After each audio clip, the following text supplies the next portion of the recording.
Storm Over Warlock by Andre Norton. Chapter 1. Disaster. The Throg task force struck the Terran survey camp a few minutes after dawn, without warning and with a deadly precision which argued that the aliens had fully reconnoitered and prepared that attack. Eye-searing lances of energy lashed back and forth across the base with methodical accuracy. And a single cowering witness, flattened on a ledge in the heights above, knew that when the last of those yellow-red bolts fell, nothing human would be left alive down there. His teeth closed hard upon the thick stuff of the sleeve covering his thin forearm, and in his throat a scream of terror and rage was stillborn. More than caution kept him pinned on that narrow shelf of rock. Watching that holocaust below, Shann Lantee could not force himself to move. The sheer ruthlessness of the Throg move-in left him momentarily weak. To listen to a tale of Throgs in action and to be an eye-witness to such action were two vastly different things. He shivered in spite of the warmth of the Survey Corps uniform. As yet, he had sighted none of the aliens, only their plate-shaped flyers. They would stay aloft until their long-range weapon cleared out all opposition. But how had they been able to make such a complete annihilation of the Terran force? The last report had placed the nearest Throg nest at least 2 systems away from Warlock, and a patrol lane had been drawn about the Sortie system the minute that survey had marked its second planet ready for colonization. Somehow the beetles had slipped through that supposedly tight cordon and would now consolidate their gains with their usual speed at rooting. First, an energy attack to finish the small Terran force, then they would simply take over. A month later, or maybe 2 months, and they could not have done it. The grids would have been up, and any Throg ship venturing into Warlock's amber-tinted sky would abruptly cease to be. In the race for survival as a galactic power, Terra had that one small edge over the swarms of the enemy. They need only stake out their newfound world and get the grids assembled on its surface. Then that planet would be locked to the beetles. The critical period was between the first discovery of a suitable colony world and the erection of the grid control. Planets in the past had been lost during that time lag, just as Warlock was lost now. Throgs and Terrans. For more than a century now, planet time, they had been fighting their queer, twisted war among the stars. Terrans hunted worlds for colonization, the old hunger for land of their own driving men from the overpopulated worlds, out of Sol's system to the far stars. And those worlds barren of intelligent native life, open to settlers, were none too many and widely scattered. Perhaps half a dozen were found in a quarter century, and of that 6, maybe only 1 was suitable for human life, without any costly and lengthy adaptation of man or world. Warlock was one of the lucky finds which came so seldom. Throgs were predators, living on the loot they garnered. As yet, mankind had not been able to discover whether they did indeed swarm from any home world. Perhaps they lived eternally on board their plate ships with no permanent base, forced into a wandering life by the destruction of the planet on which they had originally been spawned. But they were raiders now, laying waste defenseless worlds, picking up the wealth of shattered cities in which no native life remained. And their hidden, temporary bases were looped about the galaxy, their need for worlds with an atmosphere similar to Terra's as necessary as that of man. For in spite of their grotesque insectile bodies, their wholly alien minds, the Throgs were warm-blooded, oxygen-breathing creatures. After the first few clashes, the early Terran explorers had endeavored to promote a truce between the species, only to discover that between Throg and man there appeared to be no meeting ground at all. Total differences of mental processes producing insurmountable misunderstanding. There was simply no point of communication. So the Terrans had suffered one smarting defeat after another until they perfected the grid. And now their colonies were safe, at least when time worked in their favor. It had not on Warlock. A last vivid lash of red cracked over the huddle of domes in the valley. Shann blinked, half blinded by that glare. His jaws ached as he unclenched his teeth. That was the finish. Breathing raggedly, he raised his head, beginning to realize that he was the only one of his kind left alive on a none-too-hospitable world, controlled by enemies, without shelter or supplies. He edged back into the narrow cleft which was the entrance to the ledge.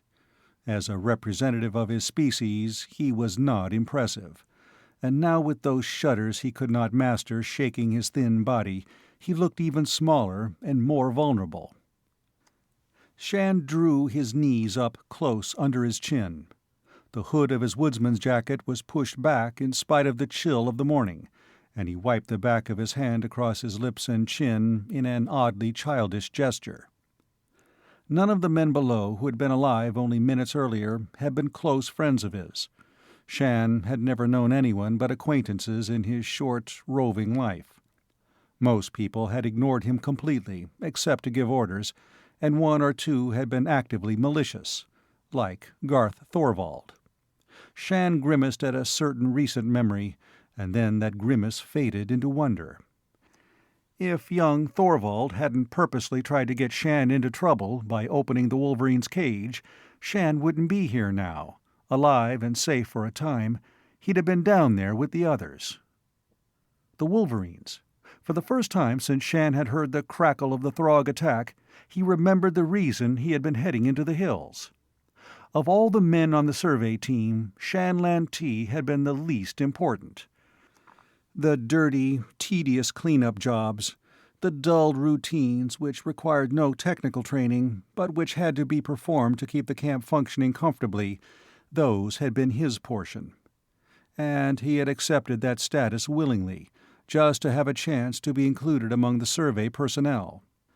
Not that he had the slightest hope of climbing up to even an SE3 rating in the service. Part of those menial activities had been to clean the animal cages, and there Shann Lantee had found something new, something so absorbing that most of the tiring, dull labor had ceased to exist, except as tasks to finish before he could return to the fascination of the animal runs. Survey teams had early discovered the advantage of using mutated and highly trained Terran animals as assistants in the exploration of strange worlds. From the biological laboratories and breeding farms on Terra came a trickle of specialized aides-de-camp to accompany man into space. Some were fighters, silent, more deadly than weapons a man wore at his belt or carried in his hands. Some were keener eyes, keener noses, keener scouts than the human kind could produce. Bred for intelligence, for size, for adaptability to alien conditions, the animal explorers from Terra were prized. Wolverines, the ancient devils of the Northlands on Terra, were being tried for the first time on Warlock.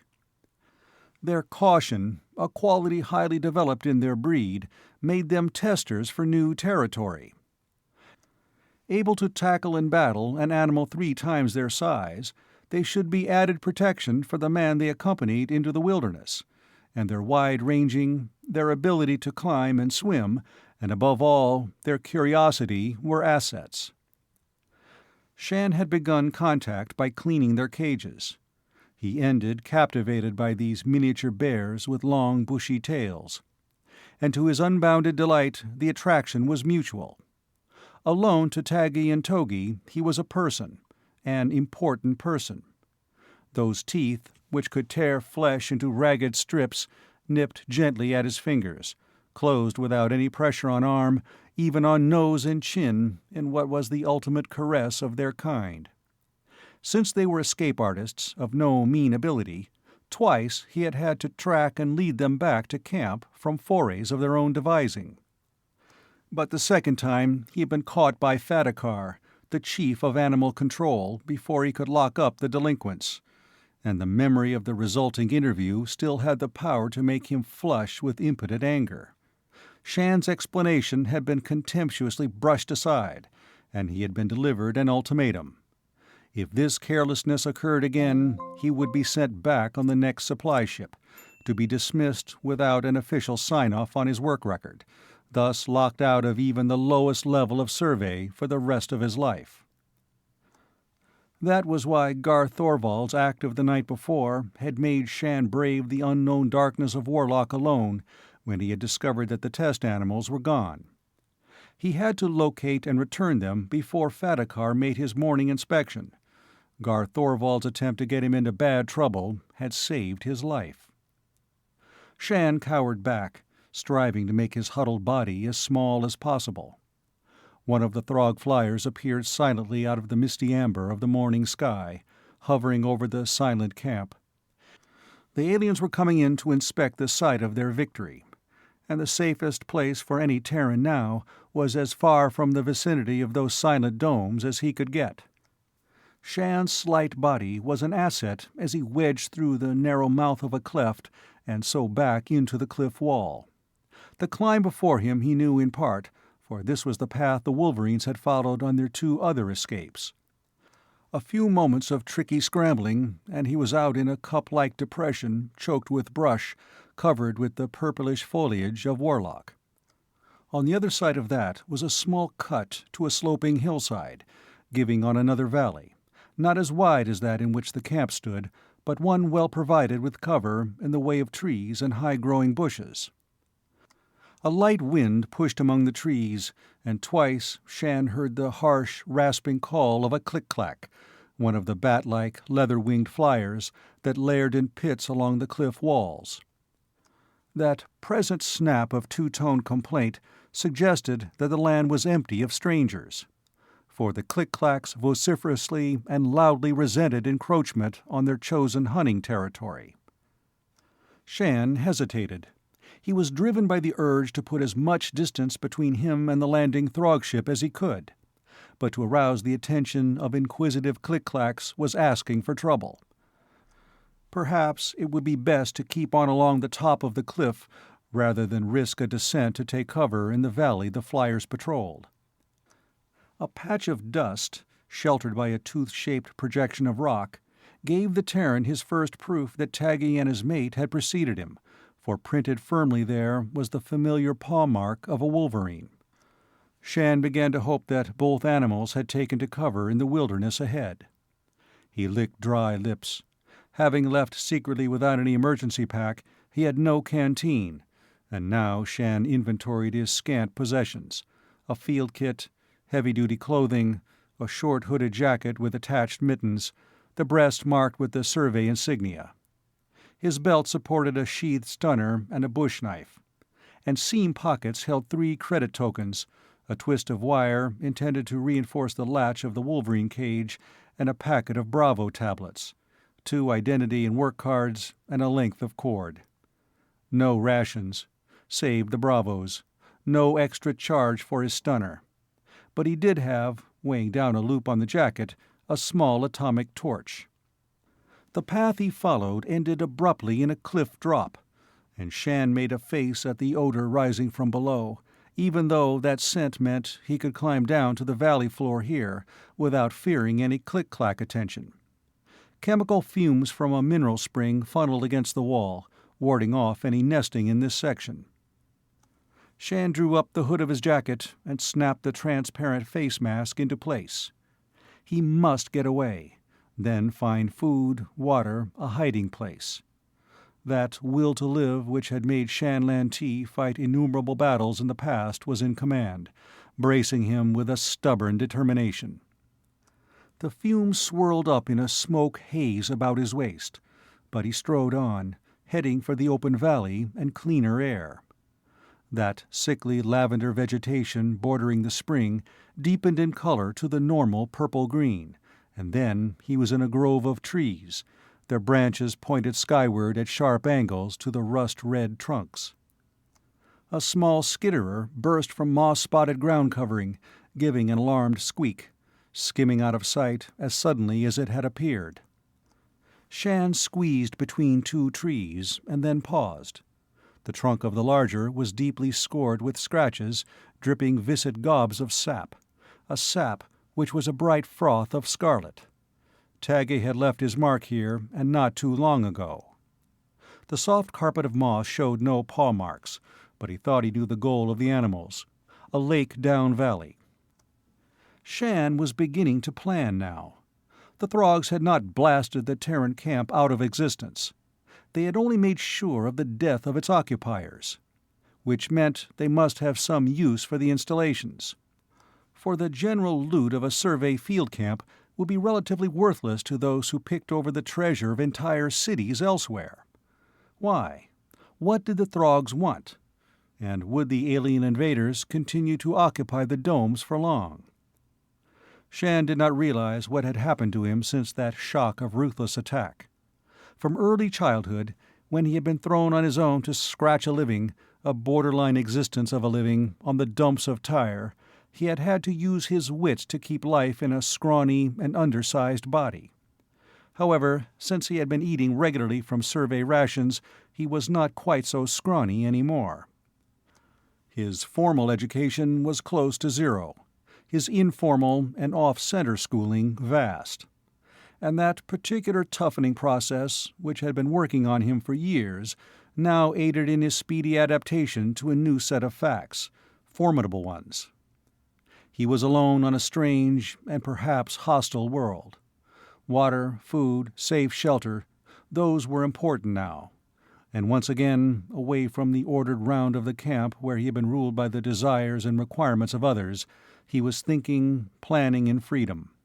Later, his hand went to the butt of his stunner. Perhaps later he might just find a way of extracting and accounting from the beetle faces too. For the present, he would have to keep away from the Throgs, which meant well away from the camp. A fleck of green showed through the amethyst foliage before him. The lake. Shane wriggled through a last bush barrier and stood to look out over the surface. A sleek brown head bobbed up. Shann put fingers to his mouth and whistled. The head turned. Black button eyes regarded him. Short legs began to churn water. To his gratification, the swimmer was obeying his summons. Taggy came ashore, pausing on the fine gray sand of the verge to shake himself vigorously. Then the wolverine came upslope at a clumsy gallop to Shann. With an unknown feeling swelling inside him, the Terran went down on both knees, burying both hands in the coarse brown fur, warming to the uproarious welcome Taggy gave him. "Togi?" Shann asked, as if the other could answer. He gazed back to the lake, but Taggy's mate was nowhere in sight. The blunt head under his head swung around. Black button nose pointed north. Shann had never been sure just how intelligent, as mankind measured intelligence, the wolverines were. He had come to suspect that Fadakar and the other experts had underrated them, and that both beasts understood more than they were given credit for. Now he followed an experiment of his own, one he had had a chance to try only a few times before, and never at length. Pressing his palm flat on Taggy's head, Shann thought of Throgs and of their attack, trying to arouse in the animal a corresponding reaction to his own horror and anger. And Taggy responded. A mutter became a growl, teeth gleamed, those cruel teeth of a carnivore to whom they were weapons of aggression. Danger. Shann thought danger. Then he raised his hand, and the wolverine shuffled off, heading north. The man followed. They discovered Togi busy in a small cove, where a jagged tangle of drift made a mat dating from the last high water period. She was finishing a hearty breakfast, the remains of a water rat being buried thriftily against future need after the instincts of her kind. When she was done, she came to Shann, inquiry plain to read in her eyes. There was water here and good hunting, but the site was too close to the Throgs. Let one of their exploring flyers sight them, and the little group was finished. Better cover, that's what the three fugitives must have. Shann scowled, not at Togi, but at the landscape. He was tired and hungry, but he must keep on going. A stream fed into the cove from the west, a guide of sorts. With very little knowledge of the countryside, Shann was inclined to follow that. Overhead, the sun made its usual golden haze of the sky. A flight of vivid green streaks marked a flock of lake ducks coming for a morning feeding. Lake duck was good eating, but Shann had no time to hunt one now. Togi started down the bank of the stream, Taggy behind her. Either they had caught his choice subtly through some undefined mental contact, or they had already picked out that road on their own. Shann's attention was caught by a piece of the drift. He twisted the length free and had his first weapon of his own manufacture, a club. Using it to hold back a low sweeping branch, he followed the wolverines. Within the half hour he had breakfast too.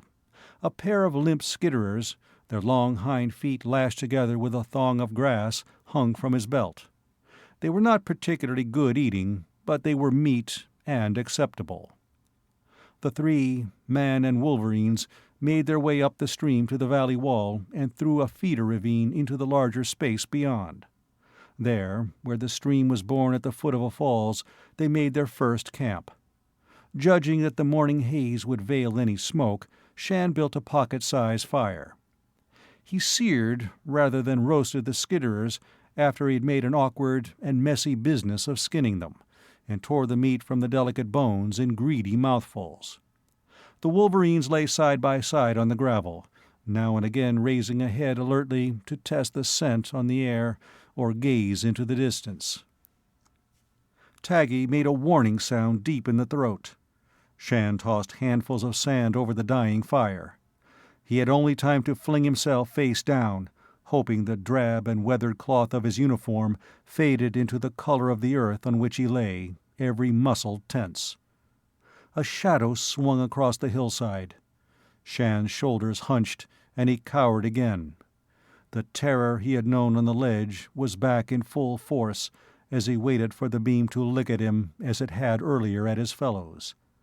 The Throgs were on the hunt. Chapter 2. Death of a Ship. That sigh of displaced air was not as loud as a breeze, but it echoed monstrously in Shann's ears. He could not believe in his luck as that sound grew fainter, drew away into the valley he had just left. With infinite caution he raised his head from his arm, still hardly able to accept the fact that he had not been sighted, that the Throgs and their flyer were gone. But that black plate was spitting out into the sun haze. One of the beetles might have suspected that there were Terran fugitives and ordered a routine patrol. After all, how could the aliens know that they had caught all but one of the survey party in camp? Though with all the Terran scout flitters grounded on the field, the men dead in their bunks, the surprise would seem to be complete. As Shann moved, Taggy and Togi came to life also. They had gone to Earth with speed, and the man was sure that both beasts had sensed danger. Not for the first time he knew a burning desire for the formal education he had never had. In camp he had listened, dragging out routine jobs in order to overhear reports and the small talk of specialists keen on their own particular hobbies. But so much of the information Shann had thus picked up to store in a retentive memory he had not understood and could not fit together. It had been as if he were trying to solve some highly important puzzle with at least a quarter of the necessary pieces missing, or with unrelated bits from others intermixed. How much control did a trained animal scout have over his furred or feathered assistants? And was a part of that mastery a mental rapport built up between man and animal? How well would the wolverines obey him now, especially when they would not return to camp where cages stood waiting as symbols of human authority? Wouldn't a trek into the wilderness bring out a revolt for complete freedom? If Shann could depend upon the animals, it would mean a great deal. Not only would their superior hunting ability provide all three with food, but their scouting senses, so much keener than his, might erect a slender wall between life and death. Few large native beasts had been discovered on Warlock by the Terran explorers, and of those 4 or 5 different species, none had proved hostile if unprovoked. but that did not mean that somewhere back in the wild lands into which Shann was heading there were no heretofore unknowns, perhaps slyer and as vicious as the wolverines when they were aroused to rage. Then there were the dreams, which had afforded the prime source of camp discussion and dispute. Shann brushed coarse sand from his boots and thought about the dreams. Did they or did they not exist? You could start an argument any time by making a definite statement for or against the peculiar sort of dreaming reported by the first scout to set ship on this world. The Sortie system, of which Warlock was the second of 3 planets, had first been scouted 4 years ago by one of those explorers traveling solo in survey service. Everyone knew that the first-in scouts were a weird breed, almost a mutation of Terran stock. Their reports were rife with strange observations. So an alarming one concerning Sortie, a yellow sun such as Sol, and her 3 planets was not so rare. Which, the world nearest in orbit to Sortie, was too hot for human occupancy without drastic and too costly world-changing. Wizard, the third out from the sun, was mostly bare rock and highly poisonous water. But Warlock, swinging through space between 2 forbidding neighbors, seemed to be just what the settlement board ordered. Then the survey scout, even in the cocoon safety of his well-armed ship, began to dream. And from those dreams, a horror of the apparently empty world developed, until he fled the planet to preserve his sanity. There had been a second visit to Warlockian check. Worlds so well adapted to human emigration could not be lightly thrown away. And this time there was a negative report. No trace of dreams, no registration of any outside influence on the delicate and complicated equipment the ship carried. So the survey team had been dispatched to prepare for the coming of the first pioneers, and none of them had dreamed either, at least no more than the ordinary dreams all men accepted. Only there were those who pointed out that the seasons had changed between the first and second visits to Warlock. The first scout had planted it in summer. His successors had come in fall and winter. They argued that the final release of the world for settlement should not be given until the full year on Warlock had been sampled. But the pressure of emigrant control had forced their hands. That, and the fear of just what had eventually happened, an attack from the Throgs. So they had speeded up the process of declaring Warlock open. Only Ragnar Thorvald had protested that decision up to the last, and had gone back to headquarters on the supply ship a month ago to make a last appeal for a more careful study. Shann stopped brushing the sand from the tough fabric above his knee. Ragnar Thorvald. He remembered back to the port landing apron on another world, remembered with a sense of loss he could not define. That had been about the second biggest day of his short life. The biggest had come earlier, when they had actually allowed him to sign on for survey duty. He had tumbled off the cross-continent cargo carrier, his kit, a very meager kit, slung over his thin shoulder, a hot eagerness expanding inside him until he thought that he could not continue to throttle down that wild happiness. There was a waiting starship, and he, Shann Lantee, from the dumps of Tyr, without any influence or schooling, was going to blast off in her, wearing the brown-green uniform of survey. Then he had hesitated uncertainly, had not quite dared cross the few feet of apron lying between him and that compact group wearing the same uniform, with a slight difference, that of service bars and completion badges and rank insignia, with the unconscious self-assurance of men who had done this many times before. But after a moment, that whole group had become, in his own shy appraisal, just a background for one man. Shann had never before known in his pinched and limited childhood, his lost boyhood, anyone who aroused in him hero worship. And he could not have put a name to the new emotion that added so suddenly to his burning desire to make good, not only to hold the small niche in survey which he had already so painfully achieved, but to climb, until he could stand so in such a group talking easily to that tall man, his uncovered head bronze-yellow in the sunlight, his cool grey eyes pale in his brown face. Not that any of those wild dreams born in that minute or two had been realized in the ensuing months. Probably those dreams had always been as wild as the ones reported by the first scout on Warlock. Shann grinned wryly now at the short period of childish hope and half-confidence that he could do big things. Only one Thorvald had ever noticed Shann's existence in the survey camp, and that had been Garth. Garth Thorvald, a far less impressive, one could say smudged, copy of his brother. Swaggering with an arrogance Ragnar never showed, Garth was a cadet on his first mission, intent upon making Shann realize the unbridgeable gulf between a labor hand and an officer-to-be. He had appeared to know right from their first meeting just how to make Shann's life a misery. Now, in this slit of valley well away from the domes, Shann's fists balled. He pounded them against the earth in a way he had so often hoped to plant them on Garth's smoothly handsome face, his well-muscled body. One didn't survive the dumps of Tyr without learning how to use fists, and boots, and a list of tricks they didn't teach in any academy.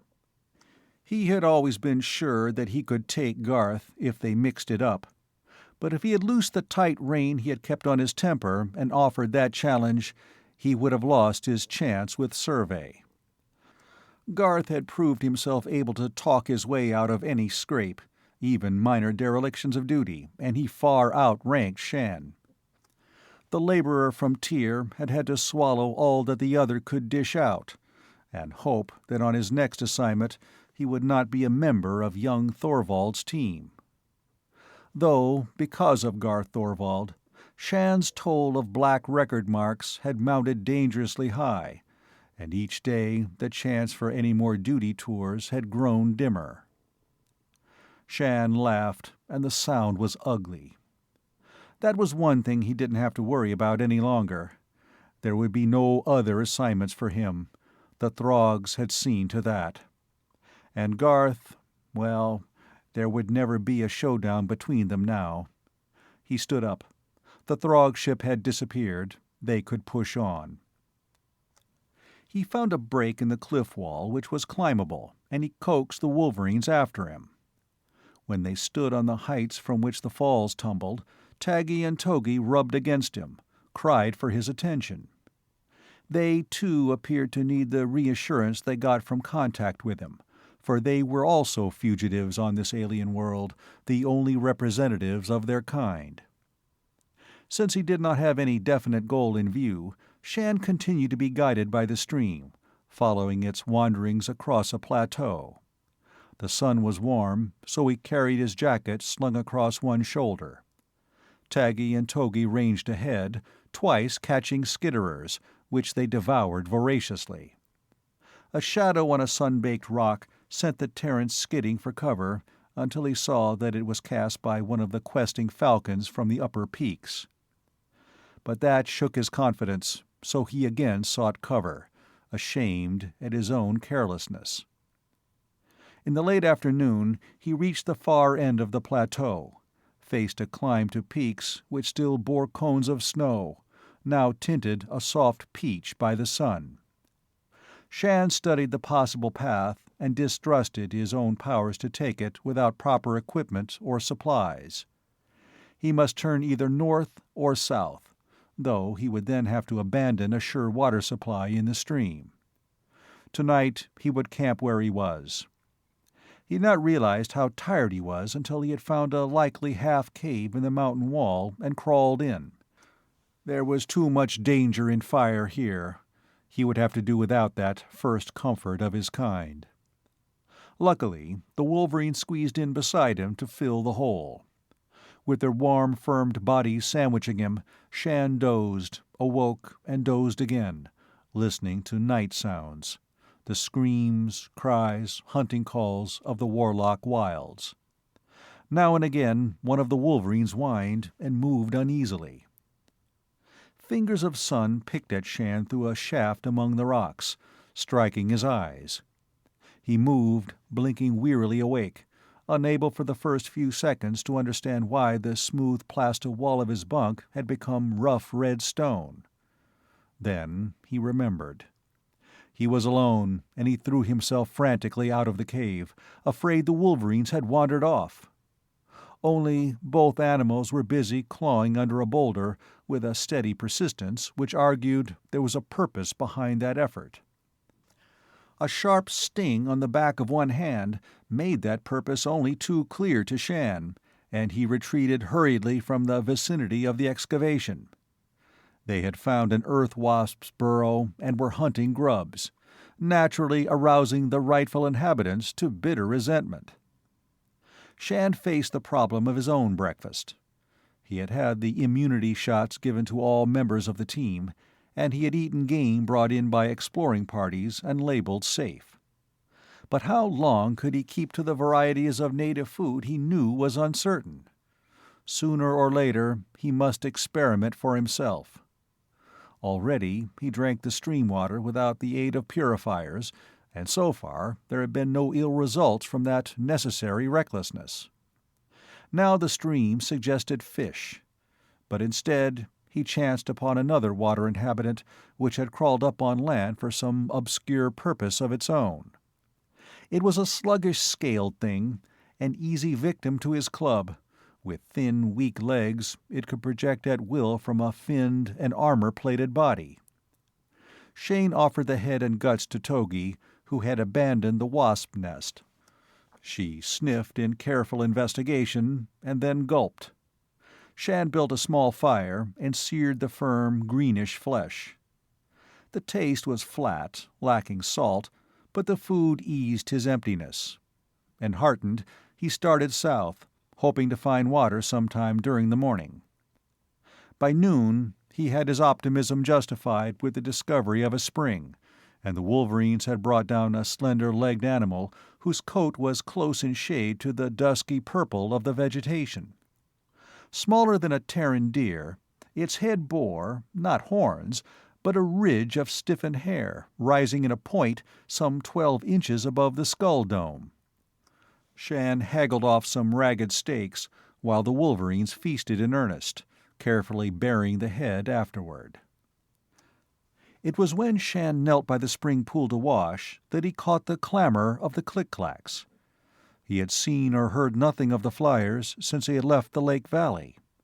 But from the noise now rising in an ear-splitting volume, he thought there was a sizable colony nearby, and that the inhabitants were thoroughly aroused. He crept on his hands and knees to a nearby brush cover, heading toward the source of that outburst.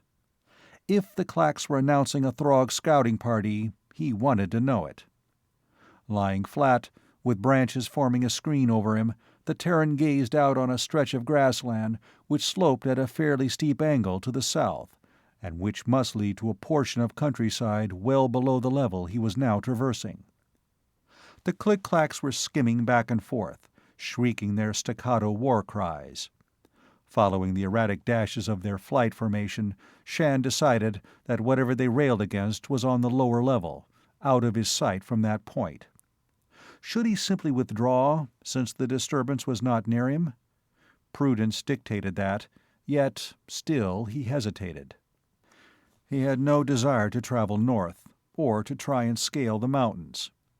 No, south was his best path, and he should be very sure that route was closed before he retreated. Since any additional fuss the click-clacks might make on sighting him would be undistinguished in their now general clamor, the Terran crawled on to where tall grass provided a screen at the top of a slope. There he stopped short, his hands digging into the earth in sudden braking action. Below, the ground steamed from a rocket flare-back, grasses burned away from the fins of a small scout ship. But even as Shann rose to one knee, his shout of welcome choked in his throat. One of those fins sank, canting the ship crookedly, preventing any new takeoff. and over the crown of a low hill to the west swung the ominous black plate of a Throg flyer. The Throg ship came in a burst of speed, and Shann waited tensely for some countermove from the scout. Those small, speedy Terran ships were prudently provided with weapons triply deadly in proportion to their size. He was sure that the Terran ship could hold its own against the Throg, even eliminate the enemy. But there was no fire from the slanting pencil of the scout. The Throg circled warily, obviously expecting a trap. Twice it darted back in the direction from which it had come. As it returned from its second retreat, another of its kind showed, a black coin dot against the amber of the sky. Shann felt sick inside. Now the Terran scout had lost any advantage and perhaps all hope. The Throgs could box the other in, cut the downed ship to pieces with their energy beams. He wanted to crawl away and not witness this last disaster for his kind, but some stubborn core of will kept him where he was. The Throgs began to circle while beneath them the flock of click-clacks screamed and dived at the slanting nose of the Terran ship. Then that same slashing energy he had watched quarter the camp snapped from the far plate across the stricken scout. The man who had piloted her, if not dead already, which might account for the lack of defense, must have fallen victim to that. But the Throg was going to make very sure. The second flyer halted, remaining poised long enough to unleash a second bolt, dazzling any watching eyes and broadcasting a vibration to make Shann's skin crawl when the last faint ripple reached his lookout post. What happened then the overconfident Throg was not prepared to take. Shann cried out, burying his face on his arm, as pinwheels of scarlet light blotted out normal sight. There was an explosion, a deafening blast. He cowered, blind, unable to hear. Then, rubbing his eyes, he tried to see what had happened. Through watery blurs, he made out the Throg ship, not swinging now in serene indifference to Warlock's gravity, but whirling end over end across the sky, as might a leaf tossed in a gust of wind. Its rim caught against a rust-red cliff, it rebounded and crumpled. Then it came down, smashing perhaps half a mile away from the smoking crater in which lay the mangled wreckage of the Terran ship. The disabled scout pilot must have played a last desperate game, making of his ship bait for a trap. The Terran had taken one Throg with him. Shann rubbed again at his eyes, just barely able to catch a glimpse of the second ship flashing away westward. Perhaps it was only his impaired sight, but it appeared to him that the Throg followed an erratic path, either as if the pilot feared to be caught by a second shot, or because that ship had also suffered some injury. Acid smoke wreathed up from the valley, making Shann retch and cough. There could be no survivor from the Terran scout, and he did not believe that any Throg had lived to crawl free of the crumpled plate. But there would be other beetles swarming here soon. They would not dare to leave the scene unsearched. He wondered about that scout. Had the pilot been aiming for the survey camp, the absence of any rider beam from there warning him off, so that he made the detour which brought him here? Or had the Throgs tried to blast the Terran ship in the upper atmosphere, crippling it and making this a forced landing? But at least this battle had cost the Throgs, settling a small portion of the Terran debt for the lost camp. The length of time between Shann's sighting of the grounded ship and the attack by the Throgs had been so short that he had not really developed any strong hope of rescue, to be destroyed by the end of the crippled ship. On the other hand, seeing the Throgs take a beating had exploded his subconscious acceptance of their superiority. He might not even have the resources of a damaged scout at his command, but he did have Taggy, Togi, and his own brain. Since he was fated to permanent exile on Warlock, there might just be some way to make the beetles pay for that. He licked his lips. Real action against the aliens would take a lot of planning. Shann would have to know more about what made a Throg, more than all the wild stories he had heard over the years. There had to be some way a Terran could move effectively against a beetlehead. And he had a lot of time, maybe the rest of his life, to work out a few answers. That Throg ship lying wrecked at the foot of the cliff. Perhaps he could do a little investigating before any rescue squad arrived. Shann decided that such a move was worth the try, and whistled to the Wolverines. Chapter 3. To Close Ranks. Shann made his way at an angle to avoid the smoking pit cradling the wreckage of the Terran ship. There were no signs of life about the Throg plate as he approached. A quarter of its bulk was telescoped back into the rest, and surely none of the aliens could have survived such a smash, tough as they were reputed to be, with those horny carapaces serving them in place of more vulnerable human skin. He sniffed. There was a nauseous odor, heavy on the morning air, one which would make a lasting impression on any human nose. The port door in the black ship stood open, perhaps having burst in the impact against the cliff. Shann had almost reached it when a crackle of chain lightning beat across the ground before him, turning the edge of the buckled entrance panel red. Shann dropped to the ground, drawing his stunner, knowing at the same moment that such a weapon was about as much use in meeting a blaster as a straw wand would be to ward off a blazing coal. A chill numbness held him as he waited for a second blast to char the flesh between his shoulders. So there had been a Throg survivor after all.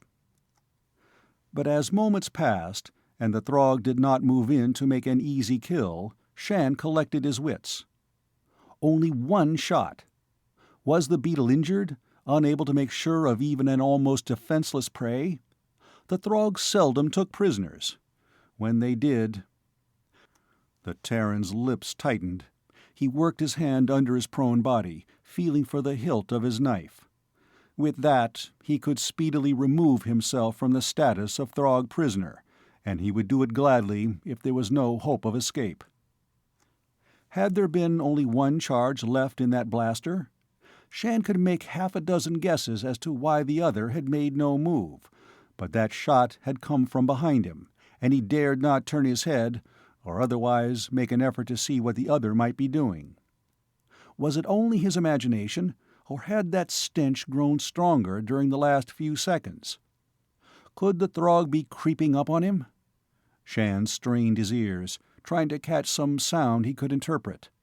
The few click-clacks that had survived the blast about the ship were shrieking overhead, and Shann made one attempt at counterattack. He whistled the Wolverine's call. The pair had not been too willing to follow him down into this valley, and they had avoided the crater at a very wide circle. But if they would obey him now, he just might have a chance. There. That had been a sound, and the smell was stronger. The Throg must be coming to him. Again Shann whistled, holding in his mind his hatred for the beetlehead, the need for finishing off that alien. If the animals could pick either thoughts or emotions out of their human companion, this was the time for him to get those unspoken half-orders across. Shann slammed his hand hard against the ground, sent his body rolling, his stunner up and ready.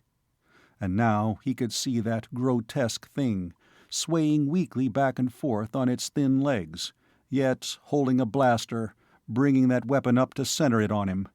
The Throg was hunched over, and perhaps to Taggy presented the outline of some four-footed creature to be hunted. For the Wolverine male sprang for the horn-shelled shoulders. Under that impact, that Throg sagged forward. But Taggy, outraged at the nature of creature he had attacked, squalled and retreated. Shann had had his precious seconds of distraction. He fired, the core of the stun beam striking full into that flat dish of the alien's face. That bolt, which would have shocked a mammal into insensibility, only slowed the Throg. Shann rolled again, gaining a temporary cover behind the wrecked ship. He squirmed under metal hot enough to scorch his jacket, and saw the reflection of a second blaster shot which had been fired seconds late. Now the Throg had him tied down.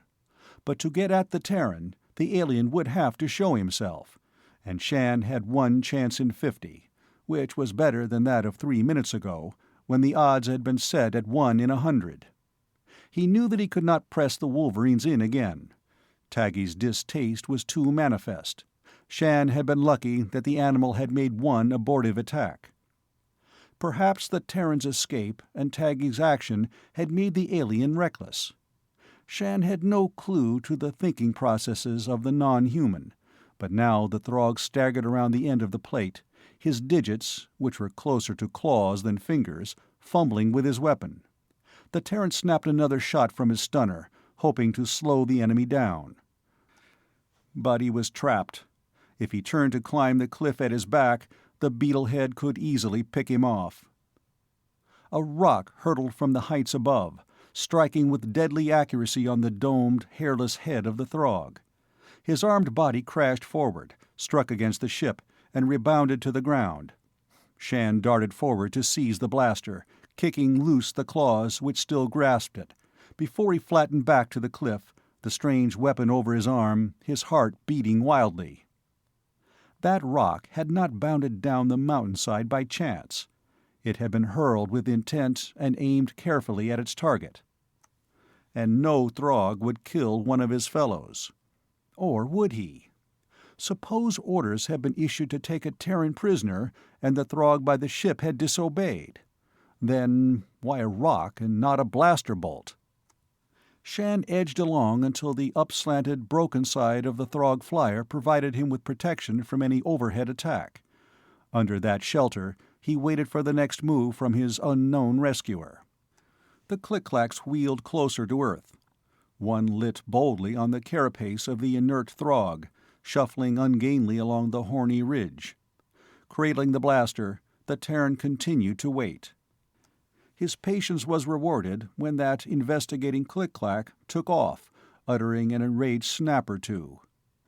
He heard what might be the scrape of boots across rock, but that might also have come from any horny skin meeting stone. Then the other must have lost his footing not too far above. Accompanied by a miniature landslide of stones and earth, a figure slid down several yards away. Shann waited in a half-crouch, his looted blaster covering the man now getting to his feet. There was no mistaking the familiar uniform, or even the man. How Ragnar Thorvald had reached that particular spot on Warlock, or why, Shann could not know. But that he was there was no denying. Shann hurried forward. It had been when he caught his first sight of Thorvald that he realized just how deep his unacknowledged loneliness had bit. There were 2 Terrans on Warlock now, and he did not need to know why. But Thorvald was staring back at him with the blankness of non-recognition. "Who are you?" The demand held something close to suspicion. The note in the other's voice wiped away a measure of Shann's confidence, threatened something which had flowered in him since he had struck into the wilderness on his own. 3 words had reduced him again to Lantee, unskilled laborer. "Lantee, I'm from the camp." Thorvald's eagerness was plain in his next question. "How many have you got away? Where are the rest?" He gazed past Shann, up the plateau slope, as if he expected to see the personnel of the camp sprout out of the cloak of grass along the verge. "Just me and the Wolverines," Shann answered in a colorless voice. He cradled the blaster on his hip, turned a little away from the officer. "You and the Wolverines?" Thorvald was plainly startled. "But where? How?" "The Throgs hit very early yesterday morning. They caught the rest in camp. The Wolverines had escaped from their cage, and I was out hunting them." He told his story baldly. "You're sure about the rest?"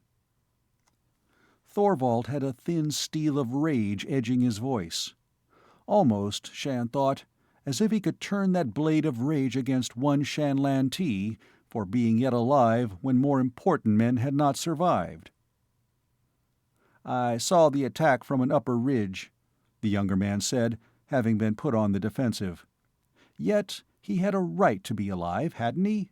Or did Thorvald believe he should have gone running down to meet the beetleheads with his useless stunner? They used energy beams. Didn't land until it was all over. I knew there was something wrong when the camp didn't answer our inter-atmosphere signal, Thorvald said absently. Then one of those platters jumped us on braking orbit, and my pilot was killed. When we set down on the automatics here, I had just time to rig a surprise for any trackers before I took to the hills.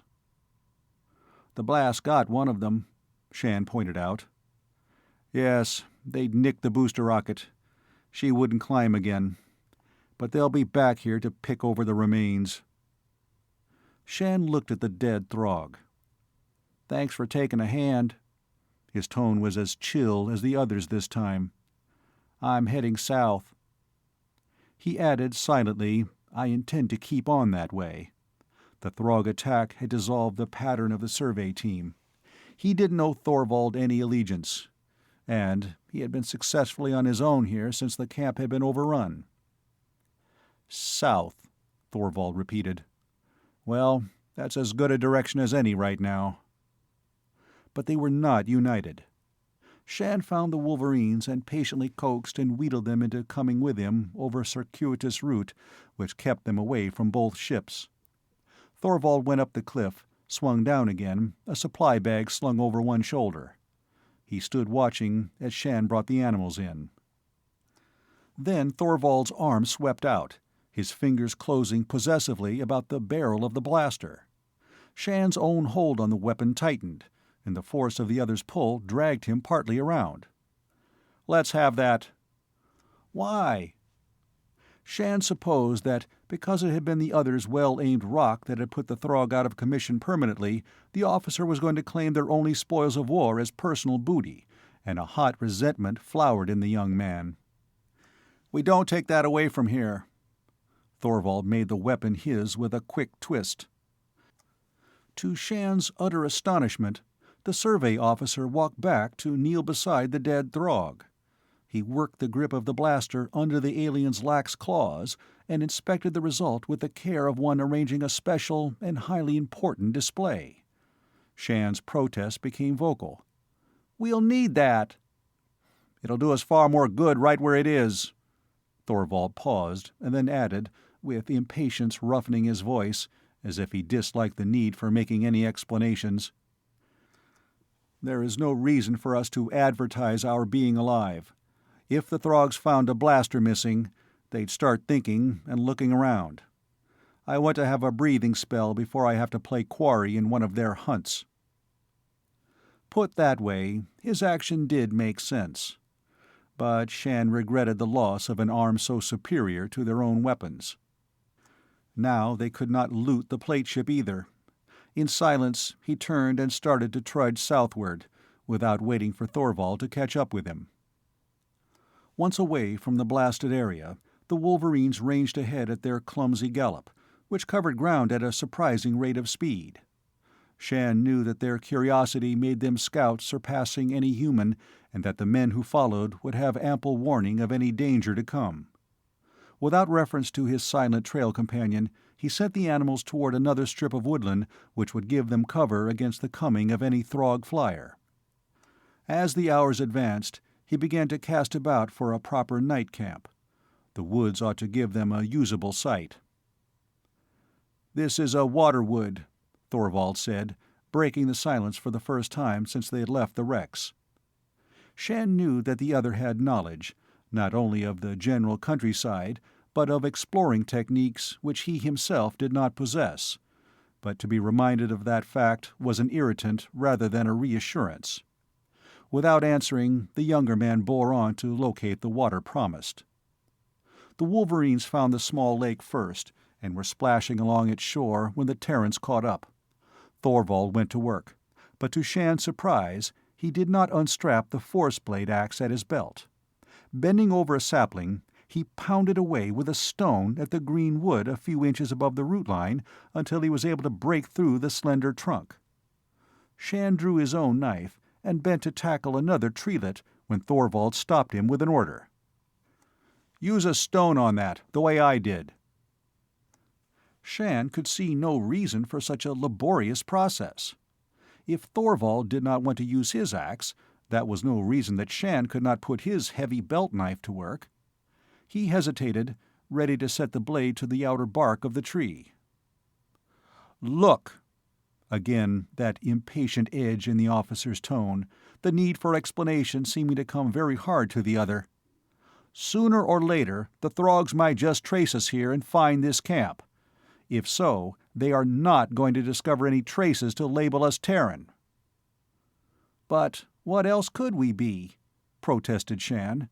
"There is no native race on Warlock."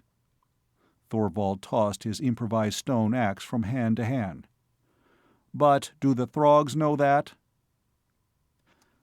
The implications, the possibilities in that idea struck home to Shann. Now he began to understand what Thorvald might be planning. "Now there is going to be a native race." Shann made a statement instead of a question, and saw that the other was watching him with a new intentness, as if he had at last been recognized as a person instead of rank and file, and very low rank at that. Survey personnel. "There is going to be a native race," Thorvald affirmed. Shann resheathed his knife and went to search the pond beach for a suitable stone to use in its place. Even so, he made harder work of the clumsy chopping than Thorvald had. He worried at one sapling after another until his hands were skinned and his breath came in painful gusts from under aching ribs. Thorvald had gone on to another task, ripping the end of a long tough vine from just under the powdery surface of the thick leaf masses fallen in other years. With this, the officer lashed together the tops of the poles, having planted their splintered butts in the ground, so that he achieved a crudely conical erection. Leafy branches were woven back and forth through this framework, with an entrance through which one might crawl on hands and knees, left facing the lakeside. The shelter they completed was compact and efficient, but totally unlike anything Shann had ever seen before, certainly far removed from the domes of the camp. He said so, nursing his raw hands. "An old form," Thorvald replied, "native to a primitive race on Terra. Certainly the beetleheads haven't come across its like before." "Are we going to stay here? Otherwise it's pretty heavy work for one night's lodging." Thorvald tested the shelter with a sharp shake. The matted leaves whispered, but the framework held. "Stage dressing. No, we won't linger here. But it's evidence to support our play. Even a Throg isn't dense enough to believe that natives would make a cross-country trip without leaving evidence of their passing." Shann sat down with a sigh he made no effort to suppress. He had a vision of Thorvald traveling southward, methodically erecting these huts here and there to confound the Throgs, who might not ever chance upon them. But already the survey officer was busy with a new problem. "We need weapons." "We have our stunners, a force axe, and our knives," Shann pointed out. He did not add, as he would have liked, that they could have had a blaster. "Native weapons," Thorvald countered with his usual snap.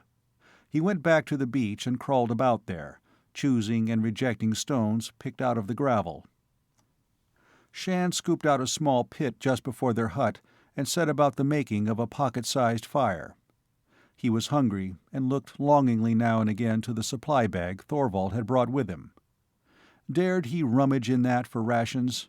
Surely the other would be carrying concentrates. "Who taught you to make a fire that way?" Thorvald was back from the pond, a selection of round stones about the size of his fist resting between his chest and his forearm. "It's regulation, isn't it?" Shann countered defensively. "It's regulation," Thorvald agreed. He set down his stones in a row and then tossed the supply bag over to his companion. "Too late to hunt tonight, but we'll have to go easy on those rations until we can get more." "Where?" Did Thorvald know of some supply cache they could raid? "From the Throgs," the other answered matter-of-factly. "But They don't eat our kind of food." "All the more reason for them to leave the camp supplies untouched." "The camp?" For the first time, Thorvald's lips curved in a shadow smile, which was neither joyous nor warming. "A native raid on an invader's camp. What could be more natural? And we'd better make it soon." "But how can we?" To Shann, what the other proposed was sheer madness. "There was once an ancient service corps on Terra," Thorvald answered, "which had a motto something like this: 'The improbable we do at once. The impossible takes a little longer.' What did you think we were going to do? Sulk around out here in the bush and let the Throgs claim Warlock for one of their pirate bases without opposition?" Since that was the only future Shann had visualized, he was ready enough to admit the truth. Only some shade of tone in the officer's voice kept him from saying so aloud. Chapter 4. Sortie. 5 days later they came up from the south, so that this time Shann's view of the Terran camp was from a different angle. At first sight there had been little change in the general scene.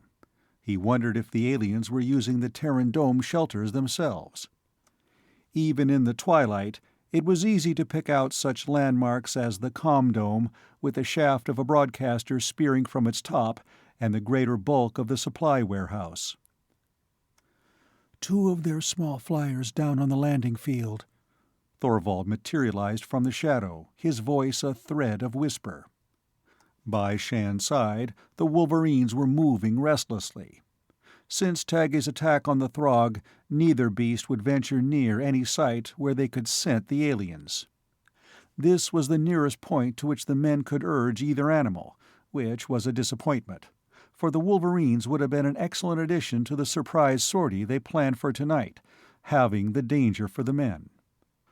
Shann ran his fingers across the coarse fur on the animals' shoulders, exerting a light pressure to signal them to wait.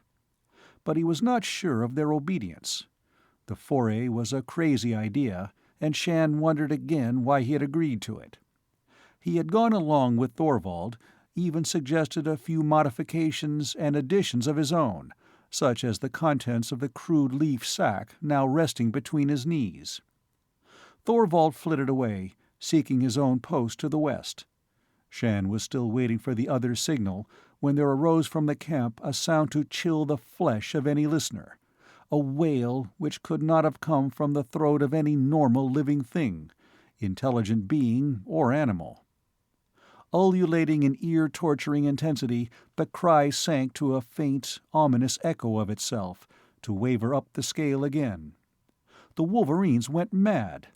Shann had witnessed their quick kills in the wilds, but this stark ferocity of spitting, howling rage was new. They answered that challenge from the camp, streaking out from under his hands. Yet both animals skidded to a stop before they passed the first dome and were lost in the gloom. A spark glowed for an instant to his right. Thorvald was ready to go, so Shann had no time to try and recall the animals. He fumbled for those balls of soaked moss in his leaf bag. The chemical smell from them blotted out that alien mustiness which the wind brought from the campsite. Shann readied the first sopping mess in his sling, snapped his fire sparker at it, and had the ball a-whirl for a toss almost in one continuous movement. The moss burst into fire as it curved out and fell. To a witness, it might have seemed that the missile materialized out of the air, the effect being better than Shann had hoped. A second ball for the sling. Spark, out, down.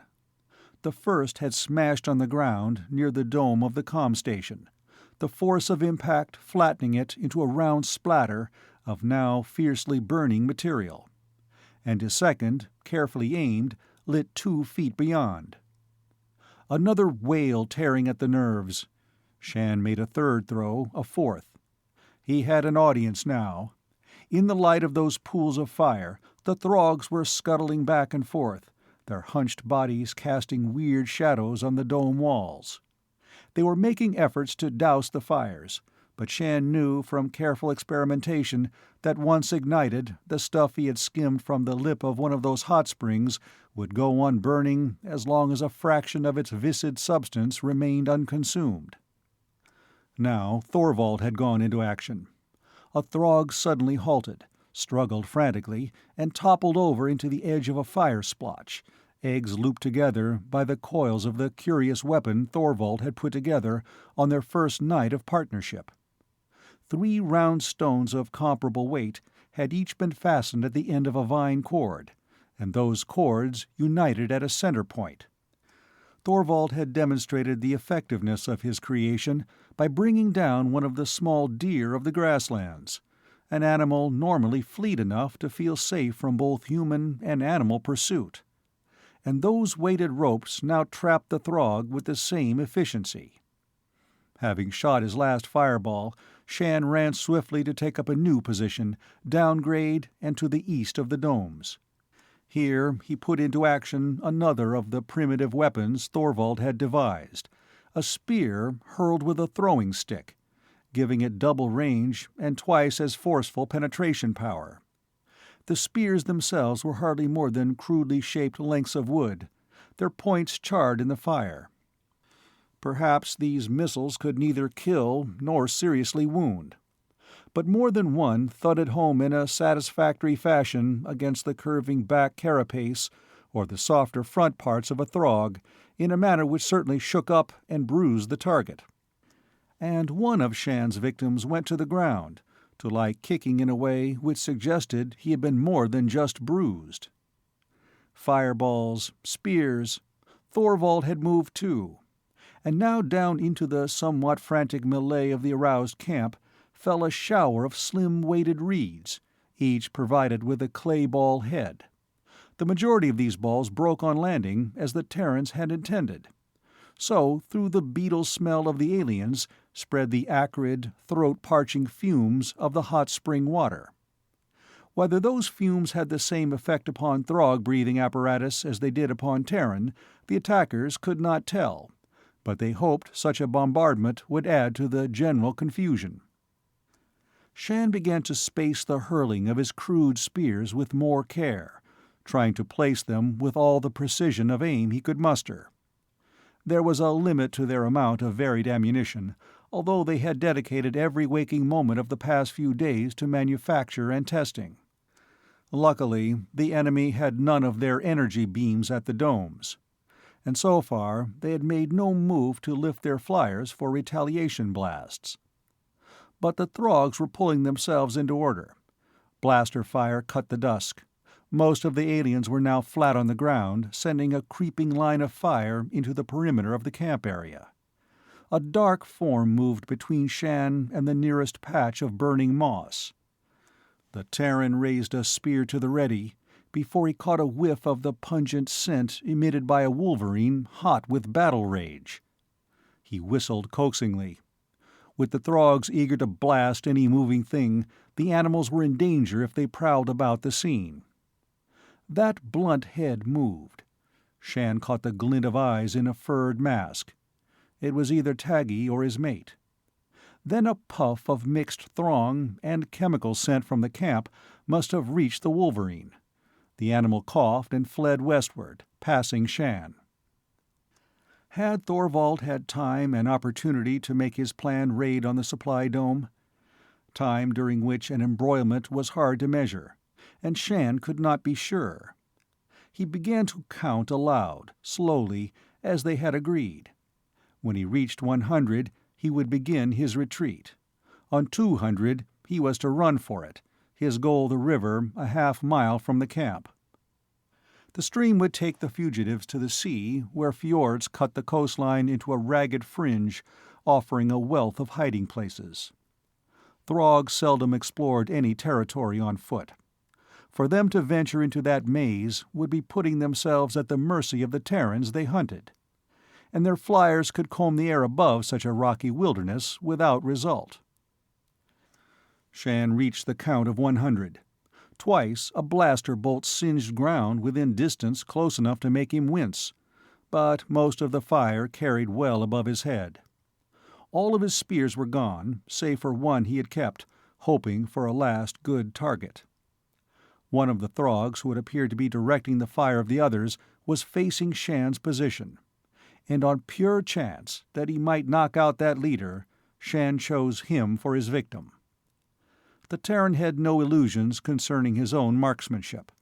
The most he could hope for, he thought, was to have the primitive weapon thud home painfully on the other's armored hide. Perhaps, if he were very lucky, he could knock the other from his clawed feet. But that chance which hovers over any battlefield turned in Shann's favor. At just the right moment, the Throg stretched his head up from the usual hunched position where the carapace extended over his wide shoulders to protect one of the alien's few vulnerable spots, the soft underside of his throat. And the fire-sharpened point of the spear went deep. Throgs were mute, or at least none of them had ever uttered a vocal sound to be reported by Terrans. This one did not cry out, but he staggered forward, forelimbs up, clawed digits pulling at the wooden pin transfixing his throat just under the mandible-equipped jaw, holding his head at an unnatural angle. Without seeming to notice the others of his kind, the Throg came at a shambling run, straight at Shann, as if he could actually see through the dark and had marked down the Terran for personal vengeance. But there was something so uncanny about that forward dash that Shann retreated. As his hand groped for the knife at his belt, his boot heel caught in a tangle of weed, and he struggled for balance. The wounded Throg, still pulling at the spear shaft protruding above the swelling barrel of his chest, pounded on. Shann sprawled backward, and was caught in the elastic embrace of a bush, so he did not strike the ground. He fought the grip of prickly branches and kicked to gain solid earth under his feet. Then again he heard that piercing wail from the camp, as chilling as it had been the first time. Spurred by that, he won free. But he could not turn his back on the wounded Throg, keeping rather a sidewise retreat. Already the alien had reached the dark beyond the rim of the camp. His progress now was marked by the crashing through low brush. Two of the Throgs back on the firing line started up after their leader. Shann caught a whiff of their odor as the wounded alien advanced with the single-mindedness of a robot. It would be best to head for the river. Tall grass twisted about the Terran's legs as he began to run. In spite of the gloom, he hesitated to cross that open space. At night, Warlock's peculiar vegetation displayed a very alien attribute. 10, 20 varieties of grass, plant, and tree emitted a wan phosphorescence, varying in degree, but affording each an aura of light. And the path before Shann now was dotted by splotches of that radiance, not as brilliant as the chemical-born flames the attackers had kindled in the camp, but as quick to betray the unwary who passed within their dim circles. And there had never been any reason to believe that Throg powers of sight were less than human. There was, perhaps, some evidence to the contrary. Shann crouched, charting the clumps ahead for a zigzag course which would take him to at least momentary safety in the riverbed.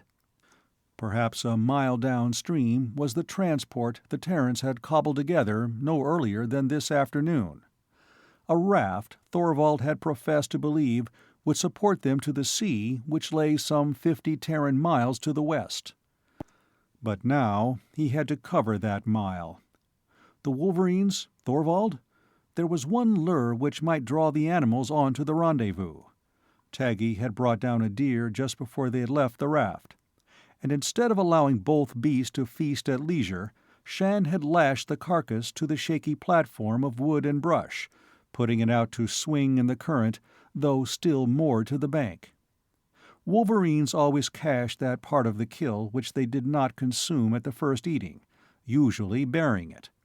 He had hoped that to leave the carcass in such a way would draw both animals back to the raft when they were hungry. And they had not fed particularly well that day. Thorvald? Well, the survey officer had made it very plain during the past 5 days, of what Shann had come to look upon as an uneasy partnership, that he considered himself far abler to manage in the field, while he had grave doubts of Shann's efficiency in the direction of survival potential. The Terran started along the pattern of retreat he had laid out to the riverbed. His heart pounded as he ran, not because of the physical effort he was expending, but because again from the camp had come that blood-freezing howl. A lighter line marked the lip of the cut in which the stream was set, something he had not foreseen. He threw himself down to crawl the last few feet, hugging the earth. The very pale luminescence was easily accounted for by what lay below. Shann licked his lips and tasted the sting of sap smeared on his face during his struggle with the bushes. While the strip of meadow behind him now had been spotted with light plants, the cut below showed an almost solid line of them stringing willow-wise along the water's edge. To go down at this point was simply to spotlight his presence for any Throg on his trail. He could only continue along the upper bank, hoping to finally find an end to the growth of luminescent vegetation below. Shann was perhaps 5 yards from the point where he had come to the river, when a commotion behind made him freeze and turn his head cautiously. The camp was half-ridden, and the fires there must be dying. But a twisting, struggling mass was rolling across the meadow in his general direction. Thorvald fighting off an attack? The Wolverines? Shann drew his legs under him, ready to erupt into a counter-offensive.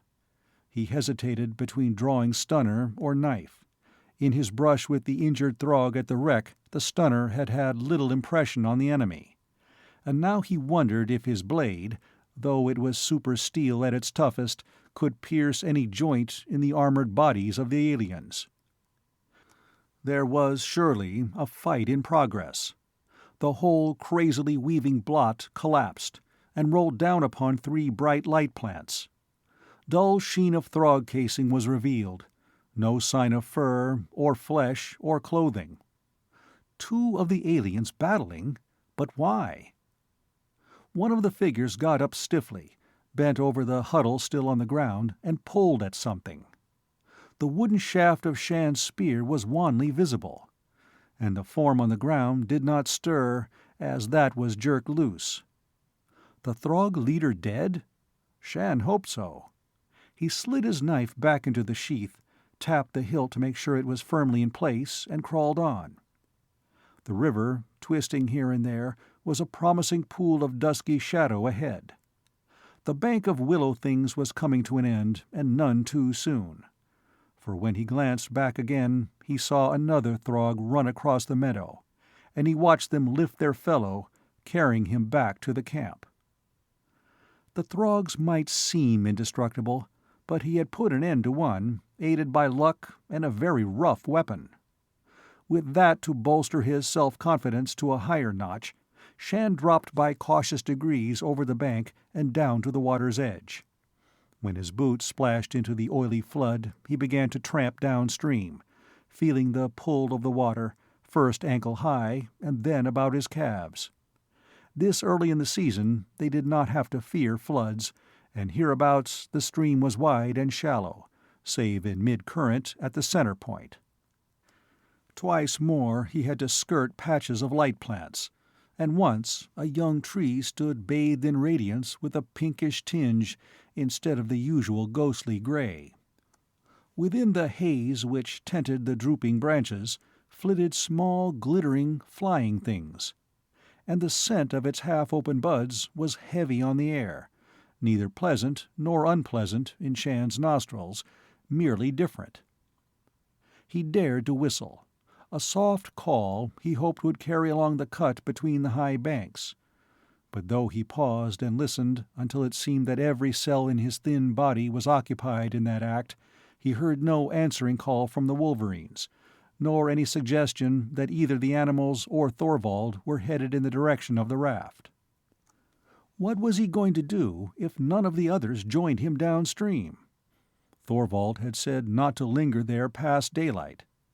Yet Shann knew that unless he actually sighted a Throg patrol splashing after him, he would wait until he made sure of the others' fate. Both Taggy and Togi were as important to him as the survey officer. Perhaps more so, he told himself now, because he understood them to a certain degree and found companionship in their undemanding company which he could not claim from the man. Why did Thorvald insist upon their going on to the seashore? To Shann's mind, his own first plan of holding up back in the eastern mountains was better. Those heights had as many hiding places as the fjord country. But Thorvald had suddenly become so set on this westward trek that he had given in. As much as he inwardly rebelled when he took them, he found himself obeying the older man's orders. It was only when he was alone, as now, that he began to question both Thorvald's motives and his authority. 3 sprigs of a light bush set in a triangle. Shann paused and then climbed out on the bank, shaking the water from his boots as Taggy might shake such drops from a furred limb. This was the sign they had set to mark their rendezvous point. But Shann whirled, drawing his stunner. The raft was a dark blob on the surface of the water some feet farther on, and now it was bobbing up and down violently. That was not the result of any normal tug of current. He heard an indignant squeal and relaxed with a little laugh. He need not have worried about the wolverines. That bait had drawn them all right. Both of them were now engaged in eating, though they had to conduct their feast on the rather shaky foundation of the makeshift transport. They paid no attention as he waded out, pulling at the anchor cord as he went. The wind must have carried his familiar scent to them. As the water climbed to his shoulders, Shann put one hand on the outmost log of the raft. One of the animals snarled a warning at being disturbed. Or had that been at him? Shann stood where he was, listening intently. Yes, there was a splashing sound from upstream. Whoever followed his own recent trail was taking no care to keep that pursuit a secret, and the pace of the newcomer was fast enough to spell trouble. Throgs? Tensely, the Terran waited for some reaction from the wolverines. He was sure that if the aliens had followed him, both animals would give warning. Save when they had gone wild upon hearing that strange wail from the camp, they avoided meeting the enemy. But, from all sounds, the animals had not stopped feeding. So the other was no beetlehead. On the other hand, why would Thorvald so advertise his coming, unless the need for speed was greater than caution? Shann drew taut the mooring cord, bringing out his knife to saw through that tough length. A figure passed the 3-sprig signal, ran onto the raft. "Lantee!" The call came in a hoarse, demanding whisper. "Here." "Cut loose. We have to get out of here." Thorvald flung himself forward, and together the men scrambled up on the raft. The mangled carcass plunged into the water, dislodged by their efforts. But before the wolverines could follow it, the mooring vine snapped and the river current took them. Feeling the raft sway and begin to spin, the wolverines whined, crouched in the middle of what now seemed a very frail craft. Behind them, far away but too clear, sounded that eerie howling, topping the sigh of the night wind. "I saw—" Thorvald gasped, pausing as if to catch full lungfuls of air to back his words. "They have a hound! That's what you hear." Chapter 5. Pursuit. As the raft revolved slowly, it also slipped downstream at a steadily increasing pace, for the current had them in hold. The wolverines pressed close to Shann until the musky scent of their fur, their animal warmth, enveloped him. One growled deep in his throat, perhaps in answer to the wind-borne wail. "Hound?" Shann asked. Beside him in the dark, Thorvald was working loose one of the poles they had ready to help control the raft's voyaging. The current carried them along, but there was a need for those lengths of sapling to fend them free from rocks and water-buried snags. "What hound?" the younger man demanded more sharply, when there came no immediate answer. "The Throg's tracker. But why did they import one?" Thorvald's puzzlement was plain in his tone. He added a moment later, with some of his usual firmness, "We may be in for bad trouble now. Use of a Hound means an attempt to take prisoners." "Then they do not know that we are here, as Terrans, I mean?" Thorvald seemed to be sorting out his thoughts when he replied to that.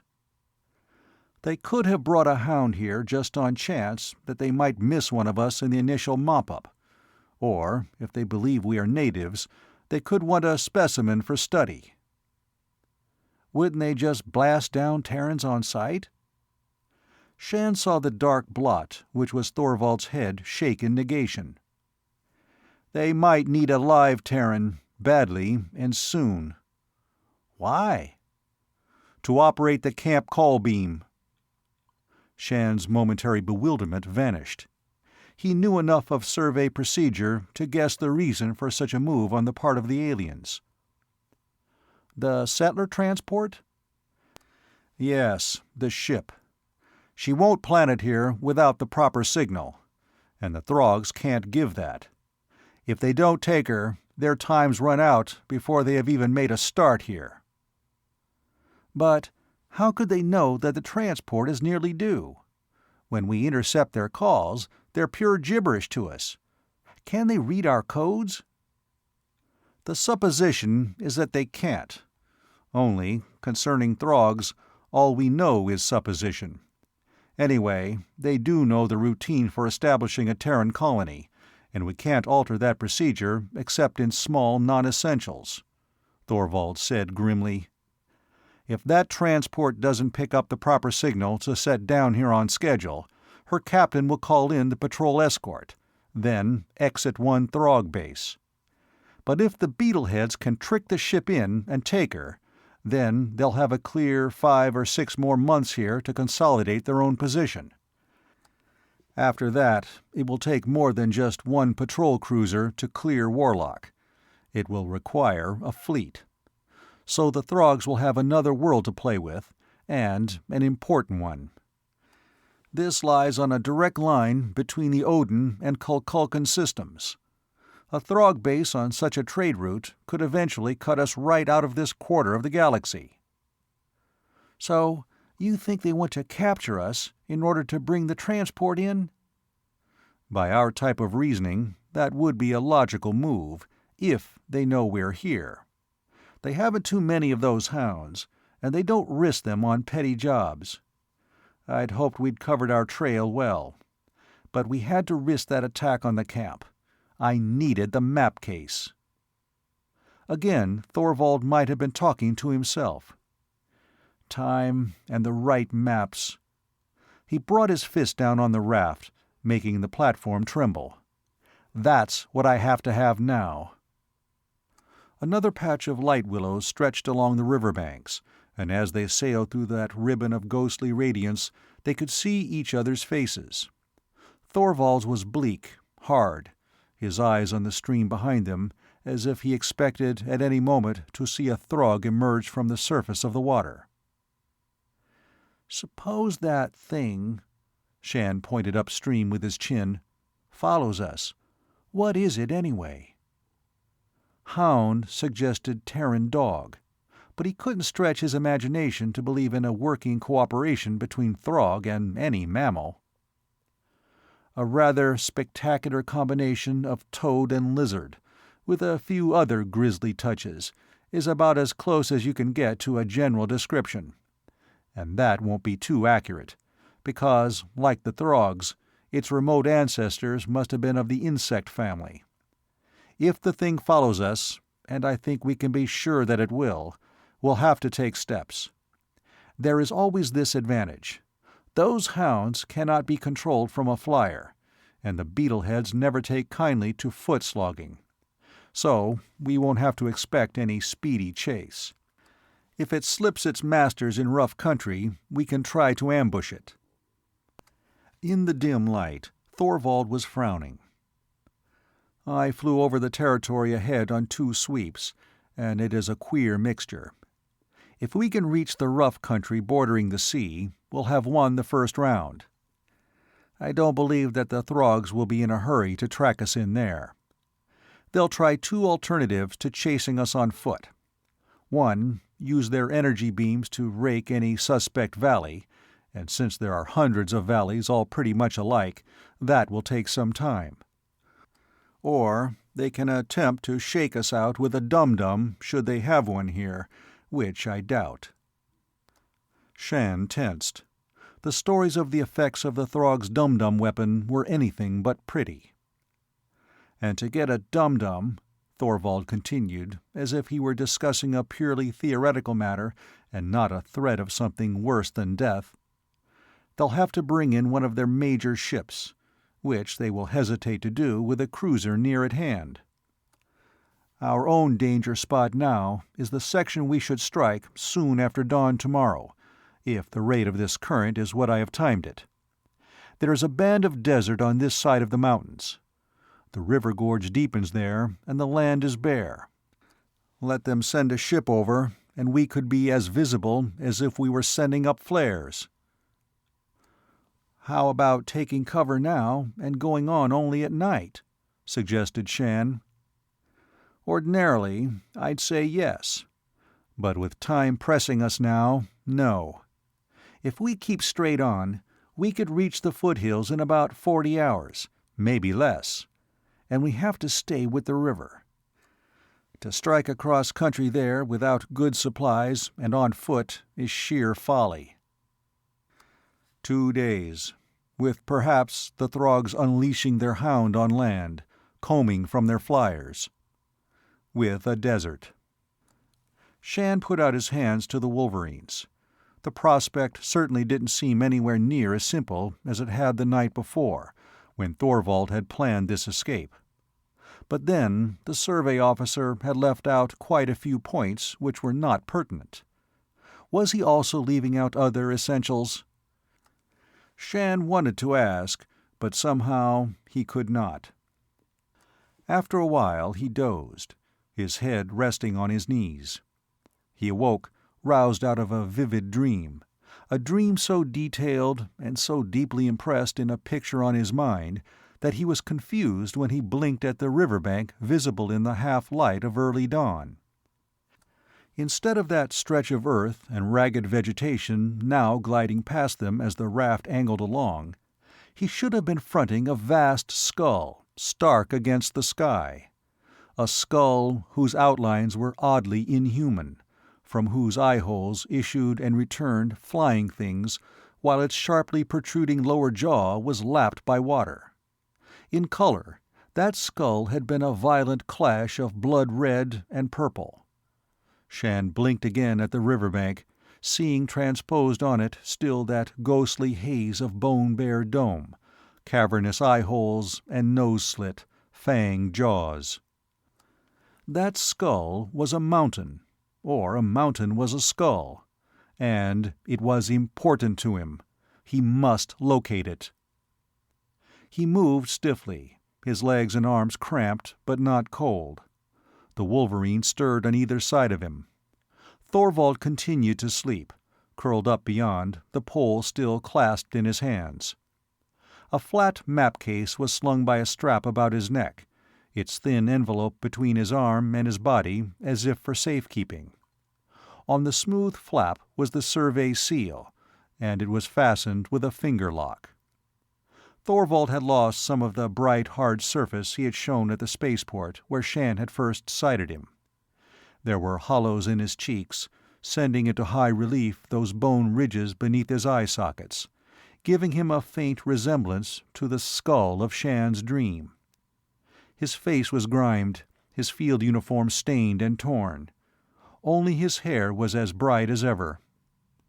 Shann smeared the back of his hand across his own face, not doubting that he must present an even more disreputable appearance.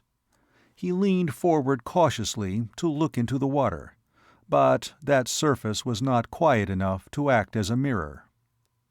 Getting to his feet as the raft bobbed under his shift of weight, Shann studied the territory now about them.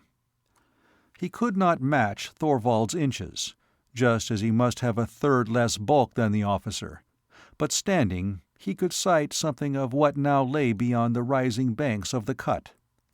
That grass, which had been so thick in the meadowlands around the camp, had thinned into separate clumps, pale lavender in color, and the scrawniness of stem and blade suggested dehydration and poor soil. The earth showing between those clumps was not of the usual blue, but pallid too, bleached to gray, while the bushes along the stream's edge were few and smaller. They must have crossed the line into the desert Thorvald had promised. Shann edged around to face west.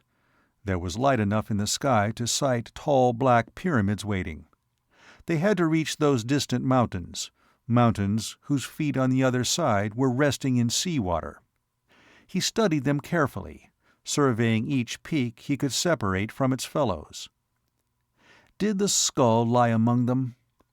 The conviction that the place he had seen in his dream was real, that it was found on Warlock, persisted. Not only was it a definite feature of the landscape somewhere in the wild places of this world, but it was also necessary for him to locate it. Why? Shann puzzled over that, with a growing uneasiness which was not quite fear. Not yet, anyway. Thorvald moved. The raft tilted, and the wolverines became growly. Shann sat down, one hand out to the officer's shoulder in warning.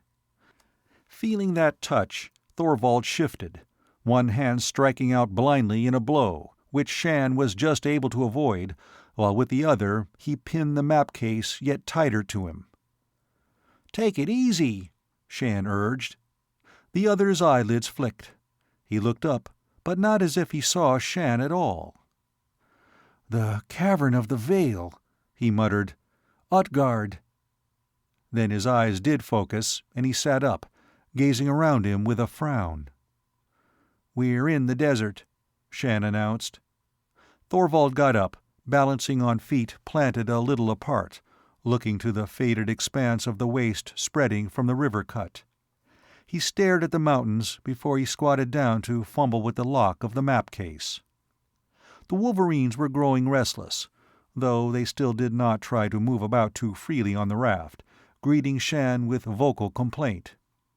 He and Thorvald could satisfy their hunger with a handful of concentrates from the survival kit.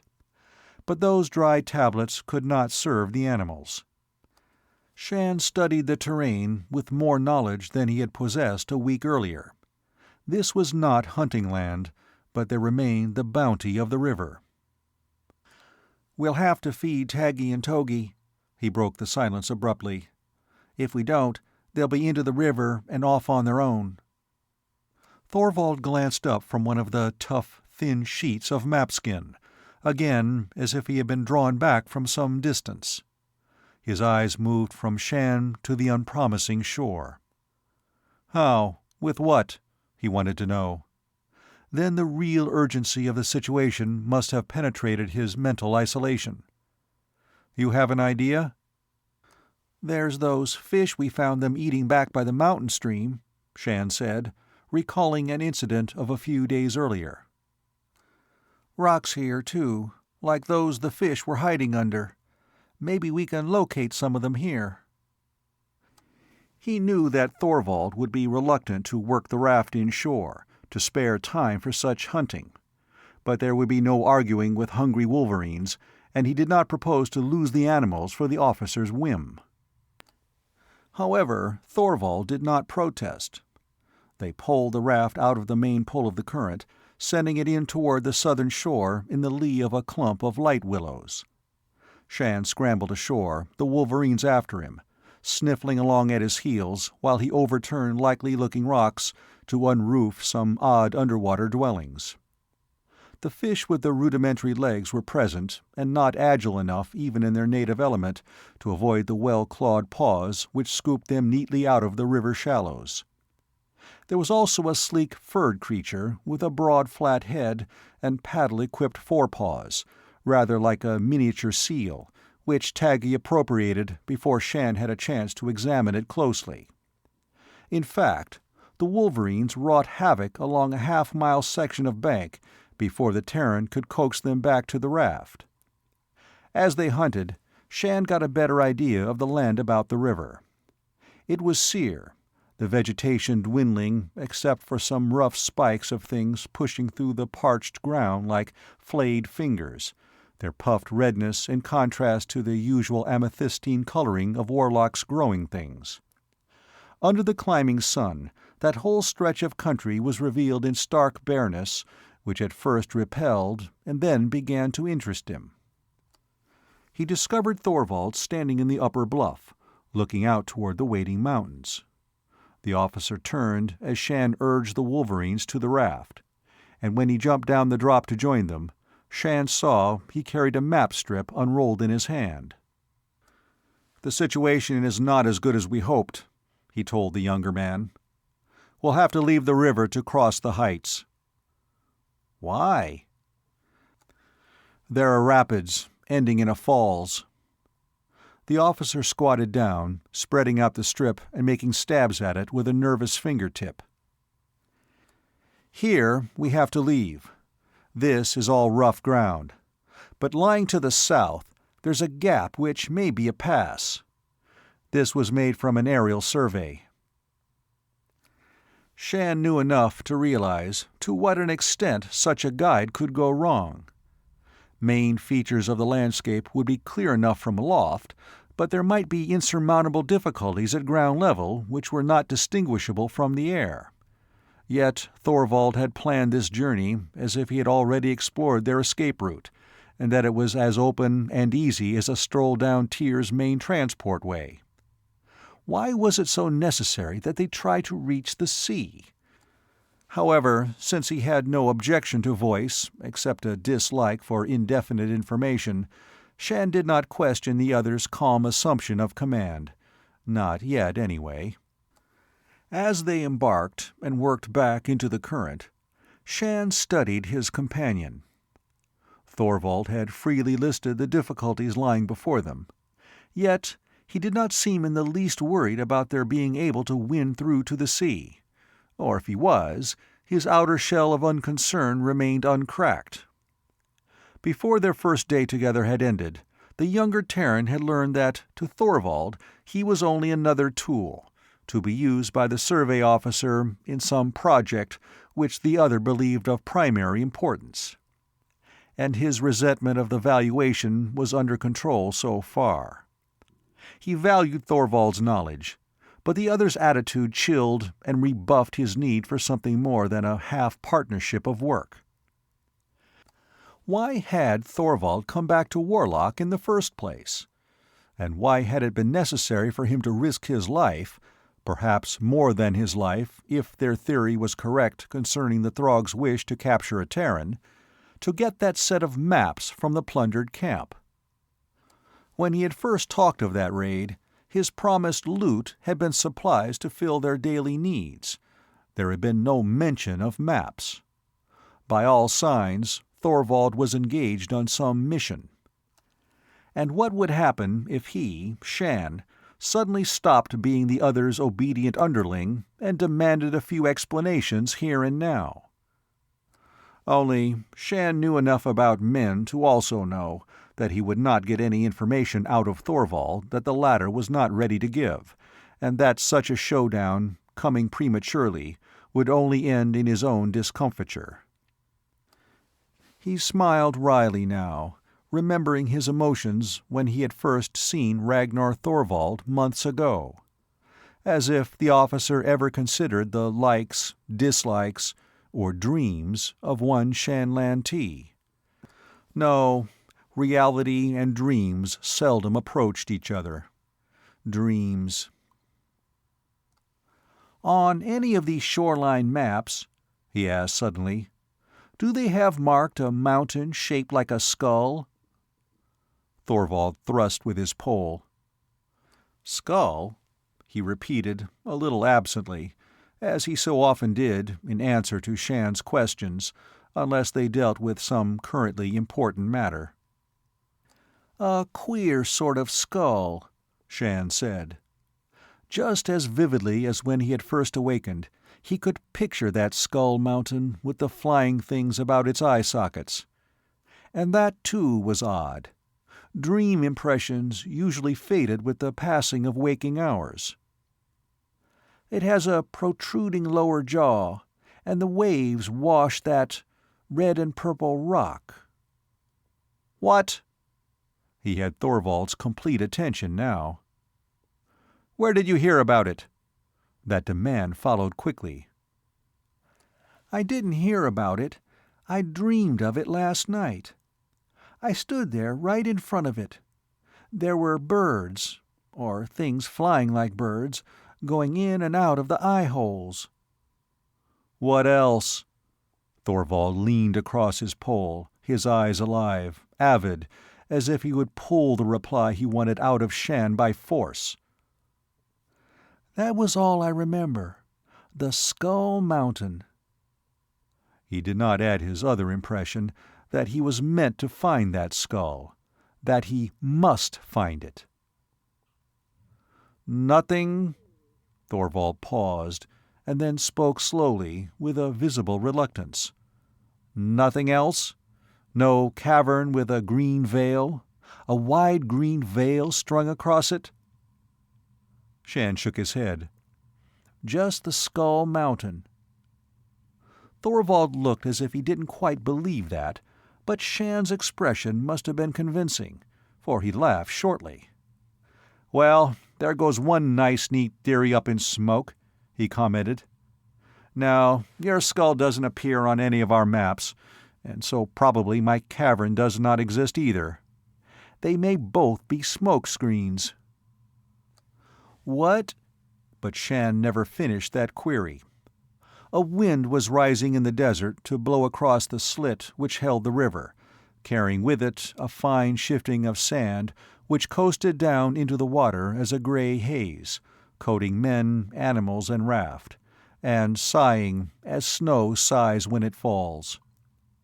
Only that it did not drown out another cry, a thin cry, diluted by the miles of land stretching behind them, but yet carrying that long, ululating howl they had heard in the Throg camp. Thorvald grinned mirthlessly.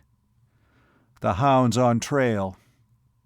He bent to the pole, using it to aid the pace of the current. Shann, chilled in spite of the sun's heat, followed his example, wondering if time had ceased to fight on their side.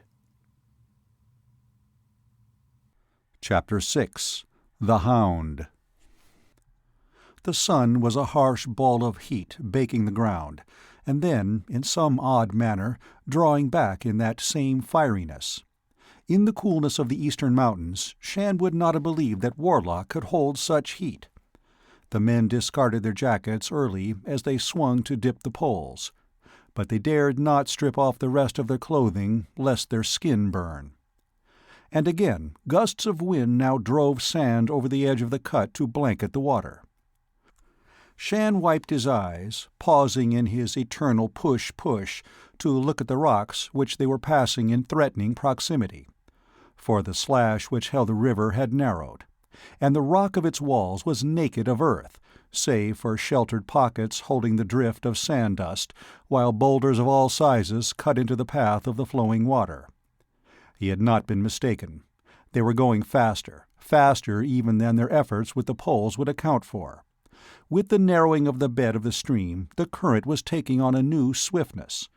Shann said as much, and Thorvald nodded. "We're approaching the first of the rapids." "Where we get off and walk around," Shann croaked wearily. The dust gritted between his teeth, irritated his eyes. "Do we stay beside the river?" "As long as we can," Thorvald replied somberly. "We have no way of transporting water." Yes, a man could live on very slim rations of food, continue to beat his way over a bad trail if he had the concentrate tablets they carried. But there was no going without water, and in this heat such an effort would finish them quickly. Always they both listened for another cry from behind, a cry to tell them just how near the Throg hunting party had come. "No Throg flyers yet," Shann observed. He had expected one of those black plates to come cruising the moment the Hound had pointed the direction for their pursuers. "Not in a storm such as this," Thorvald, without releasing his hold on the raft pole, pointed with his chin to the swirling haze cloaking the air above the cut walls. Here the river dug yet deeper into the beginning of a canyon. They could breathe better. The dust still drifted down, but not as thickly as a half-hour earlier. Though over their heads the sky was now a grayish lid, shutting out the sun, bringing a portion of coolness to the travelers. The survey officer glanced from side to side, watching the banks as if hunting for some special mark or sign. At last he used his pole as a pointer to indicate a rough pile of boulders ahead. Some former landslide had quarter-dammed the river at that point, and the drift of the seasonal floods was caught in and among the rocky pile to form a prickly peninsula. "In there." They brought the raft to shore, fighting the faster current. The wolverines, who had been subdued by the heat and the dust, flung themselves to the rocks with the eagerness of passengers deserting a sinking ship for certain rescue. Thorvald settled the map case more securely between his arm and side before he took the same leap. When they were all ashore, he prodded the raft out into the stream again, pushing the platform along until it was sucked by the current past the line of boulders. "Listen." But Shann had already caught that distant rumble of sound. It was steady, beating like some giant drum. Certainly it did not herald a Throg ship in flight, and it came from ahead, not from their back trail. "Rapids, perhaps even the falls," Thorvald interpreted that faint thunder. "Now let's see what kind of a road we can find here." The tongue of boulders, spiked with driftwood, was firmly based against the wall of the cut.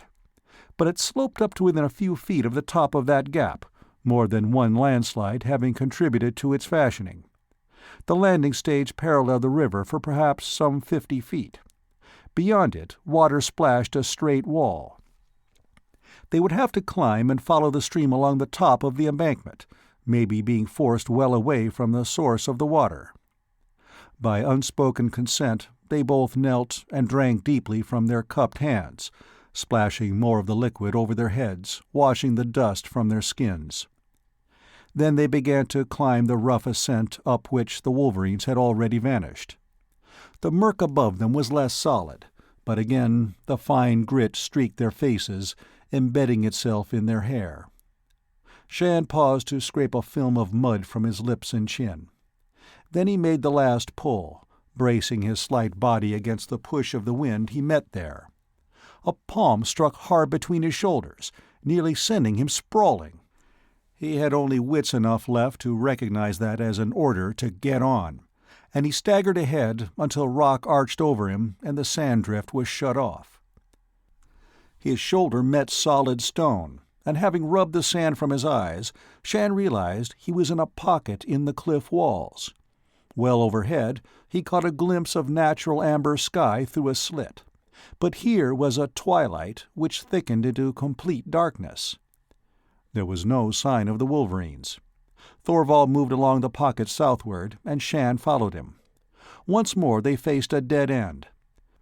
For the crevice, with the sheer descent to the river on the right, the cliff wall at its back, came to an abrupt stop in a drop which caught at Shann's stomach when he ventured to look down. If some battleship of the interstellar fleet had aimed a force beam across the mountains of Warlock, cutting down to what lay under the first envelope of planet skin, perhaps the resulting wound might have resembled that slash. What had caused such a break between the height on which they stood and the much taller peak beyond, Shann could not guess. But it must have been a cataclysm of spectacular dimensions. There was certainly no descending to the bottom of that cut and reclimbing the rock face on the other side. The fugitives would either have to return to the river, with all its ominous warnings of trouble to come, or find some other path across that gap which now provided such an effective barrier to the west. "Down!" Just as Thorvald had pushed him out of the murk of the dust storm into the crevice, so now did that officer jerk Shann from his feet, forcing him to the floor of the half-cave from which they had partially emerged. A shadow moved across the bright band of sunlit sky. "Back!" Thorvald caught at Shann again, his greater strength prevailing as he literally dragged the younger man into the dusk of the crevice. And he did not pause, nor allow Shann to do so, even when they were well under cover again. At last they reached the dark hole in the southern wall which they had passed earlier, and a push from Thorvald sent his companion into that. Then a blow greater than any survey officer had aimed at him struck Shann. He was hurled against a rough wall with impetus enough to explode the air from his lungs, the ensuing pain so great that he feared his ribs had given under the thrust. Before his eyes, fire lashed down the slit, searing him into temporary blindness. That flash was the last thing he remembered as thick darkness closed in, shutting him into the nothingness of unconsciousness. It hurt to breathe. He was slowly aware first of that pain, and then the fact that he was breathing, that he had to endure the pain for the sake of breath. His whole body was jarred into a dull torment as a weight pressed upon his twisted legs. Then strong animal breath puffed into his face. Shann lifted one hand by willpower, touched thick fur, felt the rasp of a tongue laid wetly across his fingers. Something close to terror engulfed him for a second or two when he knew that he could not see. The black about him was colored by jagged flashes of red, which he somehow guessed were actually inside his eyes. He groped through that fire-pierced darkness. An animal whimper from the throat of the shaggy body pressed against him. He answered that movement. "Taggy?" The shove against him was almost enough to pin him once more to the wall, a painful crush on his aching ribs, as the wolverine responded to his name. The second nudge from the other side must be Togi's bid for attention. But what had happened? Thorvald had hurled him back just after that shadow had swung over the ledge. That shadow. Shann's wits quickened as he tried to make sense of what he could remember. A Throg ship. Then that fiery lash which had cut after them could only have resulted from one of those energy bolts such as had wiped out the others of his kind at the camp. But he was still alive. "Thorvald?" he called through his personal darkness. When there was no answer, Shann called again, more urgently. Then he hunched forward on his hands and knees, pushing Taggy gently aside, running his hands over projecting rocks, uneven flooring. His fingers touched what could only be cloth, before they met the warmth of flesh, and he half threw himself against the supine body of the survey officer, groping awkwardly for heartbeat, for some sign that the other was still living. "What?" The one word came thickly, but Shann gave something close to a sob of relief as he caught the faint mutter. He squatted back on his heels, pressed his forearm against his aching eyes in a kind of fierce will to see. Perhaps that pressure did relieve some of the blackout, for when he blinked again, the complete dark and the fiery trails had faded to gray, and he was sure he saw dimly a source of light to his left. The Throg ship had fired upon them, but the aliens could not have used the full force of their weapon, or neither of the Terrans would still be alive, which meant, Shann's thoughts began to make sense which brought apprehension. The Throgs probably intended to disable rather than kill. They wanted prisoners, just as Thorvald had warned. How long did the Terrans have before the aliens would come to collect them? There was no fit landing place hereabouts for their flyer. The beetleheads would have to set down at the edge of the desert land and climb the mountains on foot, and the Throgs were not good at that. So the fugitives still had a measure of time. Time to do what? The country itself held them securely captive. That drop to the southwest was one barrier. To retreat eastward would mean running straight into the hands of the hunters. To descend again to the river, their raft gone, was worse than useless. There was only this side pocket in which they were sheltered. And once the Throgs arrived, they could scoop the Terrans out at their leisure, perhaps while stunned by a controlling energy beam. "Taggy? Togi?" Shann was suddenly aware that he had not heard the wolverines for some time. He was answered by a weirdly muffled call from the south. Had the animals found a new exit? Was this niche more than just a niche? A cave of some length, or even a passage running back into the interior of the peaks? With that faint hope spurring him, Shann bent again over Thorvald, able now to make out the other's huddled form. Then he drew the torch from the inner loop of his coat and pressed the lowest stud. His eyes smarted in answer to that light, watered until tears pattered in grime and dust on his cheeks. But he could make out what lay before them, a hole leading into the cliff face, the hole which might furnish the door to escape. The survey officer moved, levering himself up, his eyes screwed tightly shut. "Lantee? Here, and there's a tunnel right behind you. The wolverines went that way." To his surprise, there was a thin ghost of a smile on Thorvald's usually straight-lipped mouth. "And we'd better be away before visitors arrive?"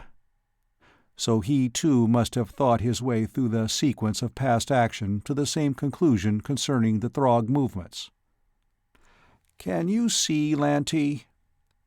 The question was painfully casual, but a note in it, almost a reaching for reassurance, cut for the first time through the wall which had stood between them from their chance meeting by the wrecked ship. "Better now. I couldn't when I first came to," Shann answered quickly. Thorvald opened his eyes, but Shann guessed that he was as blind as he himself had been. He caught at the officer's nearer hand, drawing it to rest on his own belt. "Grab hold." Shann was giving the orders now. "By the look of that opening, we had better try crawling. I've a torch on at low." "Good enough." The other's fingers fumbled on the band about Shann's slim waist until they gripped tight at his back. He started on into the opening, drawing Thorvald by that hold with him. Luckily, they did not have to crawl far, for shortly past the entrance, the fault or vein they were following became a passage high enough for even the tall Thorvald to travel without stooping. And then, only a little later, he released his hold on Shann, reporting he could now see well enough to manage on his own. The torch beam caught on a wall and awoke from there a glitter which hurt their eyes, a green-gold cluster of crystals. Several feet on, there was another flash of embedded crystals. Those might promise priceless wealth, but neither Terran paused to examine them more closely or touch their surfaces. From time to time, Shann whistled, and always he was answered by the wolverines, their calls coming from ahead.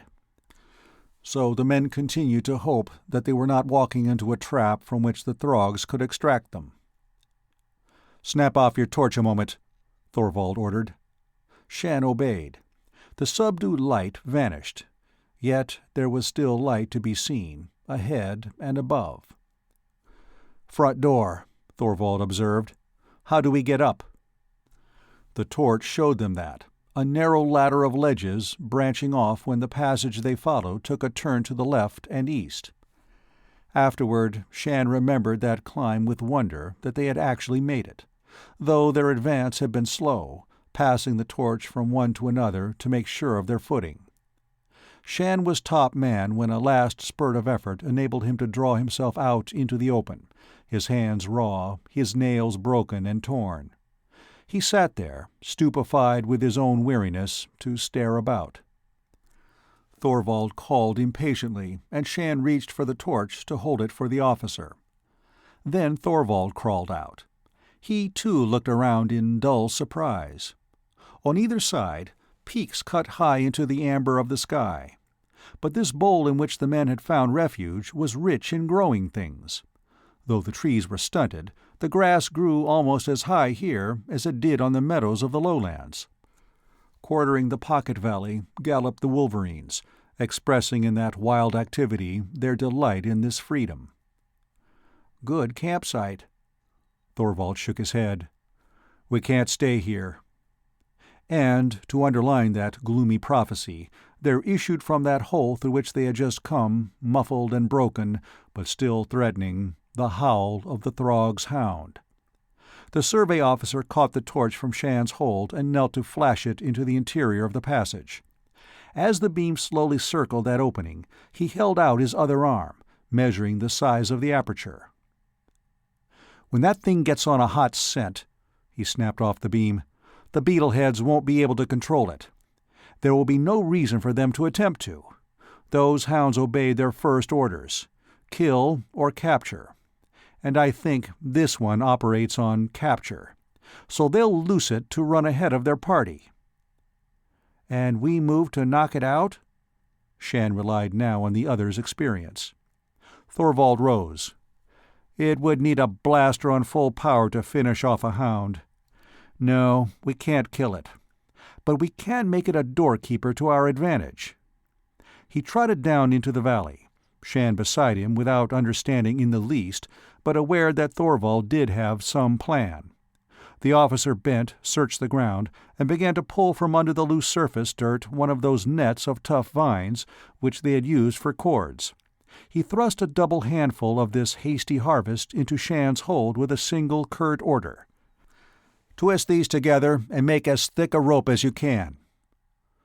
Shann twisted, discovering, to his pleased surprise, that under pressure the vines exuded a sticky purple sap, which not only coated his hands, but also acted as an adhesive for the vines themselves, so that his task was not nearly as formidable as it had first seemed.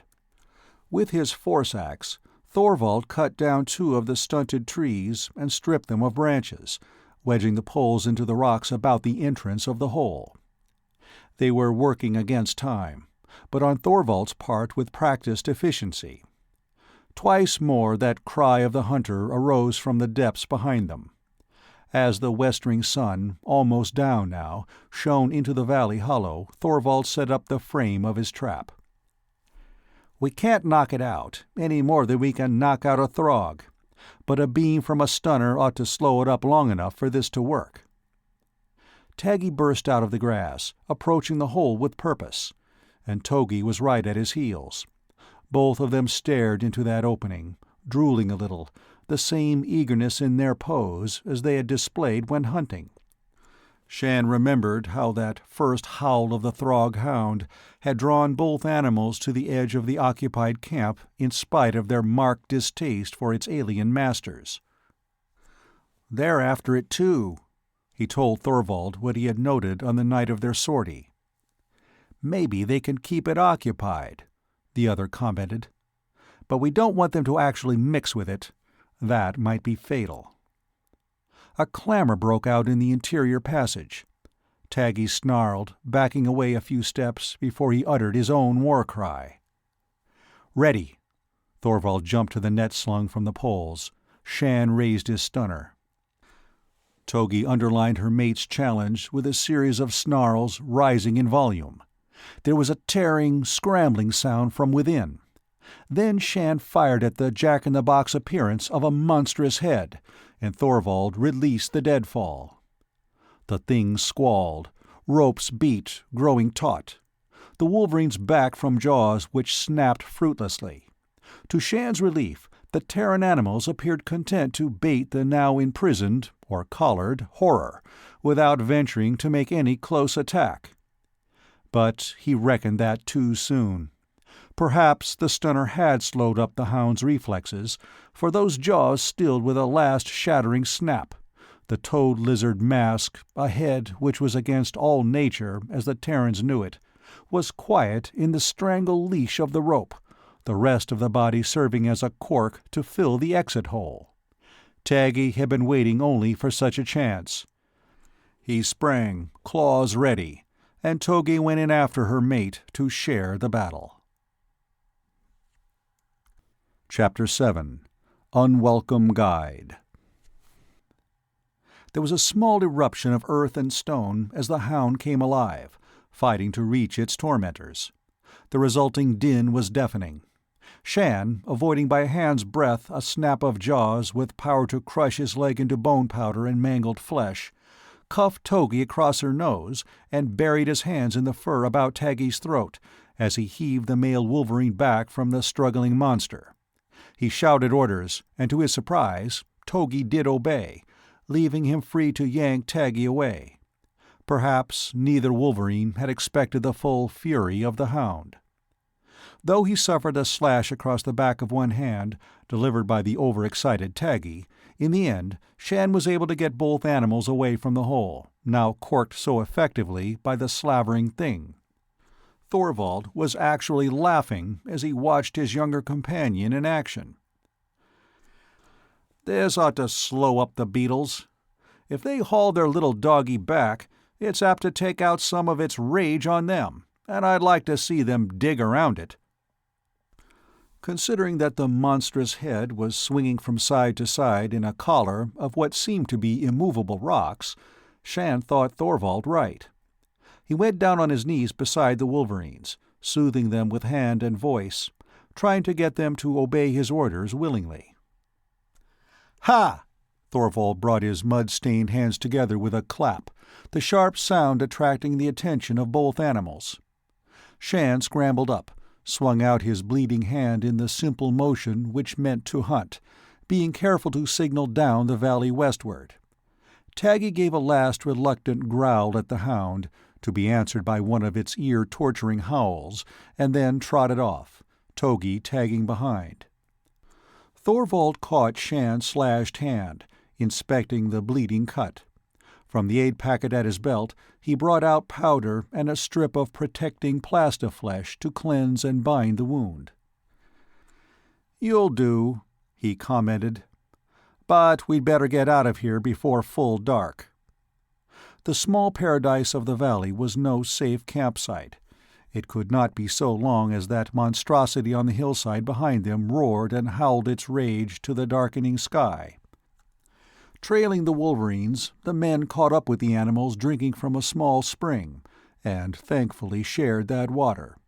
Then they pushed on, not able to forget that somewhere in the peaks about must lurk the Throg flyer ready to attack on sight. Only darkness could not be held off by the will of men. Here in the open there was no chance to use the torch. As long as they were within the valley boundaries, the phosphorescent bushes marked a path, but by the coming of complete darkness they were once more out in a region of bare rock. The wolverines had killed a brace of skitterers, consuming hide and soft bones as well as the meager flesh, which was not enough to satisfy their hunger. However, to Shann's relief, they did not wander too far ahead. And as the men stopped at last on a ledge where a fall of rock gave them some limited shelter, both animals crowded in against the humans, adding the heat of their bodies to the slight comfort of that cramped resting place. From time to time, Shann was startled out of a troubled half-sleep by the howl of the Hound. Luckily, that sound never seemed any louder. If the Throgs had caught up with their hunter, and certainly they must have done so by now, they either could not or would not free it from the trap. Shann dozed again, untroubled by any dreams, to awake hearing the shriek of clack-clacks. But when he studied the sky, he was able to sight none of the cliff-dwelling Warlockian bats. "More likely they are paying attention to our friend back in the valley," Thorvald said dryly, rightly reading Shann's glance to the clouds overhead. "Ought to keep them busy." Clack-clacks were meat-eaters, only they preferred their chosen prey weak and easy to attack. The imprisoned Hound would certainly attract their kind. And those shrill cries now belling through the mountain heights ought to draw every one of their species within miles. "There it is." Thorvald, pulling himself to his feet by a rock handhold, gazed westward, his gaunt face eager. Shann, expecting no less than a cruising Throg ship, searched for cover on their perch. Perhaps if they flattened themselves behind the fall of stones, they might be able to escape attention. Yet Thorvald made no move into hiding. And so Shann followed the line of the other's fixed stare. Before and below them lay a maze of heights and valleys, sharp drops and saw-toothed rises. But on the far rim of that section of Badlands shone the green of a Warlockian sea rippling on to the only dimly seen horizon. They were now within sight of their goal. Had they one of the exploration sky flitters from the overrun camp, they could have walked its beach sands within the hour. Instead, they fought their way through a devil-designed country for the next 2 days. Twice they had narrow escapes from the Throg ship, or ships which continued to sweep across the rugged line of the coast, and only a quick dive to cover, wasting precious time cowering like trapped animals, saved them from discovery. But at least the Hound did not bay again on the tangled trail they left, and they hoped that the trap and the clack-clacks had put that monster permanently out of service. On the 3rd day they came down to one of those fjords which tongued inland, fringing the coast. There had been no lack of hunting in the narrow valleys through which they had threaded, so both men and wolverines were well fed, though animal fur wore better than the now tattered uniforms of the men. "Now where?" Shann asked. Would he now learn the purpose driving Thorvald on to this coastland? Certainly such broken country afforded good hiding, but no better concealment than the mountains of the interior. The survey officer turned slowly around on the shingle, studying the heights behind them as well as the angle of the inlet where the wavelets lapped almost at their battered boot-tips. Opening his treasured map-case, he began a patient checking of landmarks against several of the strips he carried. "We'll have to get on down to the true coast." Shann leaned against the trunk of a conical-branched mountain tree, pulling absently at the shreds of wine-colored bark being shed in seasonal change. The chill they had known in the upper valleys was succeeded here by a humid warmth. Spring was becoming a summer such as this northern continent knew. Even the fresh wind blowing in from the outer sea had already lost some of the bite they had felt 2 days before, when its salt-laden mistiness had first struck them. "Then what do we do there?" Shann persisted. Thorvald brought over the map, his black-rimmed nail tracing a route down one of the fjords, slanting out to indicate a lace of islands extending in a beaded line across the sea. "We head for these." To Shann, that made no sense at all. Those islands, why, they would offer less chance of establishing a safe base than the broken land in which they now stood. Even the survey scouts had given those spots of sea-encircled earth the most cursory examination from the air. "Why?" he asked bluntly. So far, he had followed orders because they had for the most part made sense, but he was not giving obedience to Thorvald as a matter of rank alone. "Because there is something out there, something which may make all the difference now. Warlock isn't an empty world." Shann jerked free a long thong of loose bark, rolling it between his fingers. Had Thorvald cracked? He knew that the officer had disagreed with the findings of the team, and had been an unconvinced minority of one, who had refused to subscribe to the report that Warlock had no native intelligent life, and therefore was ready and waiting for human settlement, because it was technically an empty world. But to continue to cling to that belief without a single concrete proof was certainly a sign of mental imbalance. And Thorvald was regarding him now with frowning impatience. You were supposed to humor delusions, weren't you? Only, could you surrender and humor a wild idea which might mean your death? If Thorvald wanted to go island-hopping in chance of discovering what never had existed, Shann need not accompany him. And if the officer tried to use force, well, Shann was armed with a stunner, and had, he believed, more control over the wolverines. Perhaps if he merely gave lip agreement to this project. Only he didn't believe, noting the light deep in those gray eyes holding on him, that anybody could talk Thorvald out of this particular obsession. "You don't believe me, do you?" The impatience arose hotly in that demand. "Why shouldn't I?" Shann tried to temporize. You've had a lot of exploration experience. You should know about such things. I don't pretend to be any authority." Thorvald refolded the map and placed it in the case. Then he pulled at the ceiling of his blouse, groping in an inner secret pocket. He uncurled his fingers to display his treasure. On his palm lay a coin-shaped medallion, bone-white, but possessing an odd luster which bone would not normally show. And it was carved. Shann put out a finger, though he had a strange reluctance to touch the object. When he did, he experienced a sensation close to the tingle of a mild electric shock. And once he had made that contact, he was also impelled to pick up that disk and examine it more closely. The carved pattern was very intricate, and had been done with great delicacy and skill, though the whorls, oddly shaped knobs, ribbon tracings made no connected design he could determine. After a moment or two of study, Shann became aware that his eyes, following those twists and twirls, were fixed, that it required a distinct effort to look away from the thing. Feeling some of that same alarm as he had known when he first heard the wailing of the Throg Hound, he let the disk fall back into Thorvald's hold, even more disturbed when he discovered that to relinquish his grasp required some exercise of will. "What is it?" Thorvald restored the coin to his hiding place. "You tell me. I can say this much. There is no listing for anything even remotely akin to this in the archives." Shann's eyes widened. He absently rubbed the fingers which had held the bone coin, if it was a coin, back and forth across the torn front of his blouse.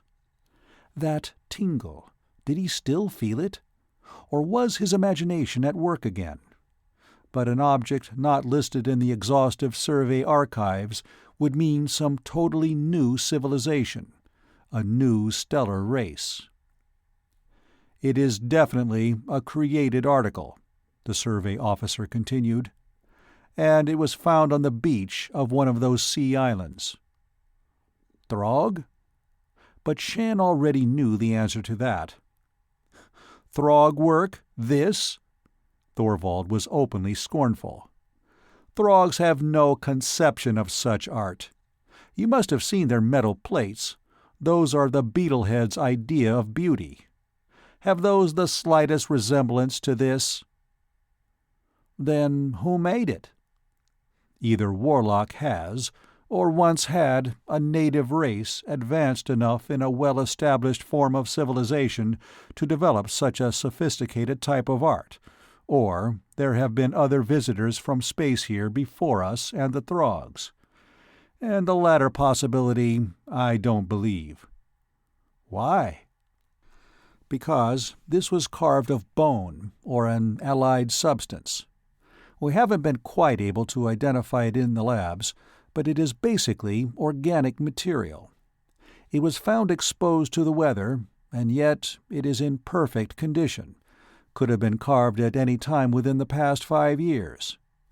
It has been handled, yes, but not roughly.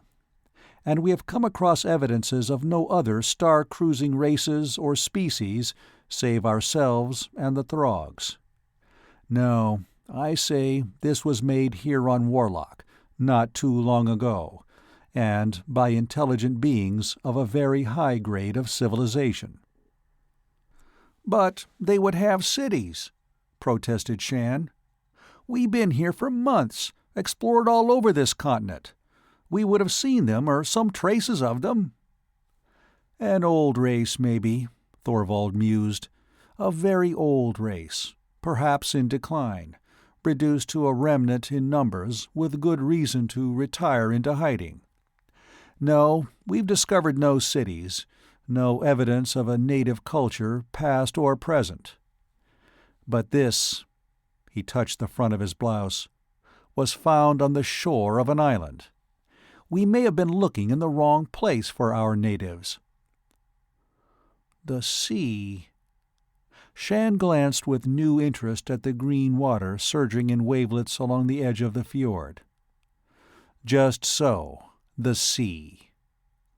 But scouts have been here for more than a year, one team or another, and nobody saw anything or found any traces. All 4 of our base camps were set inland. Our explorations along the coast were mainly carried out by Flitter, except for one party, the one which found this. And there may be excellent local reasons why any native never showed himself to us. For that matter, they may not be able to exist on land at all, any more than we could live without artificial aids in the sea. Now we must make a real attempt to find them, if they do exist anywhere near here. A friendly native race could make all the difference in the world in any struggle with the Throgs. Then you did have more than the dreams to back you when you argued with Feniston, Shann cut in. Thorvald's eyes were on him again. When did you hear that, Lantee? To his great embarrassment, Shann found himself flushing. I heard you, the day you left for headquarters, he admitted, and then added in his own defense, probably half the camp did too. Thorvald's gathering frown flickered away. He gave a snort of laughter. Yes, I guess we did rather get to the bellowing point that morning. The dreams. He came back to the subject. Yes, the dreams are important. We had their warning from the start. Laurie was the first in-scout who charted Warlock, and he is a good man. I guess I can break secret now to tell you that his ship was equipped with a new experimental device which recorded, well, you might call it an emanation, a radiation so faint its source could not be traced. And it registered whenever Laurie had one of those dreams. Unfortunately, the machine was very new, very much in the untested stage, and its performance, when checked later in the lab, was erratic enough so the powers that be questioned all its readings. They produced a half-dozen answers to account for that tape, and Laurie only caught the recording as long as he was on a big bay to the south. Then, when 2 check flights came in later, carrying perfected machines and getting no recordings, it was all written off as a mistake in the first experiment. A planet such as Warlock is too big a find to throw away when there was no proof of occupancy. And the settlement boys rushed matters right along. Shann recalled his own vivid dream of the skull rock set in the lap of water. This sea? And another small point fell into place to furnish the beginning of a pattern. I was asleep on the raft when I dreamed about that skull mountain, he said slowly, wondering if he were making sense. Thorvald's head came up with the alert stance of Taggy on a strong game scent. Yes, on the raft you dreamed of a skull rock, and I of a cavern with a green veil. Both of us were on water which had an eventual connection with the sea. Could water be a conductor? I wonder. Once again his hand went to his blouse. He crossed the strip of gravel beach and dipped fingers into the water, letting the drops fall on the carved disc he now held in his other hand. "What are you doing?" Shann could see no purpose in that. Thorvald did not answer. He had pressed wet hand to dry now, palm to palm, the coin cupped tightly between them. He turned a quarter circle to face the still distant open sea. "That way." He spoke with a new, odd tonelessness. Shann stared into the other's face. All the eager alertness of only a moment earlier had been wiped away. Thorvald was no longer the man he had known, but in some frightening way a husk, holding a quite different personality. The younger Terran answered his fear with an attack from the old days of rough infighting in the dumps of Tyr. He brought his right hand down hard in a sharp chop across the officer's wrists. The bone coin spun to the sand, and Thorvald stumbled, staggering forward a step or two. Before he could recover balance, Shann had stamped on the medallion. Thorvald whirled, his stunner drawn with a speed for which Shann gave him high marks. But the younger man's own weapon was already out and ready. And he talked, fast. "That thing's dangerous. What did you do? What did it do to you?" His demand got through to a Thorvald who was himself again. "What was I doing?" came a counter-demand. "You were acting like a mind-controlled." Thorvald stared at him incredulously, then with a growing spark of interest. "The minute you dropped water on that thing, you changed," Shann continued. Thorvald reholstered his stunner. "Yes," he mused. "Why did I want to drip water on it? Something prompted me." He ran his still damp hand up the angle of his jaw, across his forehead, as if to relieve some pain there. "What else did I do?" "Face to the sea and said, 'That way,'" Shann replied promptly. "And why did you move in to stop me?" Shann shrugged. "When I first touched that thing, I felt a shock. And I've seen mind-controlled." He could have bitten his tongue for betraying that. The world of the mind-controlled was very far from the life Thorvald and his kind knew. "Very interesting," commented the other. "For one of so few years, you seem to have seen a lot, Lantee, and apparently remembered most of it. But I would agree that you are right about this little plaything. It carries a danger with it, being far less innocent than it looks." He tore off one of the fluttering scraps of rag which now made up his sleeve. "If you'll just remove your foot, we'll put it out of business for now." He proceeded to wrap the disk well in his bit of cloth, taking care not to touch it again with his bare fingers while he stowed it away. "I don't know what we have in this. A key to unlock a door, a trap to catch the unwary. I can't guess how or why it works. But we can be reasonably sure it's not just some carefree maiden's locket, nor the equivalent of a credit to spend in the nearest bar. So, it pointed me to the sea, did it? Well, that much I am willing to allow. Maybe we'll be able to return it to the owner, after we learn who or what that owner is." Shann gazed down at the green water, opaque, not to be pierced to the depths by human sight. Anything might lurk there. Suddenly, the Throgs became normal when balanced against an unknown living in the murky depths of an aquatic world. Another attack on the Throg-held camp could be well preferred to such exploration as Thorvald had in mind. Yet Shann did not voice any protest as the survey officer faced again in the same direction as the disk had pointed him moments before. Chapter 8. Utgaard. A wind from the west sprang up an hour before sunset, lashing waves inland until their spray was a salt mist in the air, a mist to sodden clothing, plaster hair to the skull, leaving a brine slime across the skin. Yet Thorvald hunted no shelter, in spite of the promise in the rough shoreline at their backs. The sand in which their boots slipped and slid was coarse stuff, hardly finer than gravel, studded with nests of drift, bone-white or grayed or pale lavender, smoothed and stored by the seasons of low tides and high, seasonal storms and hurricanes. A wild shore and a forbidding one to arouse Shann's distrust, perhaps a fitting goal for that disk's guiding.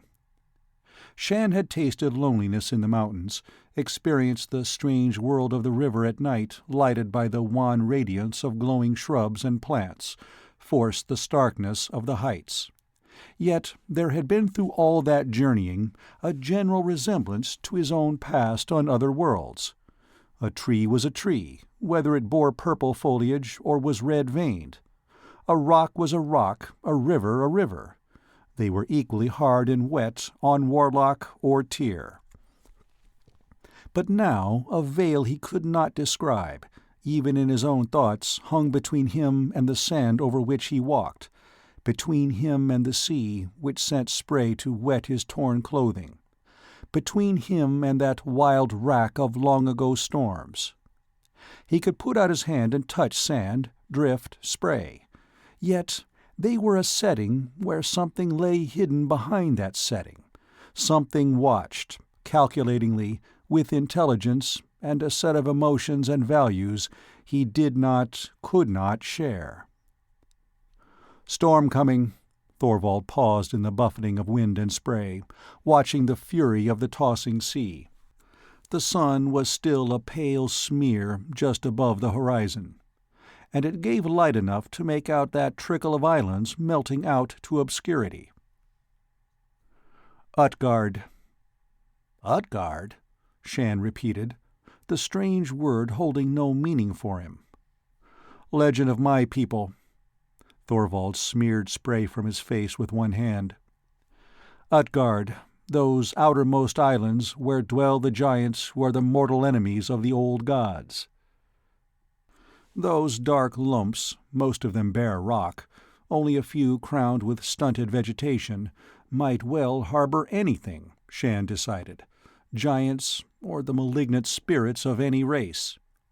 Perhaps even the Throgs had their tales of evil things in the night, beetle monsters to people wild, unknown lands. He caught at Thorvald's arm and suggested a practical course of action. "We'll need shelter before the storm strikes." To Shann's relief, the other nodded. They trailed back across the beach, their backs now to the sea and Utgaard. That harsh-sounding name did so well fit the line of islands and islets. Shann repeated it to himself. Here the beach was narrow, a strip of blue sand gravel walled by wave-worn boulders. And from that barrier of stones, piled into a breastwork by chance, interwoven with bone-bare drift, arose the first of the cliffs.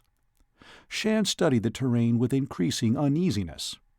To be caught between a sea, whipped inland by a storm wind, and that cliff would be a risk he did not like to consider, as ignorant of field lore as he was. They must locate some break nearer than the fjord, down which they had come.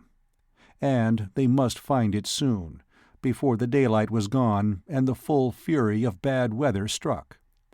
In the end, the wolverines discovered an exit, just as they found the passage through the mountain. Taggy nosed into a darker line down the face of the cliff and disappeared, Togi duplicating that feat. Shann trailed them, finding the opening a tight squeeze. He squirmed into dimness, his outstretched hands meeting a rough stone surface sloping upward. After gaining a point about 8 feet above the beach, he was able to look back and down through the seaward slit. Open to the sky, the crevice proved a doorway to a narrow valley, not unlike those which housed the fjords, but provided with a thick growth of vegetation well protected by the high walls.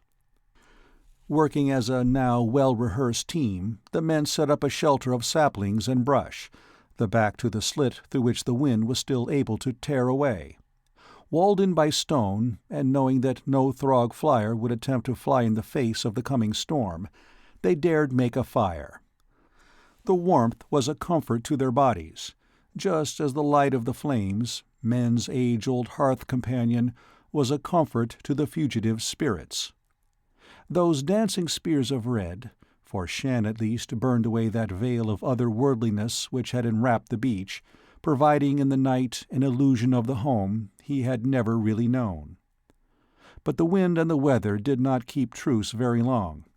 A wailing blast around the upper peaks produced a caterwauling to equal the voices of half a dozen Throg hounds. And in the poor shelter, the Terrans not only heard the thunderous boom of surf, but felt the vibration of that beat pounding through the very ground in which they lay. The sea must have long since covered the beach over which they had come, and was now trying its strength against the rock of the cliff barrier. They could not talk to each other over that din, although shoulder touched shoulder. The last flush of amber vanished from the sky with the speed of a dropped curtain. Tonight, no period of twilight divided night from day, but their portion of Warlock was plunged abruptly into darkness. The wolverines crowded into their small haven, whining deep in their throats. Shann ran his hands along their furred bodies, trying to give them a reassurance he himself did not feel.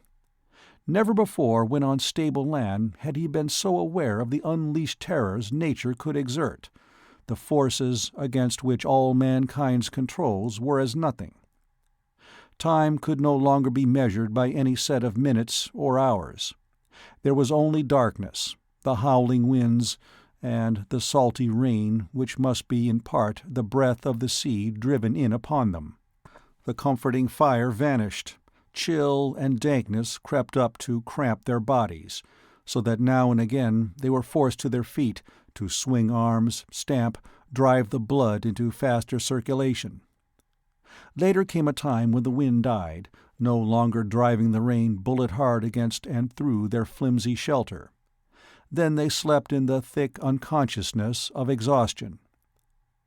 A red-purple skull, and from its eye sockets the flying things kept coming, going. Shann trod on an unsteady foundation which dipped under his weight, as had the raft of the river voyage. He was drawing near to that great head, could see now how waves curled about the angle of the lower jaw, slapping inward between gaps of missing teeth, which were really broken fangs of rock, as if the skull now and then sucked reviving moisture from the water. The aperture marking the nose was closer to a snout, and the hole was dark, dark as the empty eye sockets. Yet that darkness was drawing him past any effort to escape he could summon. And then that on which he rode so perilously was carried forward by the waves, grated against the jawbone, while against his own fighting will his hands arose above his head, reaching for a hold to draw his shrinking body up the stark surface to that snout passage. "Lantee!" A hand jerked him back, broke that compulsion, and the dream. Shann opened his eyes with difficulty. His lashes seemed glued to his cheeks. He might have been surveying a submerged world. Thin streamers of fog twined up from the earth as if they grew from seeds planted by the storm. But there was no wind, no sound from the peaks. Only under his stiff body Shann could still feel that vibration which was the sea battering against the cliff wall. Thorvald was crouched beside him, his hand still urgent on the younger man's shoulder. The officer's face was drawn so finely that his features, sharp under the tanned skin, were akin to the skull Shann still half saw among the ascending pillars of fog. "Storm's over." Shann shivered as he sat up, hugging his arms to his chest, his tattered uniform soggy under that pressure.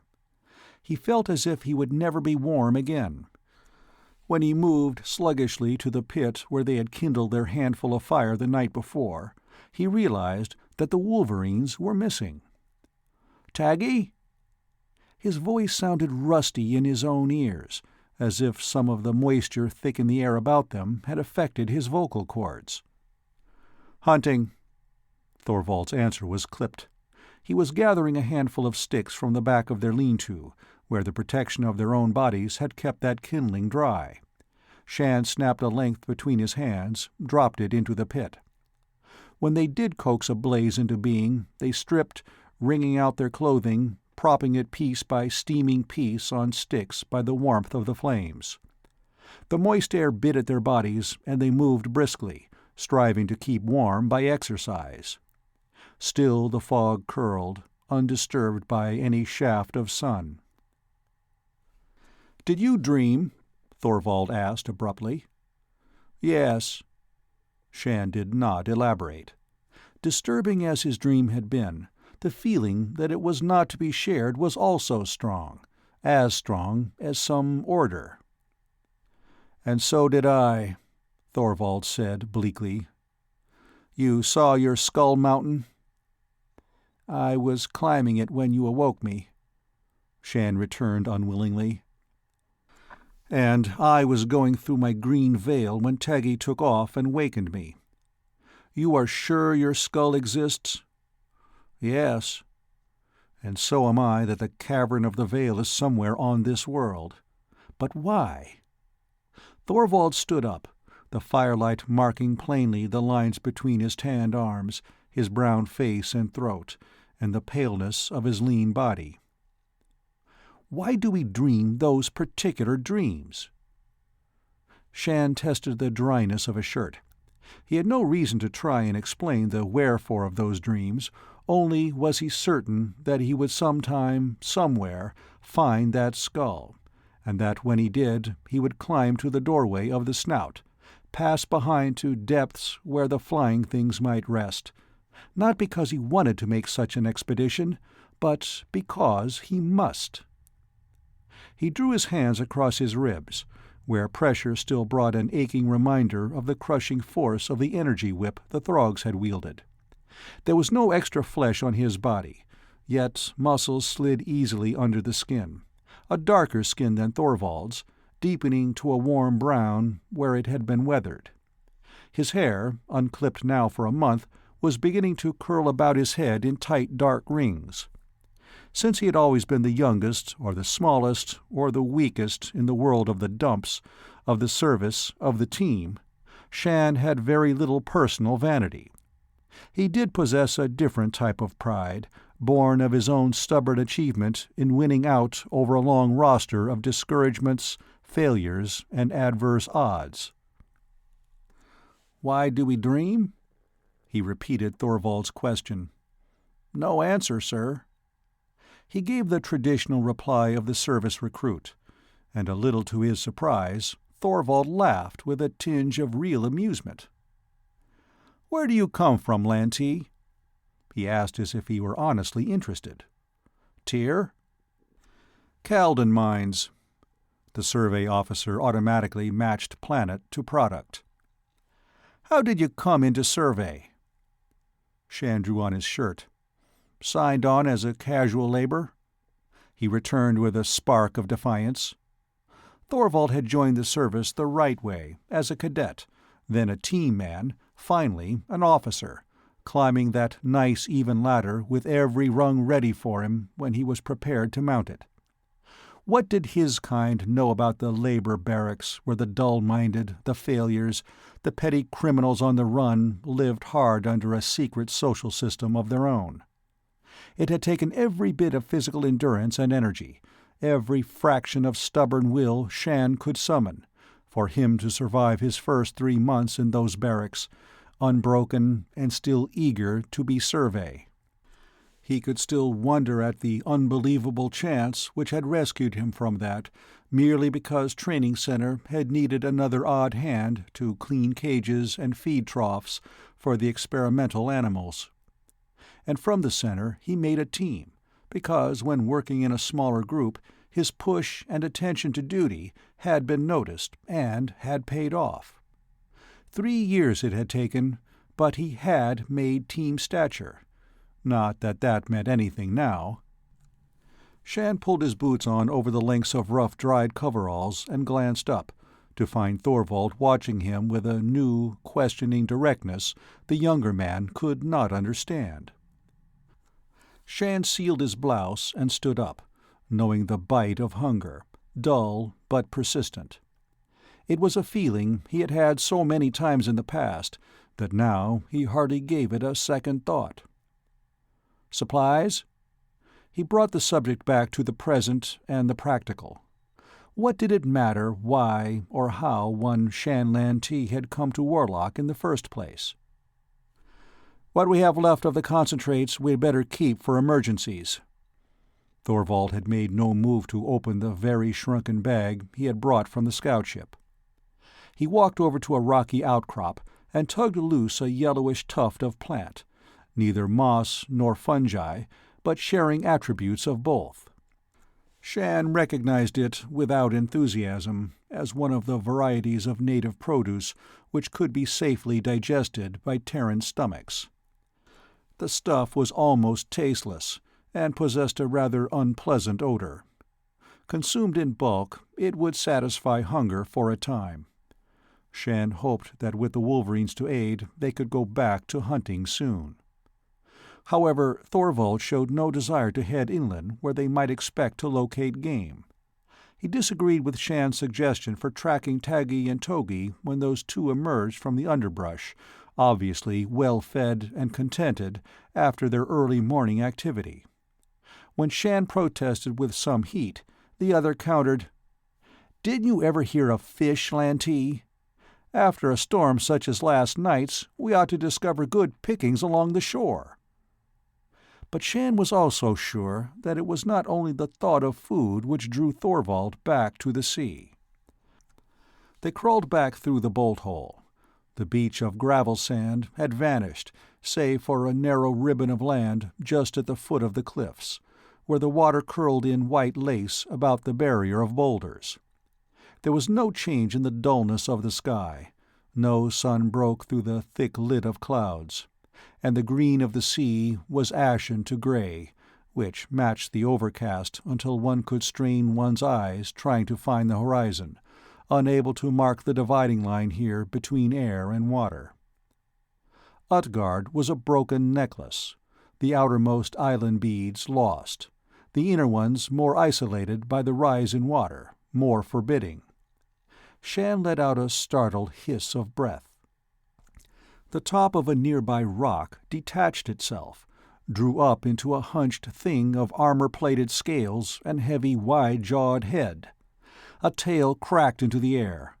A double tail split into equal forks for halfway down its length.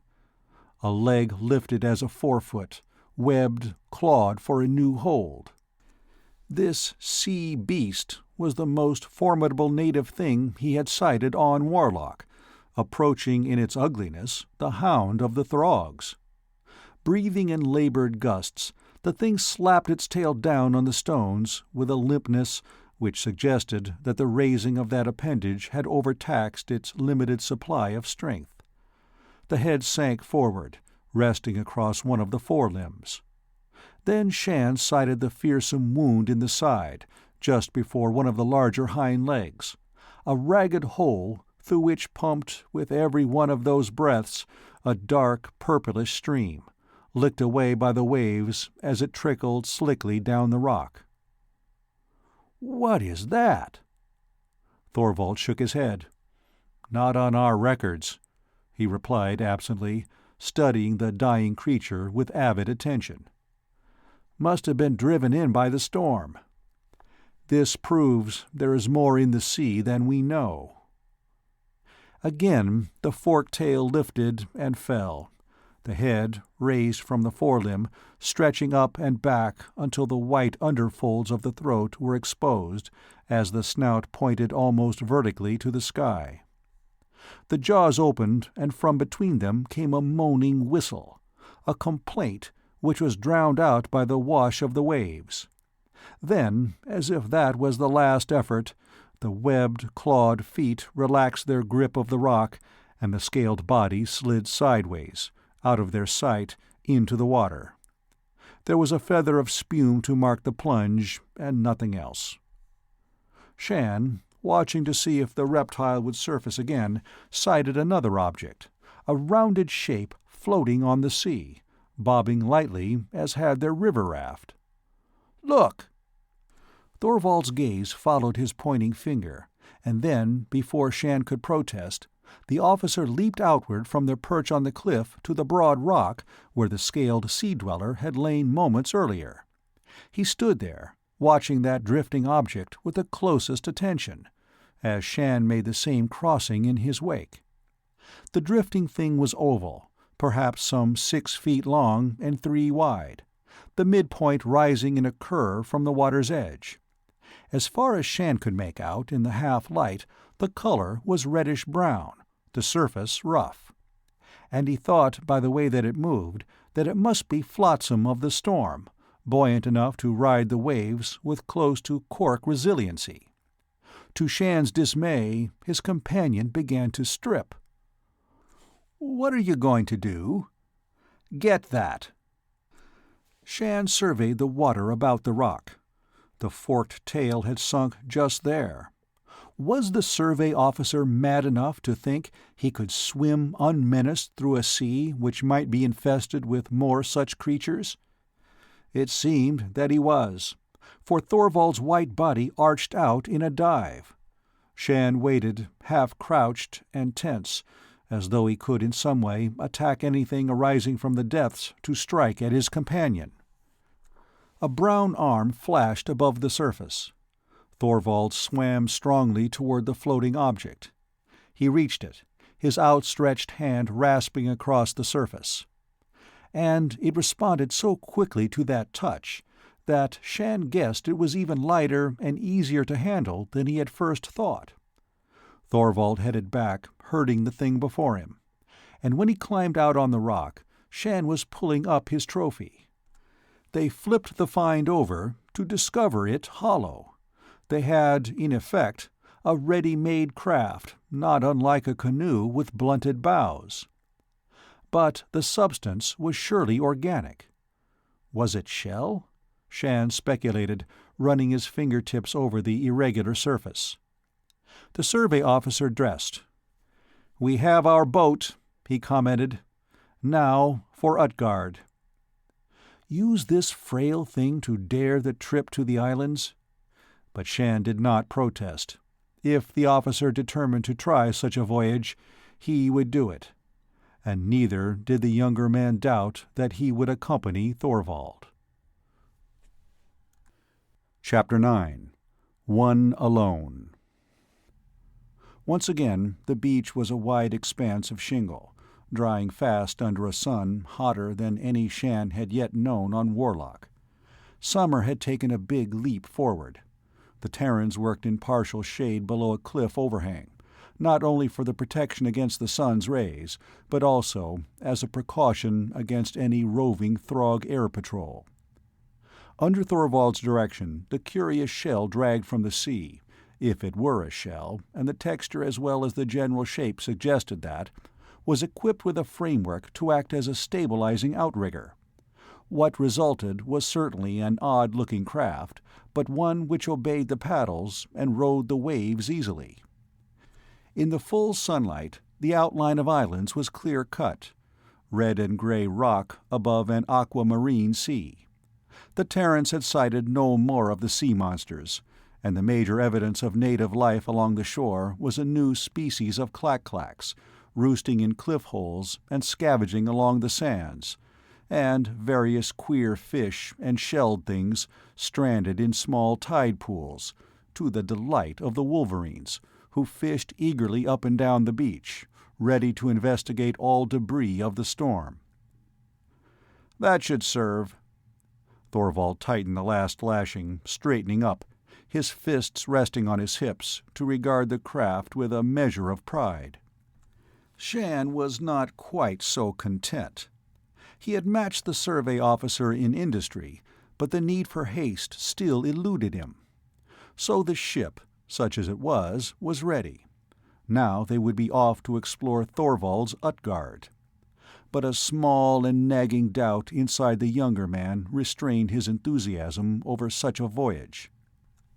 Forktail had come out of the section of ocean which they must navigate in this very crude transport, and Shann had no desire to meet an uninjured and alert Forktail in the latter's own territory. "Which island do we head for?" Shann kept private his personal doubts of their success. The outmost tip of that chain was only a distant smudge lying low on the water. "The largest. That one, with trees." Shann whistled. Since the night of the storm, the wolverines were again more amenable to the very light discipline he tried to keep. Perhaps the fury of that elemental burst had tightened the bond between men and animals, both alien to this world. Now Taggy and his mate padded toward him in answer to his summons. But would the wolverines trust the boat? Shann dared not risk their swimming, nor would he agree to leaving them behind. Thorvald had already stored their few provisions on board, and now Shann steadied the craft against a rock which served them as a wharf, while he coaxed Taggy gently. Though the wolverine protested, he at last scrambled in, to hunch at the bottom of the shell, the picture of apprehension. Togi took longer to make up her mind, and at length Shann picked her up bodily, soothing her with quiet speech and stroking hands to put her beside her mate. The shell settled under the weight of the passengers, but Thorvald's foresight concerning the use of the outrigger proved right, for the craft was seaworthy. It answered readily to the dip of their paddles as they headed in a curve, keeping the first of the islands between them and the open sea for a breakwater. From the air, Thorvald's course would have been a crooked one, for he wove back and forth between the scattered islands of the chain, using their lee calm for the protection of the canoe. About 2/3 of the group were barren rock, inhabited only by clack-clacks and creatures closer to true Terran birds in that they wore a body plumage which resembled feathers, though their heads were naked and leathery. And Shann noted the clack-clacks and the birds did not roost on the same islands, each choosing their own particular home, while the other species did not invade that territory. The first large-sized island they approached was crowned by trees, but it had no beach, no approach from sea level.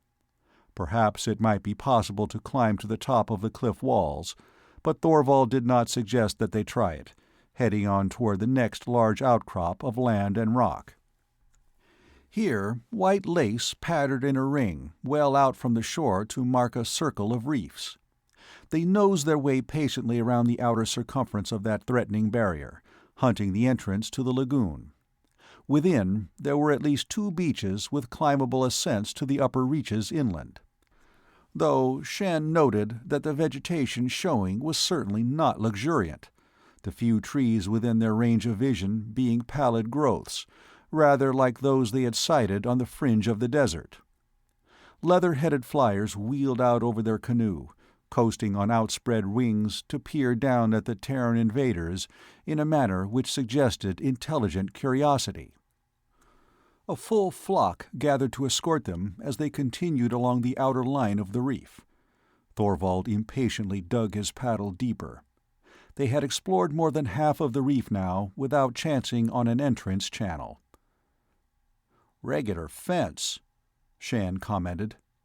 One could begin to believe that the barrier had been deliberately reared to frustrate visitors.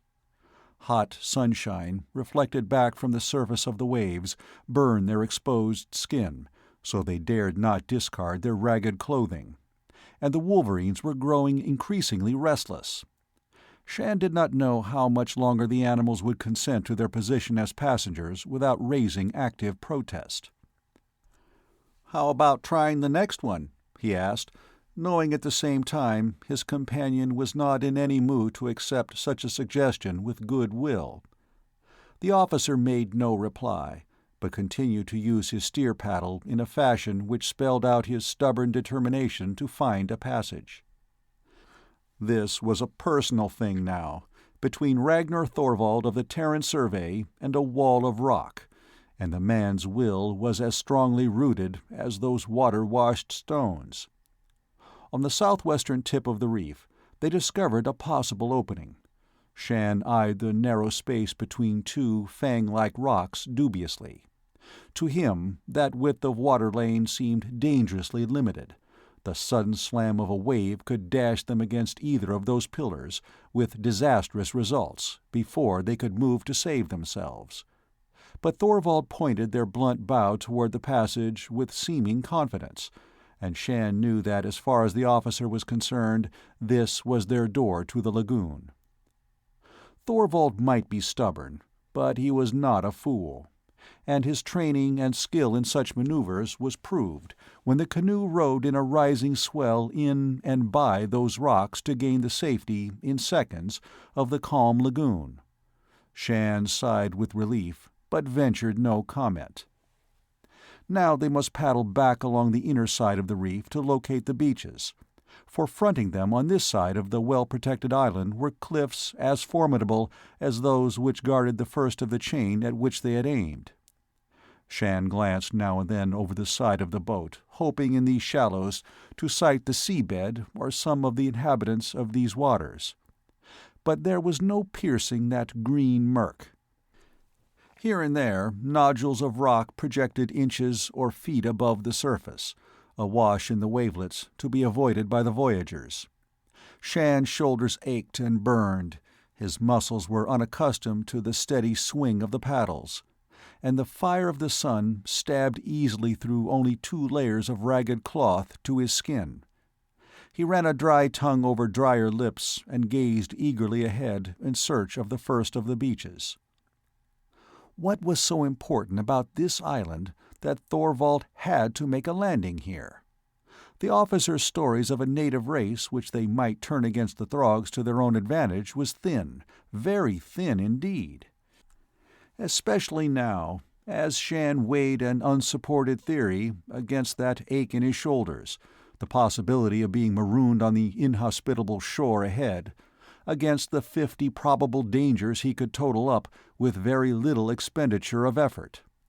A small nagging doubt of Thorvald's obsession began to grow in his mind. How could Shann even be sure that that carved disc and Thorvald's hocus-pocus with it had been on the level? On the other hand, what motive would the officer have for trying such an act just to impress Shann? The beach at last. As they headed the canoe in that direction, the wolverines nearly brought disaster on them. The animals' restlessness became acute as they sighted and scented the shore, and knew that they were close. Taggy reared, plunging over the side of the craft, and Shann had just time to fling his weight in the opposite direction as a counterbalance when Togi followed. They splashed shoreward while Thorvald swore fluently, and Shann grabbed to save the precious supply bag. In a shower of gravel, the animals made land and humped well up on the strand before pausing to shake themselves and splatter far and wide the burden of moisture transported by their shaggy fur. Ashore, the canoe became a clumsy burden, and, light as the craft was, both of the men sweated to get it up on the beach without snagging the outrigger against stones and brush. With the thought of a Throg patrol in mind, they worked swiftly to cover it. Taggy raised an egg-patterned snout from a hollow and licked at the stripling of greenish yolk matting his fur. The wolverines had wasted no time in sampling the contents of a wealth of nesting places beginning just above the high water mark, cupping 2 to 4 tough-shelled eggs in each. Treading a path among those clutches, the Terrans climbed a red-earthed slope toward the interior of the island. They found water, not the clear running of a mountain spring, but a stalish pool in a stone-walled depression on the crest of a rise, filled by the bounty of the rain. The warm liquid was brackish, but satisfied in part their thirst, and they drank eagerly. The outer cliff wall of the island was just that, a wall, for there was an inner slope to match the outer. And at the bottom of it, a showing of purple-green foliage, where plants and stunted trees fought for living space. But there was nothing else, though they quartered that growing section with the care of men trying to locate an enemy outpost. That night they camped in the hollow, roasted eggs in a fire, and ate the fishy-tasting contents because it was food, not because they relished what they swallowed. Tonight no cloud bank hung overhead. A man, gazing up, could see the stars. The stars and other things, for over the distant shore of the mainland they sighted the cruising lights of a Throg ship, and waited tensely for that circle of small sparkling points to swing out toward their own hiding-hole. "They haven't given up," Shann stated what was obvious to them both. "The settler transport," Thorvald reminded him.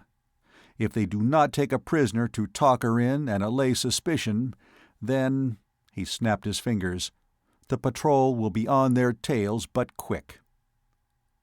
So just by keeping out of Throg range, they were, in a way, still fighting.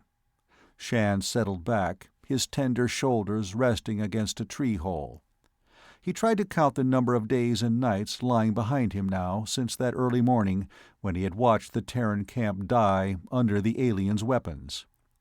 But one day faded into another, so that he could remember only action parts clearly: the attack on the grounded scout ship, the sortie they had made in turn on the occupied camp, the dust storm on the river, the escape from the Throg ship in the mountain crevice, and their meeting with the Hound. Then that storm, which had driven them to seek cover after their curious experience with the disk. And now this day, when they had safely reached the island. "Why this island?" he asked suddenly. "That carved piece was found here on the edge of this valley," Thorvald returned matter-of-factly. "But today we found nothing at all. Yet this island supplies us with a starting point." A starting point for what? A detailed search of all the islands, great and small, in the chain? And how did they dare continue to paddle openly from one to the next, with the Throg sweeping the skies?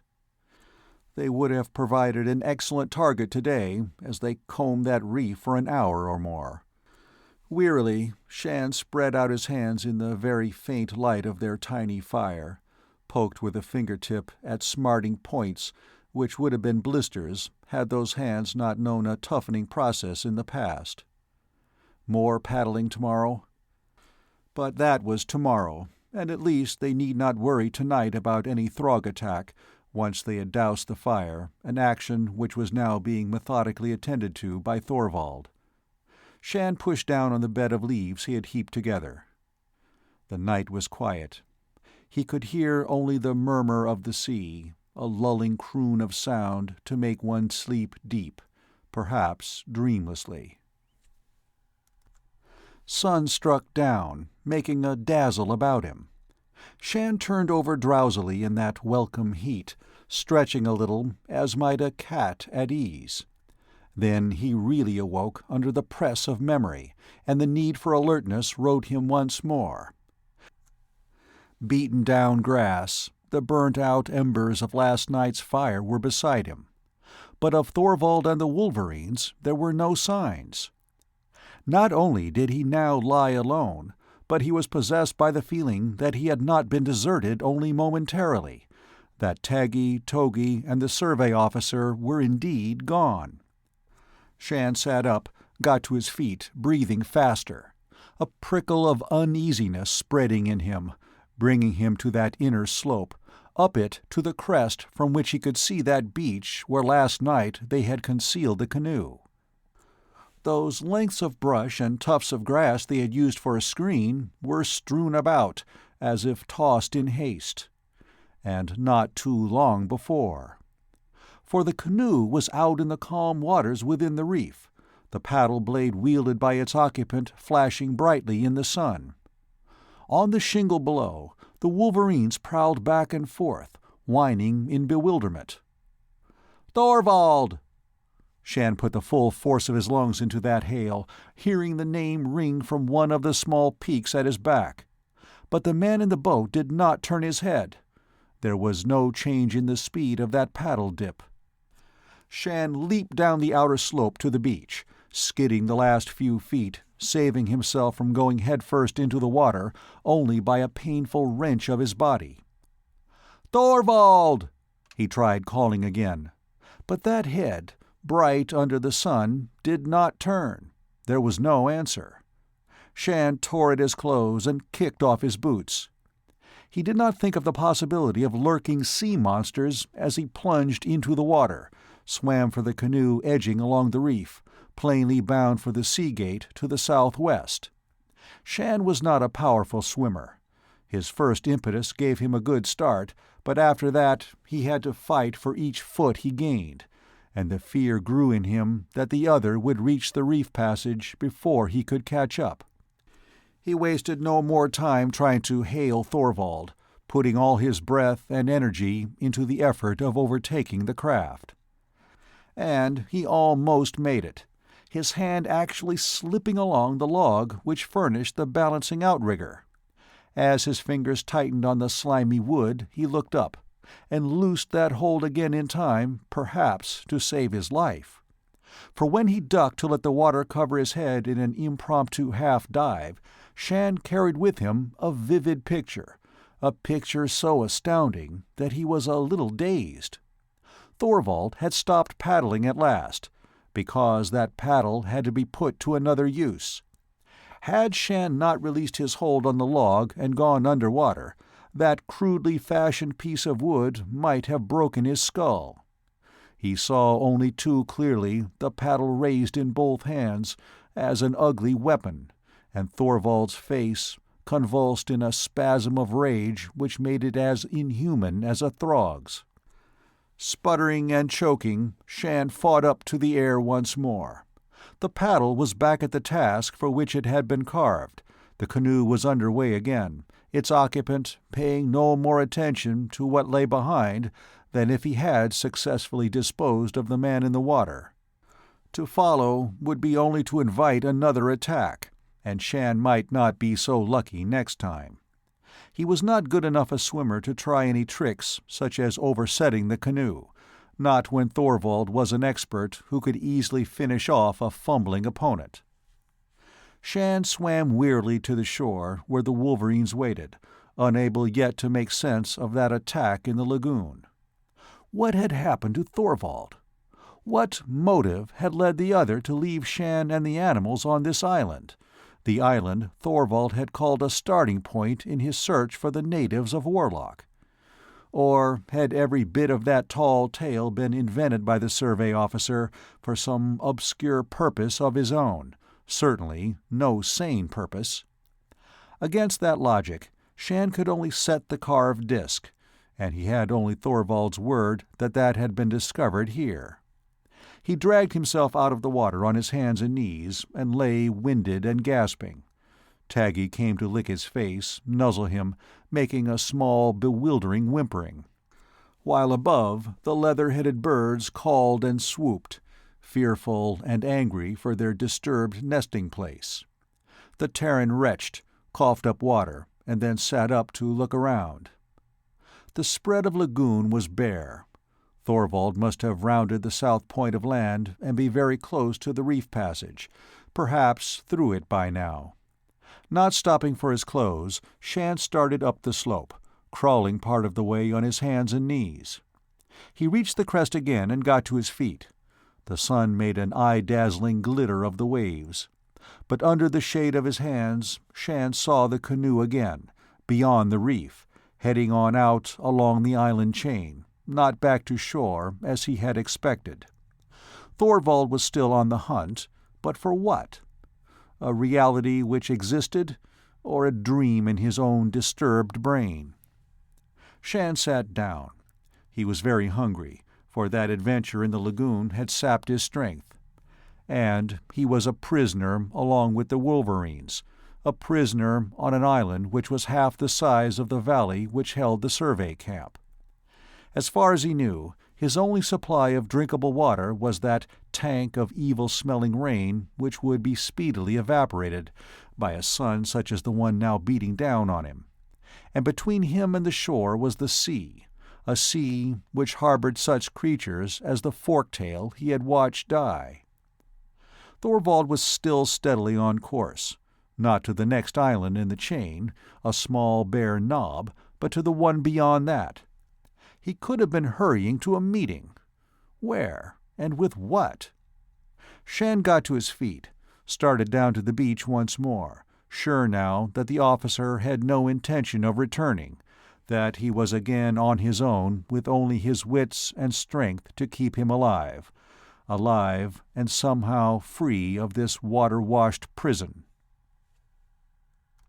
Chapter 10. A Trap for a Trapper. Shann took up the piece of soft, chalk-like stone he had found and drew another short white mark on the rust-red of a boulder well above the tide level.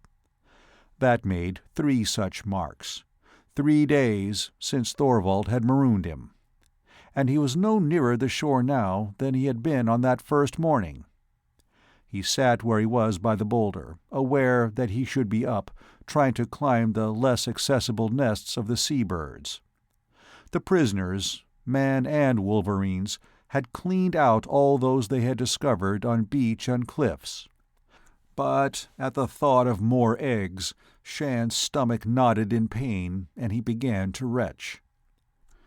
There had been no sign of Thorvald since Shann had watched him steer between the two westward islands, and the younger Terran's faint hope that the officer would return had died. On the shore a few feet away lay his own pitiful attempt to solve the problem of escape. The force-axe had vanished with Thorvald, along with all the rest of the meager supplies which had been the officer's original contribution to their joint equipment. Shann had used his knife on brush and small trees, trying to put together some kind of a raft. But he had not been able to discover here any of those vines necessary for binding, and his best efforts had all come to grief when he tried them in a lagoon launching. So far, he had achieved no form of raft which would keep him afloat longer than 5 minutes, let alone support 3 of them as far as the next islands. Shann pulled listlessly at the framework of his latest try, fully disheartened. He tried not to think of the unescapable fact that the water in the rain tank had sunk to only an inch or so of muddy scum.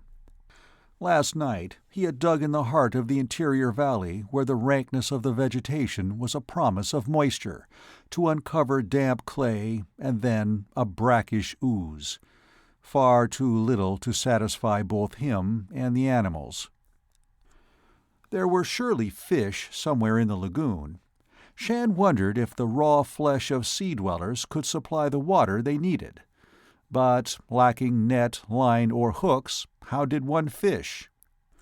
Yesterday, using his stunner, he had brought down a bird, to discover the carcass so rank even the wolverines, never dainty eaters, refused to gnaw it. The animals prowled the 2 beaches, and Shann guessed they hunted shell-dwellers, for at times they dug energetically in the gravel. Togi was busied in this way now, the sand flowing from under her pumping legs, her claws raking in good earnest. And it was Togi's excavation which brought Shann a first ray of hope. Her excitement was so marked that he believed she was in quest of some worthwhile game, and he moved across to inspect the pit. A patch of brown, which had been skimmed bare by one raking paw, made him shout. Taggy shambled down slope, going to work beside his mate with an eagerness as open as hers. Shann hovered at the edge of the pit they were rapidly enlarging. The brown patch was larger, disclosing itself as a hump doming up from the gravel. The Terran did not need to run his hands over that rough surface to recognize the nature of the find. This was another shell, such as had come floating in after the storm to form the raw material of their canoe. However, as fast as the wolverines dug, they did not appear to make correspondingly swift headway in uncovering their find, as might reasonably be expected. In fact, a witness could guess that the shell was sinking at a pace only a fraction slower than the burrowers were using to free it. Intrigued by that, Shann went back to the waterline, secured one of the lengths he had been trying to weave into his failures, and returned to use it as a makeshift shovel. Now, with 3 of them at the digging, the brown hump was uncovered, and Shann pried down around its edge, trying to lever it up and over. To his amazement, his tool was caught and held, nearly jerked from his hands. To his retaliating tug, the obstruction below ground gave way, and the Terran sprawled back, the length of wood coming clear, to show the other end smashed and splintered, as if it had been caught between mashing gears. For the first time he understood that they were dealing not with an empty shell casing, buried by drift under this small beach, but with a shell still inhabited by the Warlockian to whom it was a natural covering, and that inhabitant would fight to continue ownership. A moment's examination of that splintered wood also suggested that the shell's present wearer appeared well able to defend itself. Shann attempted to call off the wolverines, but they were out of control now, digging frantically to get at this new prey. And he knew that if he pulled them away by force, they were apt to turn those punishing claws and snapping jaws on him. It was for their protection that he returned to digging, though he no longer tried to pry up the shell. Taggy leaped to the top of that dome, sweeping paws downward to clear its surface, while Togi prowled around its circumference, pausing now and then to send dirt and gravel spattering, but treading warily, as might one alert for a sudden attack. They had the creature almost clear now, though the shell still rested firmly on the ground, and they had no notion of what it might protect. It was smaller, perhaps 2/3 the size of the one which Thorvald had fashioned into a seagoing craft. But it could provide them with transportation to the mainland if Shann was able to repeat the feat of turning it into an outrigger canoe. Taggy joined his mate on the ground, and both wolverines padded about the dome, obviously baffled. Now and then they assaulted the shell with a testing paw. Claws raked, and did not leave any marks but shallow scratches. They could continue that forever, as far as Shann could see, without solving the problem in the least. He sat back on his heels and studied the scene in detail. The excavation holding the shelled creature was some 3 yards above the high water mark, with a few more feet separating that from the point where lazy waves now washed the finer sand. Shann watched the slow inward slip of those waves with growing interest. Where their combined efforts had failed to win this odd battle, perhaps the sea itself could now be pressed into service. Shann began his own excavation, a trough to lead from the waterline to the pit occupied by the obstinate shell. Of course, the thing living in or under that covering might be only too familiar with salt water, but it had placed its burrow, or hiding place, above the reach of the waves, and so might be disconcerted by the sudden appearance of water in its bed. However, the scheme was worth trying, and he went to work doggedly, wishing he could make the wolverines understand so they would help him. They still prowled about their captive, scraping at the sand about the shell casing. At least their efforts would keep the half-prisoner occupied and prevent its escape. Shann put another piece of its raft to work as a shovel, throwing up a shower of sand and gravel while sweat dampened his tattered blouse and was salt and sticky on his arms and face. He finished his trench, one which ran at an angle he hoped would feed water into the pit rapidly once he knocked away the last barrier against the waves.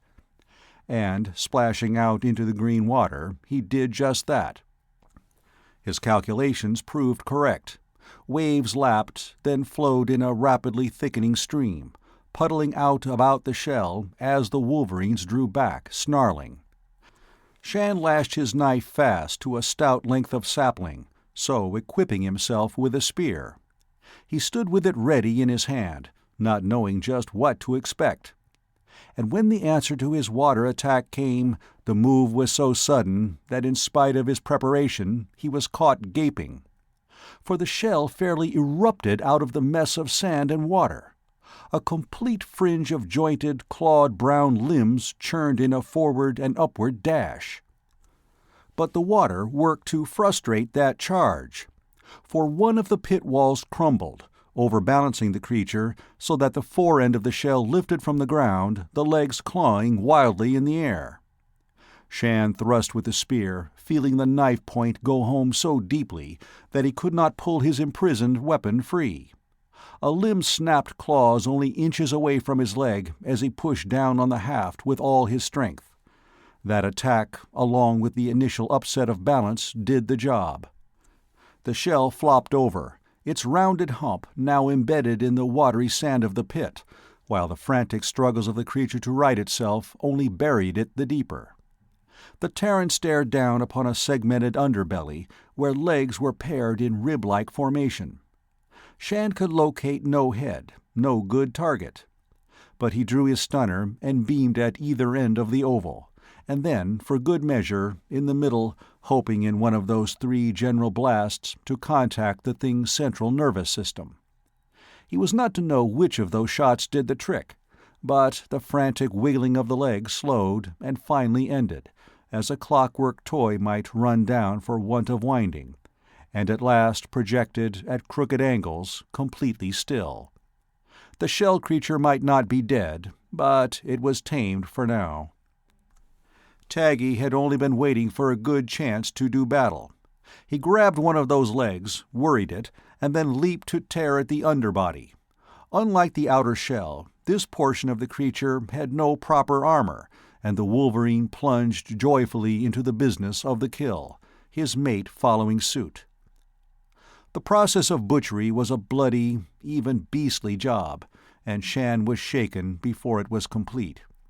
But he kept at his labors, determined to have that shell, his one chance of escape from the island.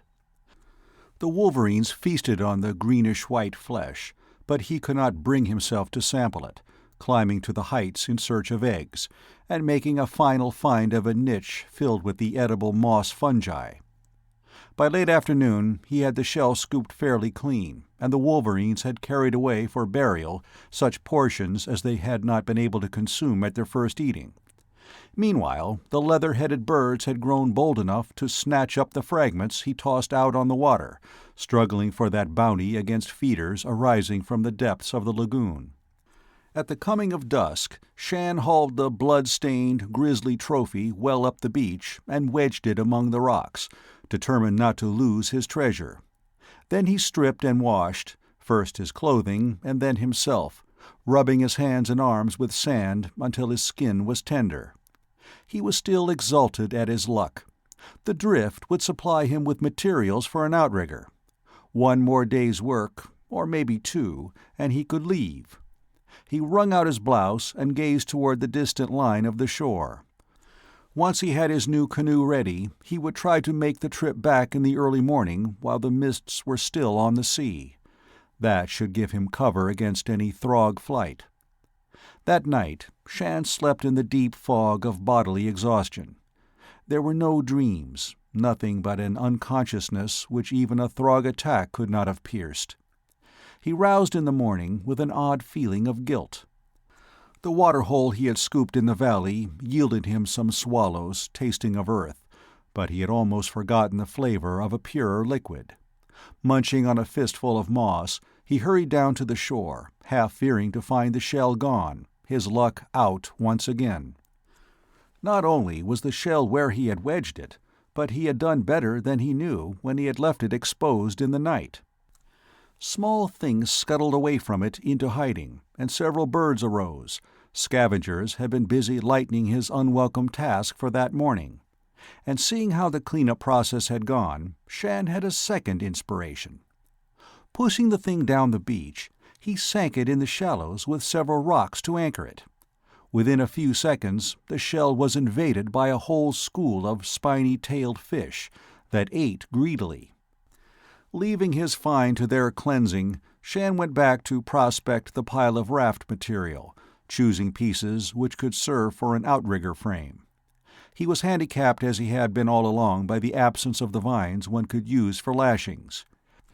And he had reached the point of considering a drastic sacrifice of his clothing to get the necessary strips, when he saw Taggy dragging behind him one of the jointed legs the wolverines had put in storage the day before.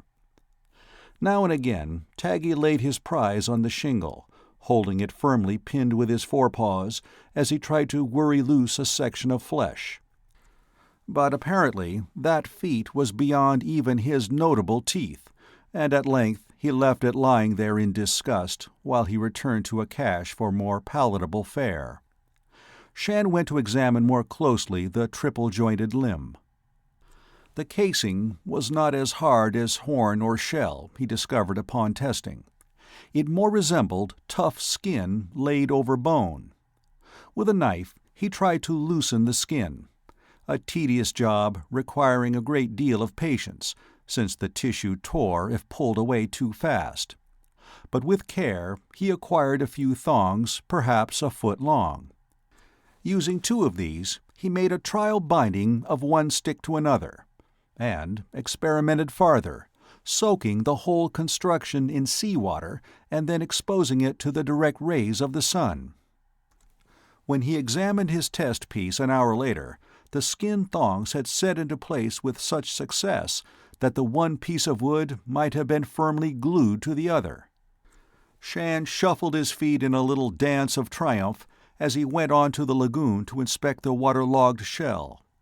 The scavengers had done well. One scraping, two at the most, would have the whole thing clean and ready to use. But that night Shann dreamed. No climbing of a skull-shaped mountain this time. Instead, he was again on the beach, laboring under an overwhelming compulsion, building something for an alien purpose he could not understand.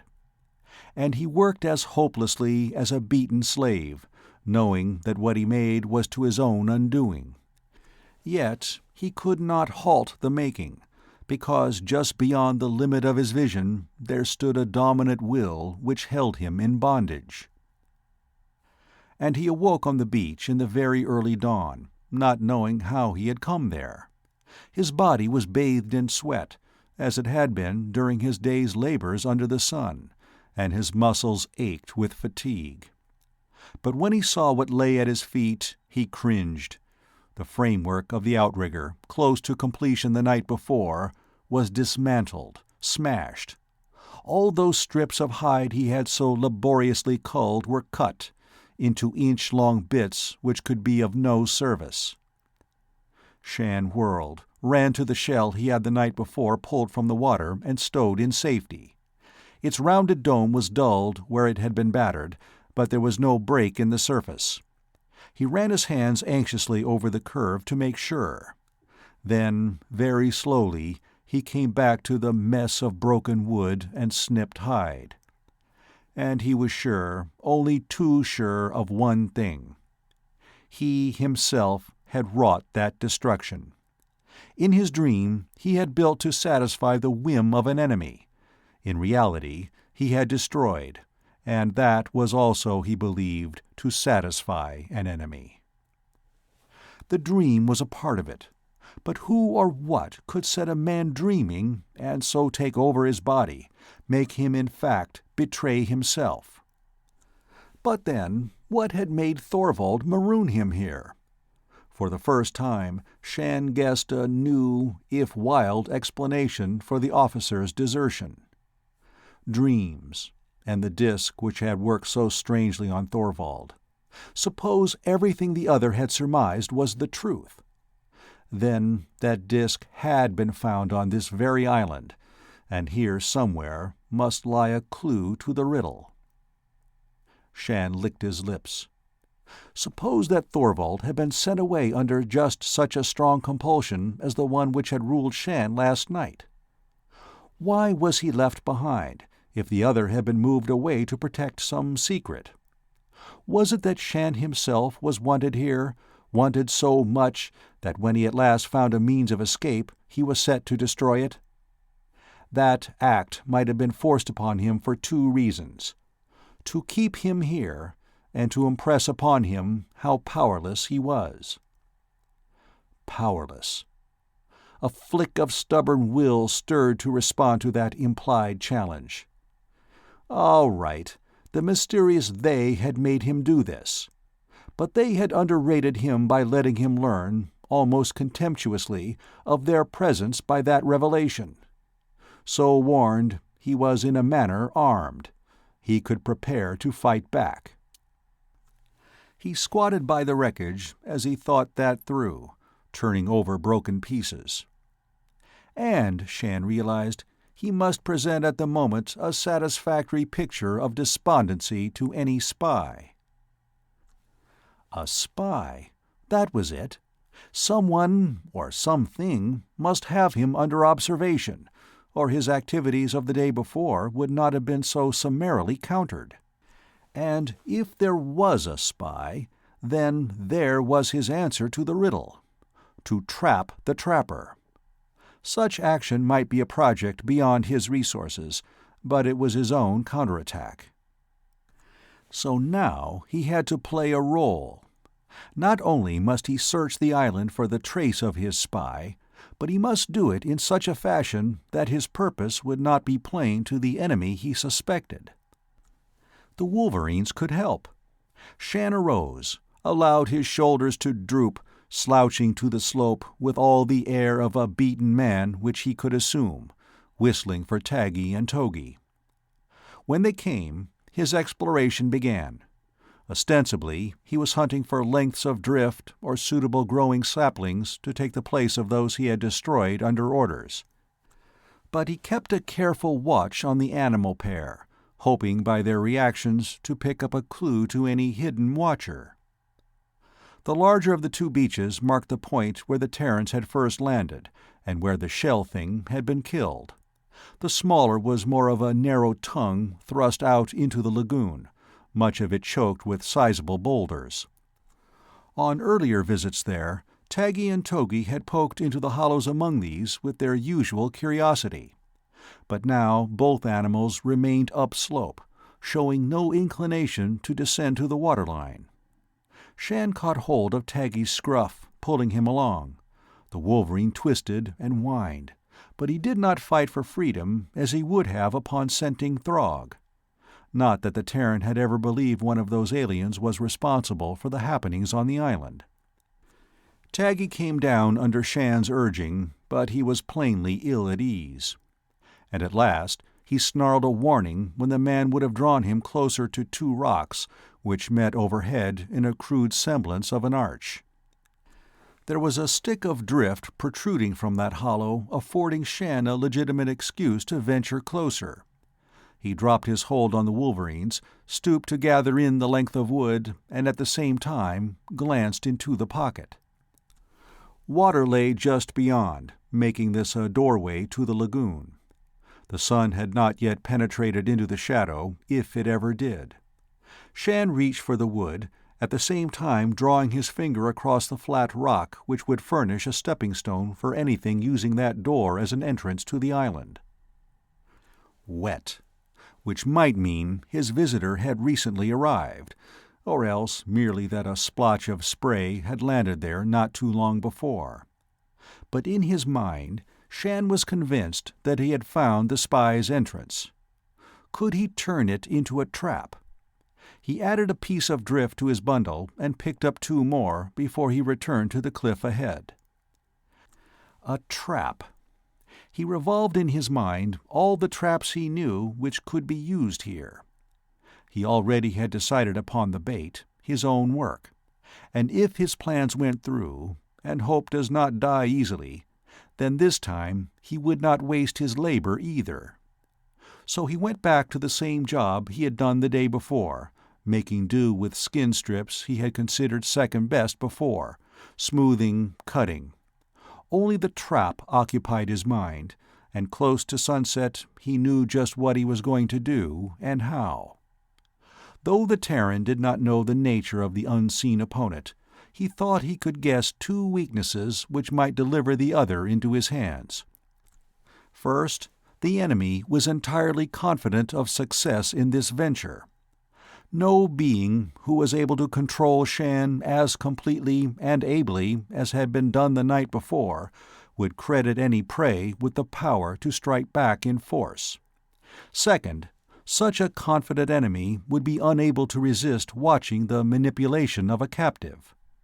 The Terran was certain that his opponent would be on the scene somewhere when he was led, dreaming, to destroy his work once more. He might be wrong on both of those counts, but inwardly he didn't believe so. However, he had to wait until dark to set up his own answer, one so simple he was certain the enemy would not suspect it at all. Chapter 11. The Witch. There were patches of light in the inner valley marking the phosphorescent plants, some creeping at ground level, others tall as saplings. On other nights Shann had welcomed that wan radiance, but now he lay in as relaxed a position as possible, marking each of those potential betrayers as he tried to counterfeit the attitude of sleep and at the same time plan out his route. He had purposely settled in a pool of shadow, the wolverines beside him, and he thought that the bulk of the animals' bodies would cover his own withdrawal when the time came to move. One arm, lying limply across his middle, was in reality clutching to him an intricate arrangement of small hide straps, which he had made by sacrificing most of the remainder of his painfully acquired thongs. The trap must be set in place soon. Now that he had charted a path to the crucial point, avoiding all light plants, Shann was ready to move. The Terran pressed his hand on Taggi's head in the one imperative command the Wolverine was apt to obey, the order to stay where he was. Shann sat up and gave the same voiceless instruction to Togi. Then he inched out of the hollow, a worm's progress to that narrow way along the cliff top, the path which anyone or anything coming up from that sea gate on the beach would have to pass in order to witness the shoreline occupied by the half-built outrigger. So much of his plan was based upon luck and guesses, but those were all Shann had. And as he worked at the stretching of his snare, the Terran's heart pounded, and he tensed at every sound out of the night. Having tested all the anchoring of his net, he tugged at a last knot, and then crouched to listen not only with his ears, but with all his strength of mind and body. Pound of waves, whistle of wind, the sleepy complaint of some bird. A regular splashing. One of the fish in the lagoon? Or what he awaited? The Terran retreated as noiselessly as he had come, heading for the hollow where he had bedded down. He reached there breathless, his heart pumping, his mouth dry as if he had been racing. Taggi stirred and thrust a nose inquiringly against Shann's arm. But the Wolverine made no sound, as if he too realized that some menace lay beyond the rim of the valley. Would that other come up the path Shann had trapped? Or had he been wrong? Was the enemy already stalking him from the other beach? The grip of his stunner was slippery in his damp hand.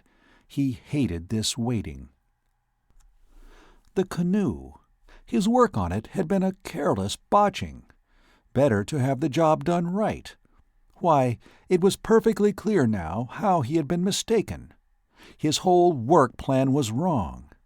He could see the right way of doing things laid out as clear as a blueprint in his mind. A picture in his mind. Shann stood up, and both Wolverines moved uneasily, though neither made a sound. A picture in his mind. But this time he wasn't asleep. He wasn't dreaming a dream, to be used for his own defeat. Only, that other could not know this, the pressure which had planted the idea of new work to be done in his mind, an idea one part of him accepted as fact, had not taken warning from his move. He was supposed to be under control. The Terran was sure of that. All right, so he would play that part. He must if he would entice the trapper into his trap. He holstered his stunner, walked out into the open, paying no heed now to the patches of light through which he must pass on his way to the path his own feet had already worn to the boat beach.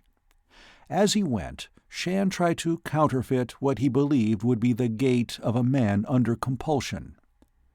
Now he was on the rim fronting the downslope, fighting against his desire to turn and see for himself if anything had climbed behind. The canoe was all wrong, a bad job which he must make better at once so that in the morning he would be free of this island prison. The pressure of that other's will grew stronger, and the Terran read into that the overconfidence which he believed would be part of the enemy's character.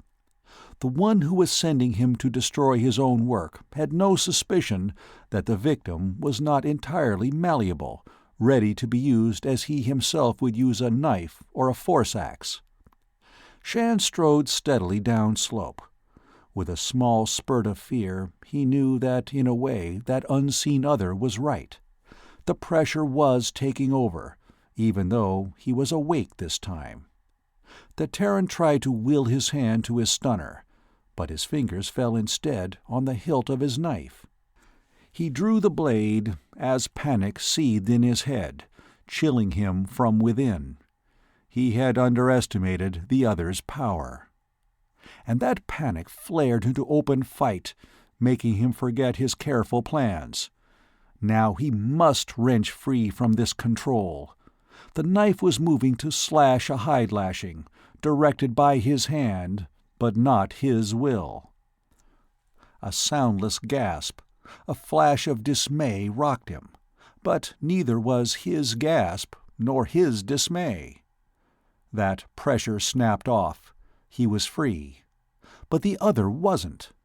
Knife still in fist, Shann turned and ran upslope, his torch in his other hand. He could see a shape now writhing, fighting, outlined against a light bush. And fearing that the stranger might win free and disappear, the Terran spotlighted the captive in the beam, reckless of Throg or enemy reinforcements. The other crouched, plainly startled by the sudden burst of light. Shann stopped abruptly. He had not really built up any mental picture of what he had expected to find in his snare, but this prisoner was as weirdly alien to him as a Throg. The light on the torch was reflected off a skin which glittered as if scaled, glittered with the brilliance of jewels, in bands and coils of color, spreading from the throat down the chest, spiraling about upper arms, around waist and thighs, as if the stranger wore a treasure house of gems as part of a living body.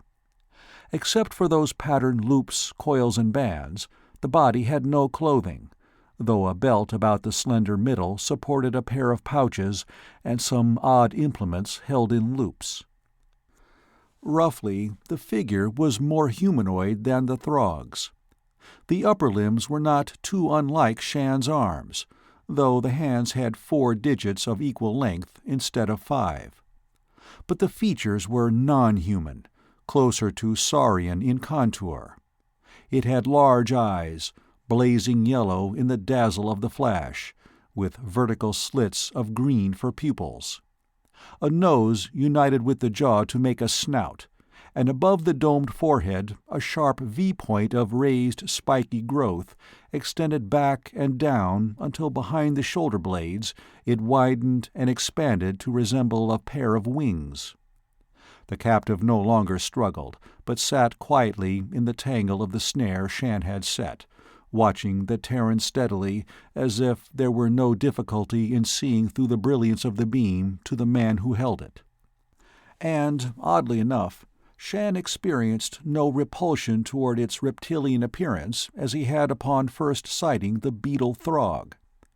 On impulse, he put down his torch on a rock and walked into the light to face squarely the thing out of the sea. Still eyeing Shann, the captive raised one limb and gave an absent-minded tug to the belt it wore. Shann, noting that gesture, was struck by a wild surmise, leading him to study the prisoner more narrowly. Allowing for the alien structure of bone, the non-human skin, this creature was delicate, graceful, in its way beautiful, with a fragility of limb which backed up his suspicions. Moved by no pressure from the other, but by his own will and sense of fitness, Shann stooped to cut the control line of his snare. The captive continued to watch as Shann sheathed his blade and then held out his hand. Yellow eyes, never blinking since his initial appearance, regarded him, not with any trace of fear or dismay, but with a calm measurement which was curiosity based upon a strong belief in its own superiority. He did not know how he knew, but Shann was certain that the creature out of the sea was still entirely confident, that it made no fight because it did not conceive of any possible danger from him. And again, oddly enough, he was not irritated by this unconscious arrogance. Rather, he was intrigued and amused. "Friends?" Shann used the basic galactic speech devised by Survey and the Free Traders, semantics which depended upon the proper inflection of voice and tone to project meaning when the words were foreign. The other made no sound, and the Terran began to wonder if his captive had any audible form of speech. He withdrew a step or two, then pulled at the snare, drawing the cords away from the creature's slender ankles. Rolling the thongs into a ball, he tossed the crude net back over his shoulder. "Friends?"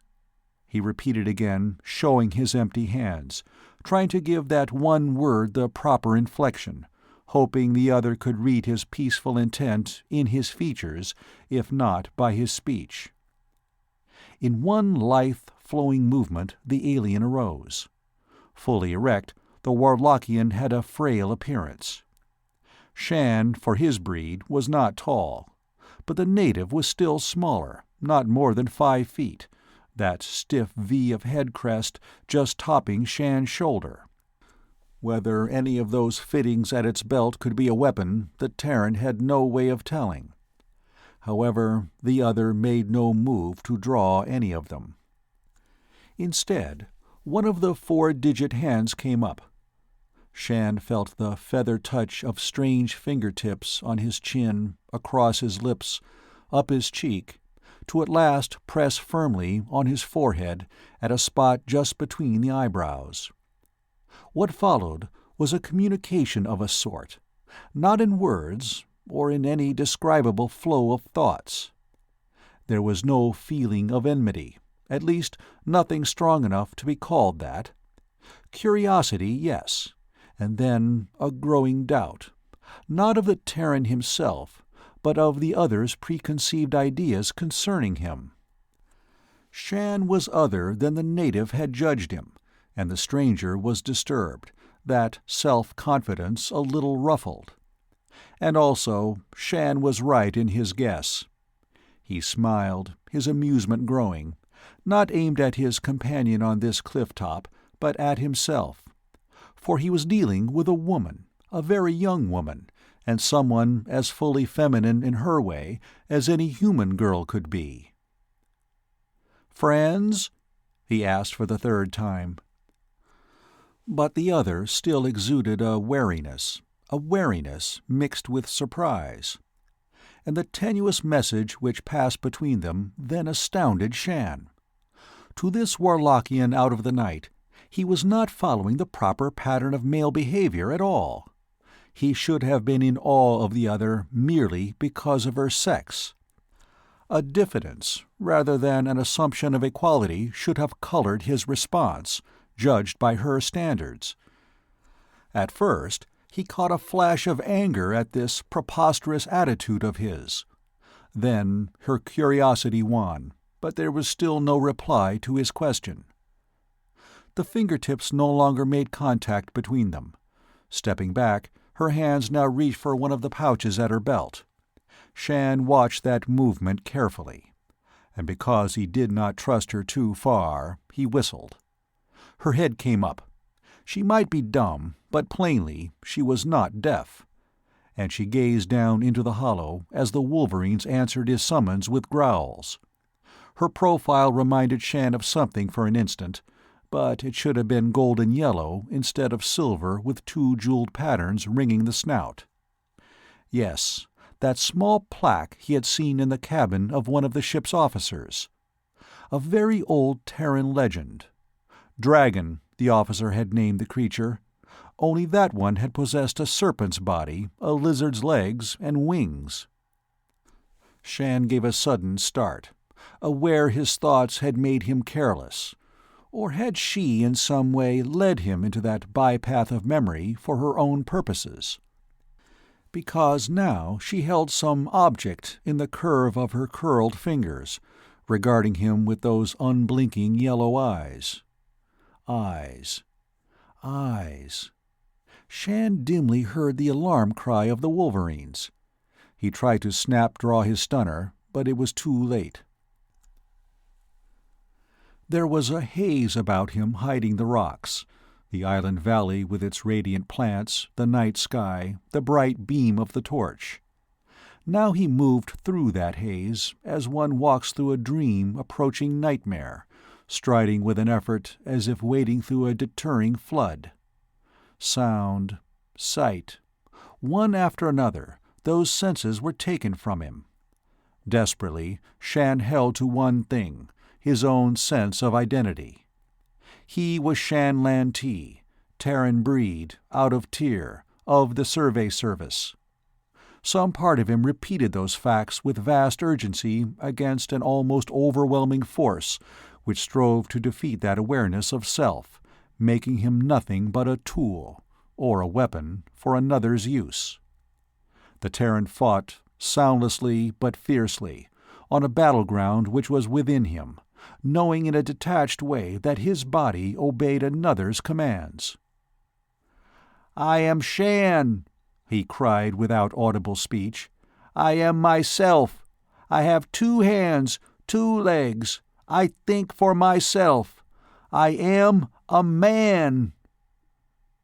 And to that came an answer of sorts, a blow of will striking at his resistance, a will which struggled to drown him before ebbing, leaving behind it a faint suggestion of bewilderment, of a dawn of concern.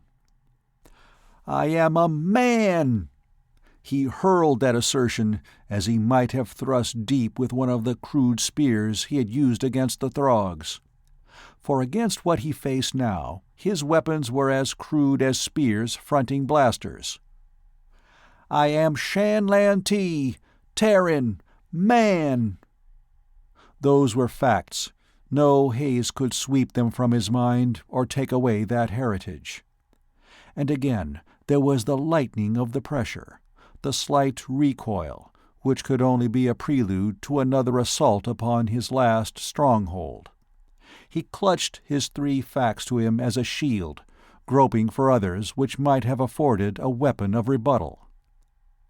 Dreams. These Warlockians dealt in and through dreams. And the opposite of dreams are facts. His name, his breed, his sex, these were facts. And Warlock itself was a fact. The earth under his boots was a fact. The water which washed around the island was a fact. The air he breathed was a fact. Flesh, blood, bones, facts, all of them. Now he was a struggling identity imprisoned in a rebel body. But that body was real. He tried to feel it. Blood pumped from his heart, his lungs filled and emptied. He struggled to feel those processes. With a terrifying shock, the envelope which held him vanished. Shann was choking, struggling in water. He flailed out with his arms, kicked his legs. One hand grated painfully against stone. Hardly knowing what he did, but fighting for his life, Shann caught at that rock and drew his head out of the water. Coughing and gasping, half drowned, he was weak with the panic of his close brush with death.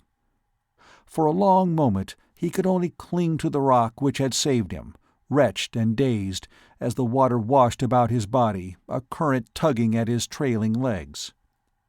There was a light of sort here, patches of green which glowed with the same subdued light as the bushes of the outer world, for he was no longer under the night sky. A rock roof was but inches over his head. He must be in some cave or tunnel under the surface of the sea.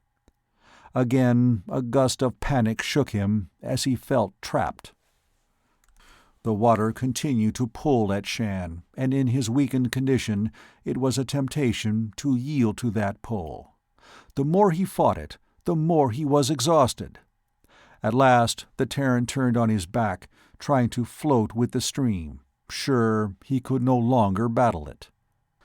Luckily, those few inches of space above the surface of the water continued, and he had air to breathe. But the fear of that ending, of being swept under the surface, chewed at his nerves. And his bodily danger burned away the last of the spell which had held him, brought him into this place, wherever it might be. Was it only his heightened imagination, or had the current grown swifter? Shann tried to gauge the speed of his passage by the way the patches of green light slipped by. Now he turned and began to swim slowly, feeling as if his arms were leaden weights, his ribs a cage to bind his aching lungs. Another patch of light, larger, spreading across the roof overhead. Then he was out of the tunnel into a cavern so vast that its arching roof was like a sky dome far above his head. But here the patches of light were brighter, and they were arranged in odd groups which had a familiar look to them. Only, better than freedom overhead, there was a shore not too distant. Shann swam for that haven, summoning up the last rags of his strength, knowing that if he could not reach it very soon, he was finished. Somehow he made it and lay gasping, his cheek resting on sand finer than any of the outer world, his fingers digging into it for purchase to drag his body on. But when he collapsed, his legs were still awash in water. No footfall could be heard on that sand, but he knew that he was no longer alone. He braced his hands with painful effort, levered up his body. Somehow he made it to his knees, but he could not stand. Instead, he half stumbled back, so that he faced them from a sitting position. Them. There were 3 of them. The dragon-headed ones with their slender, jewel-set bodies glittering, even in this subdued light, their yellow eyes fastened on him with a remoteness which did not approach any human emotion, save perhaps that of a cold and limited wonder. But behind them came a 4th, one he knew by the patterns on her body. Shann clasped his hands about his knees to still the trembling of his body, and eyed them back with all the defiance he could muster. Nor did he doubt that he had been brought here, his body as captive to their will as had been that of their spy or messenger in his crude snare on the island. "Well, you have me," he said hoarsely. "Now what?" His words boomed weirdly out over the water, were echoed from the dim outer reaches of the cavern. There was no answer. They merely stood watching him. Shann stiffened, determined to hold to his defiance and to that identity which he now knew was his weapon against the powers they used. The one who had somehow drawn him there moved at last, circling around the other 3 with a suggestion of diffidence in her manner. Shann jerked back his head as her hand stretched to touch his face. And then, guessing that she sought her peculiar form of communication, he submitted to her fingertips, though now his skin crawled under that light but firm pressure, and he shrank from the contact.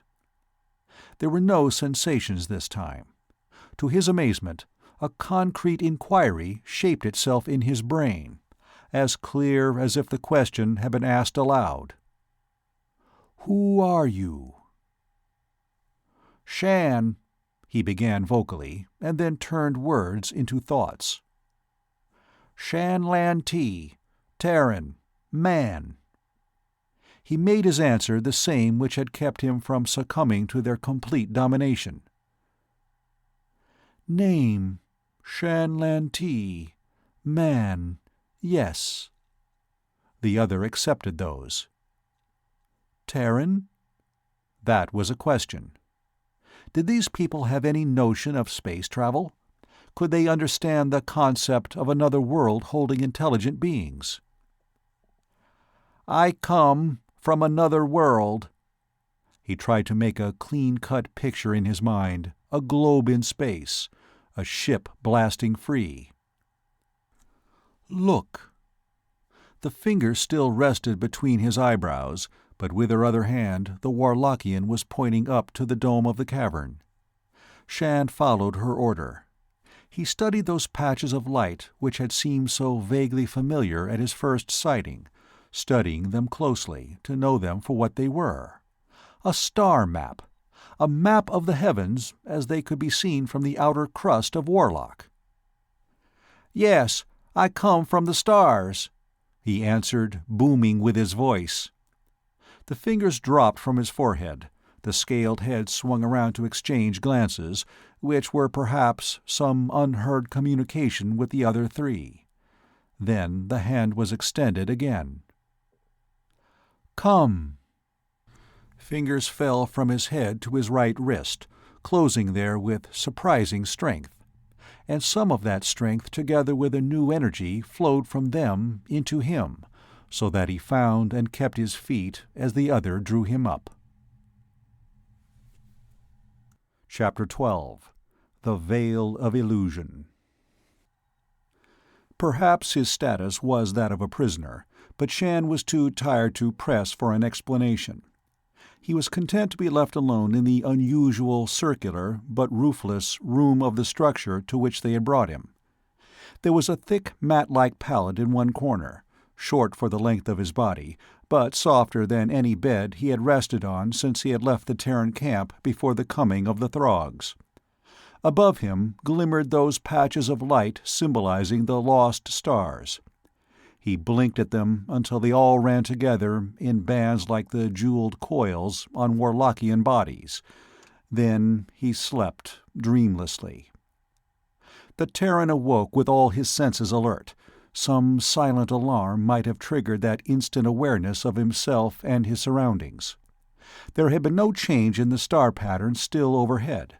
No one had entered the round chamber. Shann rolled over on his mat bed, conscious that all his aches had vanished. Just as his mind was clearly active, so did his body also respond effortlessly to his demands. He was not aware of any hunger or thirst, though a considerable length of time must have passed since he had made his mysteriously contrived exit from the outer world. In spite of the humidity of the air, his ragged garments had dried on his body. Shann got to his feet, trying to order the sorry remnants of his uniform, eager to be on the move.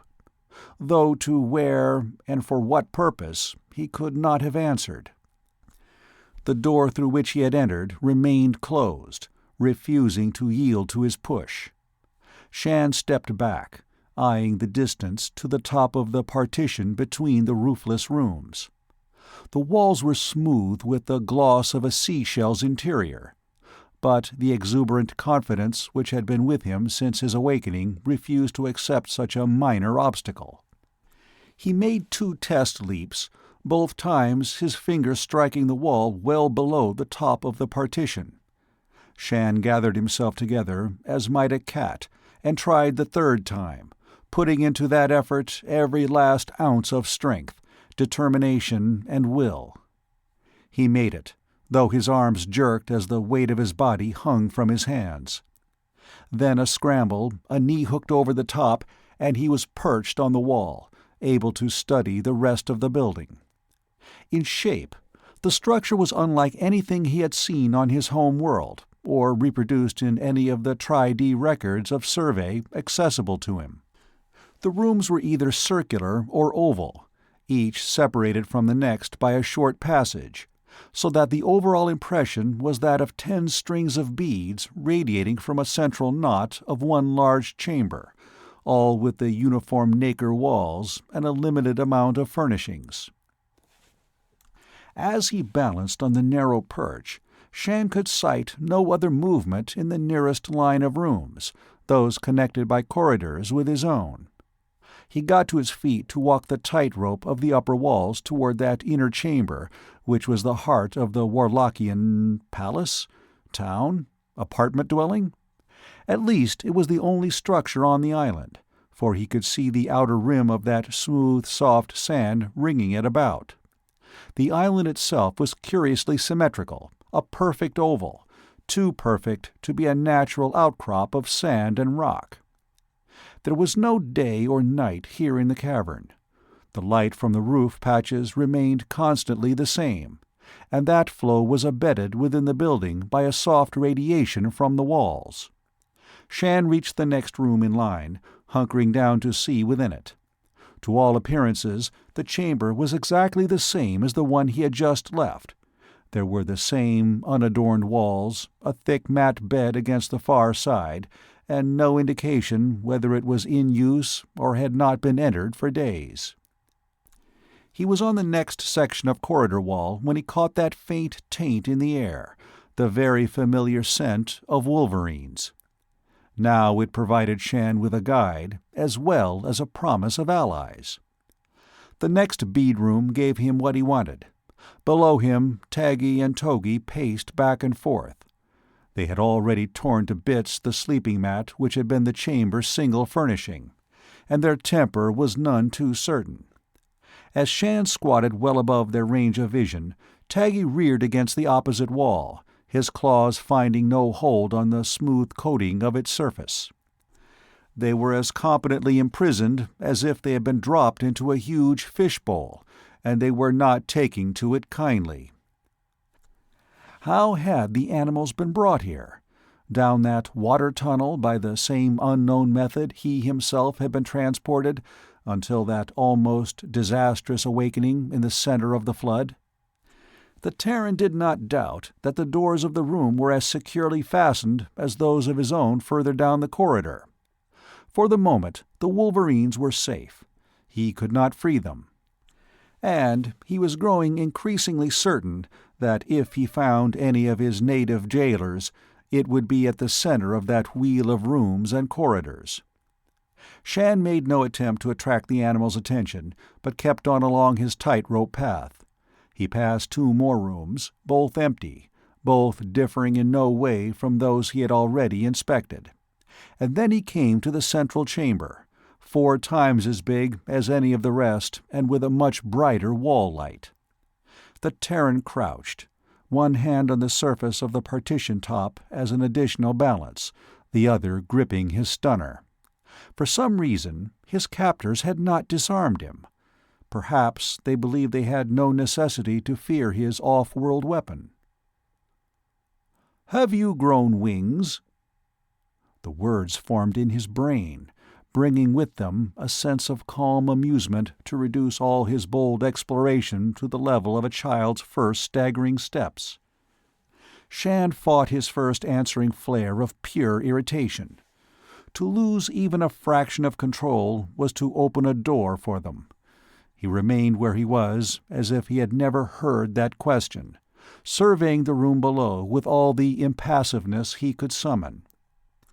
Here the walls were no smooth barrier, but honeycombed with niches in a regular pattern. And in each of the niches rested a polished skull, a non-human skull.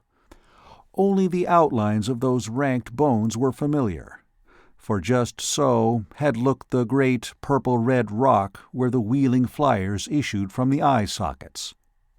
A rock island had been fashioned into a skull, by design or nature. And upon closer observation, the Terran could see that there was a difference among these ranked skulls, a mutation of coloring from row to row, a softening of outline, perhaps by the wearing of time. There was also a table of dull black, rising from the flooring on legs which were not more than a very few inches high, so that from his present perch the board appeared to rest on the pavement itself. Behind the table, in a row, as shopkeepers might await a customer, 3 of the Warlockians, seated cross-legged on mats, their hands folded primly before them. And at the side a 4th, the one whom he had trapped on the island. Not one of those spiked heads rose to view him, but they knew that he was there. Perhaps they had known the very instant he had left the room or cell in which they had shut him. And they were so very sure of themselves. Once again, Shann subdued a spark of anger. That same patience, with its core of stubborn determination, which had brought him to Warlock, backed his moves now. The Terran swung down, landing lightly on his feet, facing the 3 behind the table, towering well over them as he stood erect, yet gaining no sense of satisfaction from that merely physical fact. "You have come." The words sounded as if they might be a part of some polite formula, so he replied in kind and aloud. "I have come." Without waiting for their bidding, he dropped into the same cross-legged pose, fronting them now on a more equal level across their dead black table. "And why have you come, Star Voyager?" That thought seemed to be a concentrated effort from all three, rather than any individual questioning. "And why did you bring me?" He hesitated, trying to think of some polite form of address. Those he knew which were appropriate to their sex on other worlds seemed incongruous when applied to the bizarre figures now facing him. "Wise ones," he finally chose. Those unblinking yellow eyes conveyed no emotion. Certainly, his human gaze could detect no change of expression on their non-human faces. "You are male." "I am," he agreed, not seeing just what that fact had to do with either diplomatic fencing or his experiences of the immediate past. "Where, then, is your thought-guider?" Shann puzzled over that conception, guessed at its meaning. "I am my own thought-guider," he retorted stoutly, with all the conviction he could manage to put into that reply. Again he met a yellow-green stare, but he sensed a change in them. Some of their complacency had ebbed. His reply had been as a stone dropped into a quiet pool, sending ripples out afar to disturb the customary mirror surface of smooth serenity. "The Star-born one speaks the truth." That came from the Warlockian who had been his first contact. "It would appear that he does." The agreement was measured, and Shann knew that he was meant to overhear that. "It would seem, readers of the rods," the middle one of the triumvirate at the table spoke now, "that all living things do not follow our pattern of life. But that is possible. A male who thinks for himself, unguided, who dreams perhaps, or who can understand the truth of dreaming. Strange indeed must be his people. Sharers of my visions, let us consult the Old Ones concerning this." For the first time, one of those crested heads moved, the gaze shifted from Shann to the ranks of the skulls, pausing at one.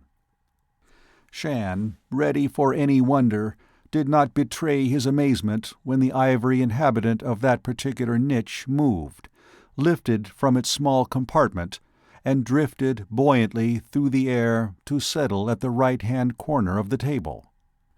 Only when it had safely grounded did the eyes of the Warlockian move to another niche on the other side of the curving room, this time bringing up from close to floor level a time-darkened skull to occupy the left corner of the table. There was a third shifting from the weird storehouse, a last skull to place between the other two. And now the youngest native arose from her mat to bring a bowl of green crystal. One of her seniors took it in both hands, making a gesture of offering it to all three skulls, and then gazed over its rim at the Terran. "We shall cast the rods, man who thinks without a guide. Perhaps then we shall see how strong your dreams are, to be bent to your using, or to break you for your impudence." Her hands swayed the bowl from side to side, and there was an answering whisper from its interior, as if the contents slid loosely there. Then one of her companions reached forward and gave a quick tap to the bottom of that container, spilling out upon the table a shower of brightly colored slivers, each an inch or so long. Shann, staring at the display in bewilderment, saw that, in spite of the seeming carelessness of that toss, the small needles had spread out on the blank surface to form a design in arrangement and color. And he wondered how that skillful trick had been accomplished. All three of the Warlockians bent their heads to study the grouping of the tiny sticks, their young subordinate leaning forward also, her eagerness less well-controlled than her elders. And now it was as if a curtain had fallen between the Terran and the aliens. All sense of communication which had been with him since he had entered the skull-lined chamber was summarily cut off. A hand moved, making the jeweled pattern, braceleting the wrist and extending up the arm, flash subdued fire. Fingers swept the sticks back into the bowl. 4 pairs of yellow eyes raised to regard Shann once more, but the blanket of their withdrawal still held. The youngest Warlockian took the bowl from the elder who held it, stood for a long moment with it resting between her palms, fixing Shann with an unreadable stare. Then she came toward him. One of those at the table put out a restraining hand. This time Shann did not master his start as he heard the first audible voice which had not been his own. The skull at the left hand on the table, by its yellowed color the oldest of those summoned from the niches, was moving because its jaws gaped and then snapped, emitting a faint bleat which might have been a word or two. She who would have halted the young Warlockian's advance withdrew her hand. Then her fingers curled in an unmistakable beckoning gesture.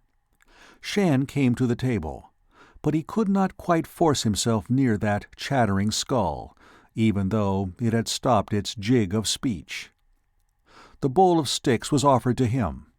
Still no message from mind to mind, but he could guess at what they wanted of him.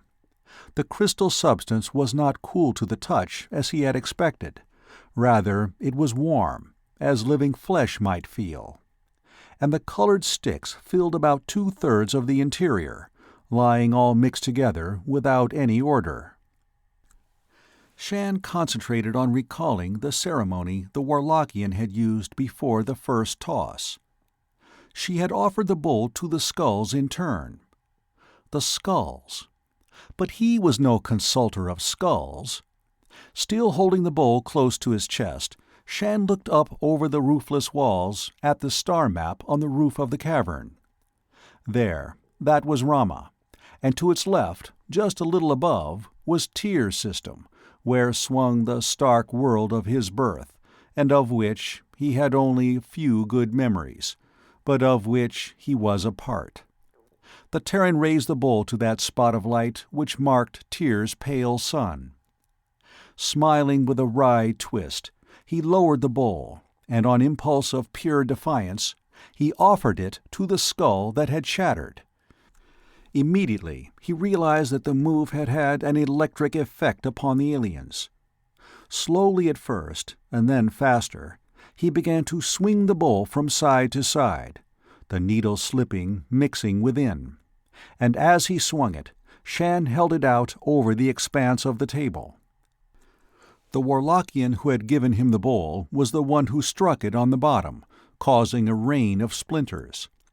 To Shann's astonishment, mixed as they had been in the container, they once more formed a pattern, and not the same pattern the Warlockians had consulted earlier. The dampening curtain between them vanished. He was in touch, mind to mind, once again. "So be it." The center Warlockian spread out her 4-fingered, thumbless hands above the scattered needles. "What is red is red." Again a formula. He caught a chorus of answer from the others. "What is red is red. To the dreamer the dream. Let the dream be known for what it is, and there is life. Let the dream encompass the dreamer falsely, and all is lost." "Who can question the wisdom of the Old Ones?" asked their leader. "We are those who read the messages they send, out of their mercy. This is a strange thing they bid us do, man. Open for you our own initiate's road to the Veil of Illusion. That way has never been for males, who dream without set purpose, and have not the ability to know true from false, have not the courage to face their dreams to the truth. Do so, if you can." There was a flash of mockery in that, combined with something else, stronger than distaste, not as strong as hatred, but certainly not friendly. She held out her hands, and Shann saw now, lying on a slowly closing palm, a disk, such as the one Thorvald had shown him. The Terran had only one moment of fear, and then came blackness, more absolute than the dark of any night he had ever known. Light once more, green light with an odd shimmering quality to it. The skull-lined walls were gone. There were no walls, no building held him. Shann strode forward, and his boots sank in sand, that smooth satin sand which had ringed the island in the cavern. But he was certain he was no longer on that island, even within that cavern, though far above him there was still a dome of roof. The source of the green shimmer lay to his left. Somehow he found himself reluctant to turn and face it. That would commit him to action. But Shann turned. A veil of rippling green. Material? No, rather mist or light. A veil depending from some source so far over his head that its origin was hidden in the upper gloom, a veil which was a barrier he must cross. With every nerve protesting, Shann walked forward, unable to keep back. He flung up his arm to protect his face as he marched into that stuff. It was warm, and the gas, if gas it was, left no slick of moisture on his skin in spite of its foggy consistency. And it was no veil or curtain, for although he was already well into the murk, he saw no end to it. Blindly he trudged on, unable to sight anything but the rolling billows of green, pausing now and again to go down on one knee and pat the sand underfoot, reassured at the reality of that footing. And when he met nothing menacing, Shann began to relax. His heart no longer labored. He made no move to draw the stunner or knife. Where he was, and for what purpose, he had no idea. But there was a purpose in this, and that the Warlockians were behind it, he did not doubt. The Initiate's Road, the leader had said, and the conviction was steady in his mind that he faced some test of alien devising. A cavern with a green veil. His memory awoke. Thorvald's dream. Shann paused, trying to remember how the other had described this place. So he was enacting Thorvald's dream. And could the survey officer now be caught in Shann's dream in turn, climbing up somewhere into the nose-slit of a skull-shaped mountain? Green fog without end, and Shann lost in it. How long had he been here? Shann tried to reckon time, the time since his coming into the water-world of the starred cavern. He realized that he had not eaten, nor drank, nor desired to do so either, nor did he now. Yet he was not weak. In fact, he had never felt such tireless energy as possessed his spare body. Was this all a dream? His threatened drowning in the underground stream a nightmare? Yet there was a pattern in this, just as there had been a pattern in the needles he had spilled across the table. One even led to another with discernible logic. Because he had tossed that particular pattern, he had come here. According to the ambiguous instructions or warnings of the Warlockian witch, his safety in this place would depend upon his ability to tell true dreams from false. But how? Why? So far, he had done nothing except walk through a green fog, and for all he knew, he might well be traveling in circles. Because there was nothing else to do, Shann walked on, his boots pressing sand, rising from each step with a small sucking sound. Then, as he stooped to search for some indication of a path or road which might guide him, his ears caught the slightest of noises. Other small sucking whispers. He was not the only wayfarer in this place. Chapter 13. He Who Dreams. The mist was not quite a thing. It billowed and curled until it appeared to half conceal darker shadows, any one of which could be an enemy. Shann remained hunkered on the sand, every sense abnormally alert, watching the fog. He was still sure he could hear sounds which marked the progress of another. What other? One of the Warlockians tracking him to spy? Or was there some prisoner like himself, lost out there in the murk? Could it be Thorvald? Now the sound had ceased. He was not even sure from what direction it had first come. Perhaps that other was listening now, as intent upon locating him. Shann ran his tongue over dry lips.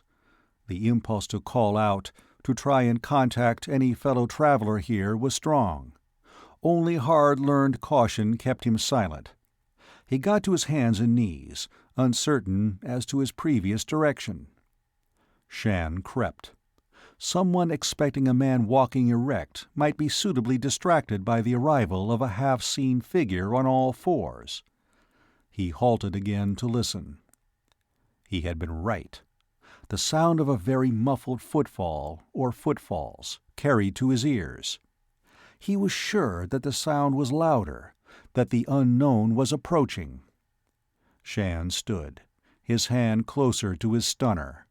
He was almost tempted to spray that beam blindly before him, hoping to hit the unseen by chance. A shadow. Something more swift than a shadow, more than one of the tricks of the curling fog played on eyes, was moving with purpose and straight for him. Still, prudence restrained Shann from calling out. The figure grew clearer. A Terran! It could be Thorvald!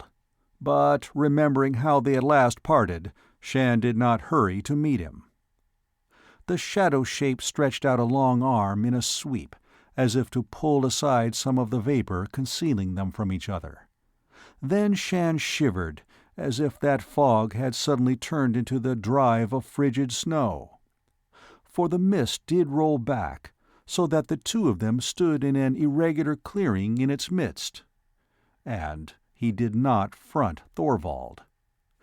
Shann was caught up in the ice grip of an old fear, frozen by it, but somehow clinging to a hope that he did not see the unbelievable.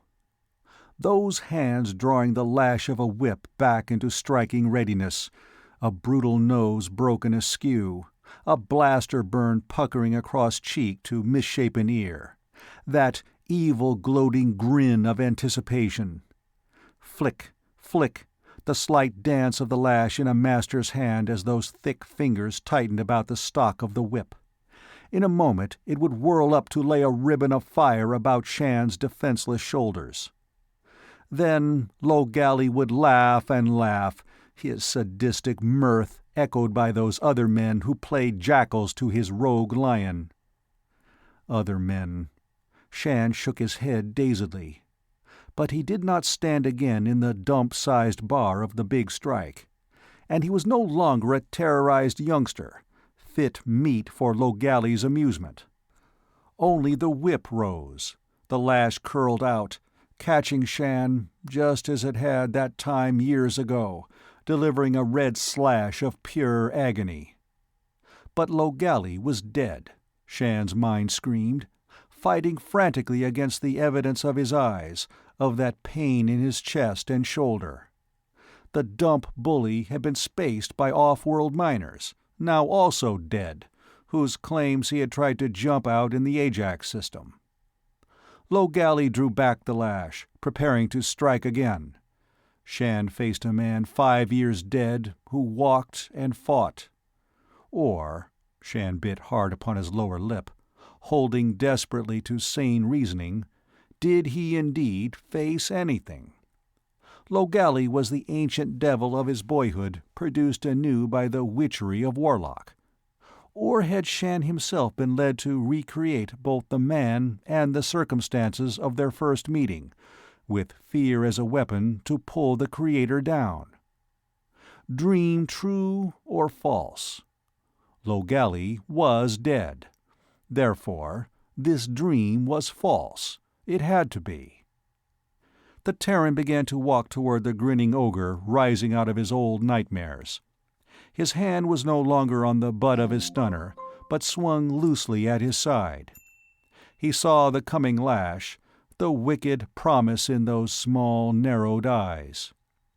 This was Logali at the acme of his strength, when he was most to be feared, as he had continued to exist over the years in the depths of a boy-child's memory. But Logali was not alive. Only in a dream could he be. For the second time, the lash bit at Shann, curling about his body, to dissolve. There was no alteration in Logali's grin. His muscular arm drew back as he aimed a third blow.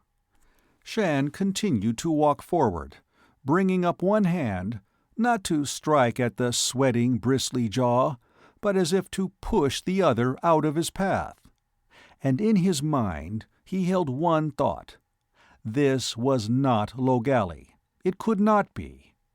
10 years had passed since they had met, and for 5 of those years Logali had been dead.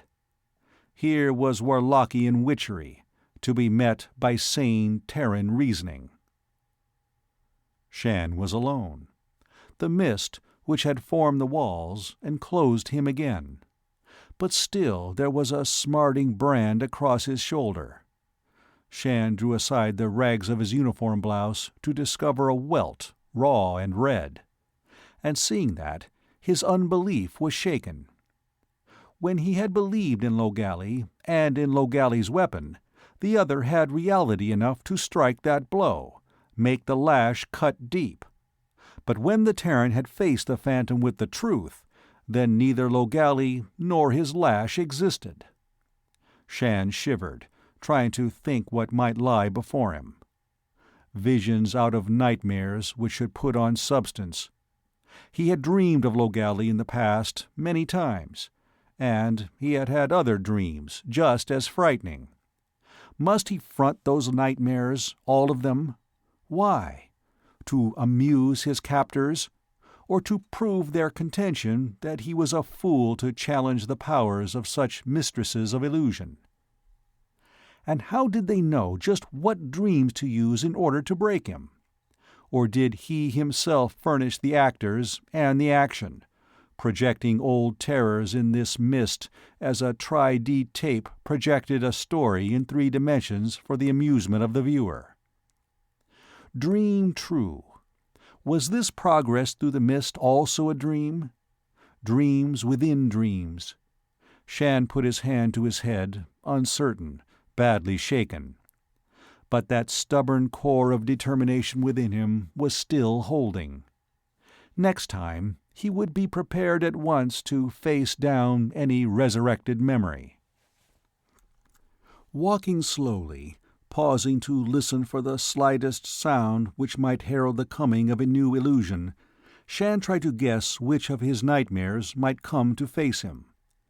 But he was to learn that there was more than one kind of dream. Steel against old fears, he was met by another emotion altogether. There was a fluttering in the air, a little crooning cry which pulled at his heart.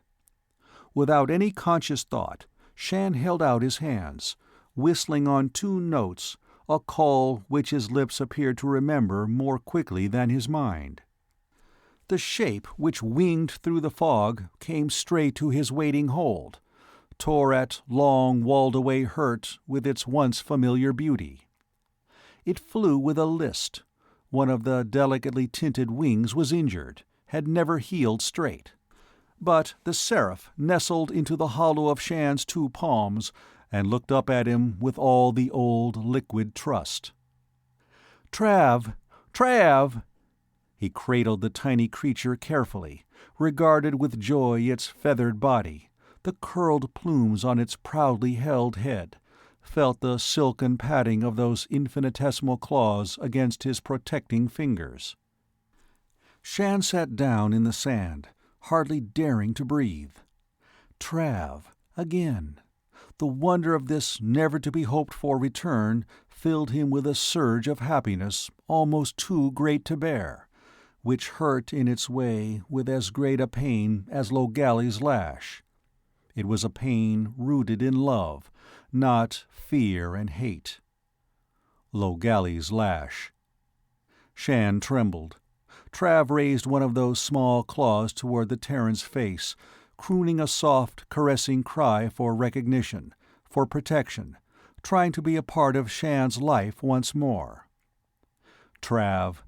How could he bear to will Trav into nothingness, to bear to summon up another harsh memory which would sweep Trav away? Trav was the only thing Shann had ever known which he could love wholeheartedly, that had answered his love with a return gift of affection so much greater than the light body he now held.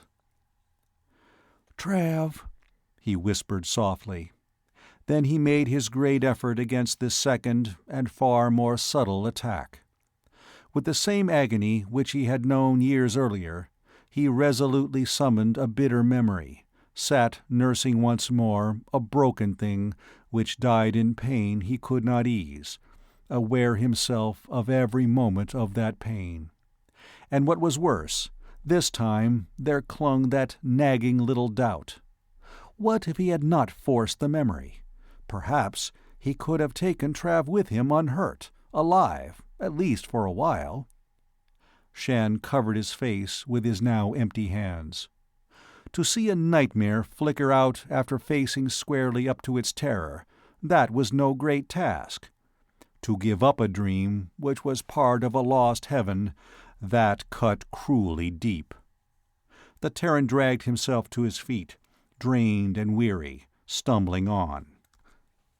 Was there no end to this aimless circling through a world of green smoke?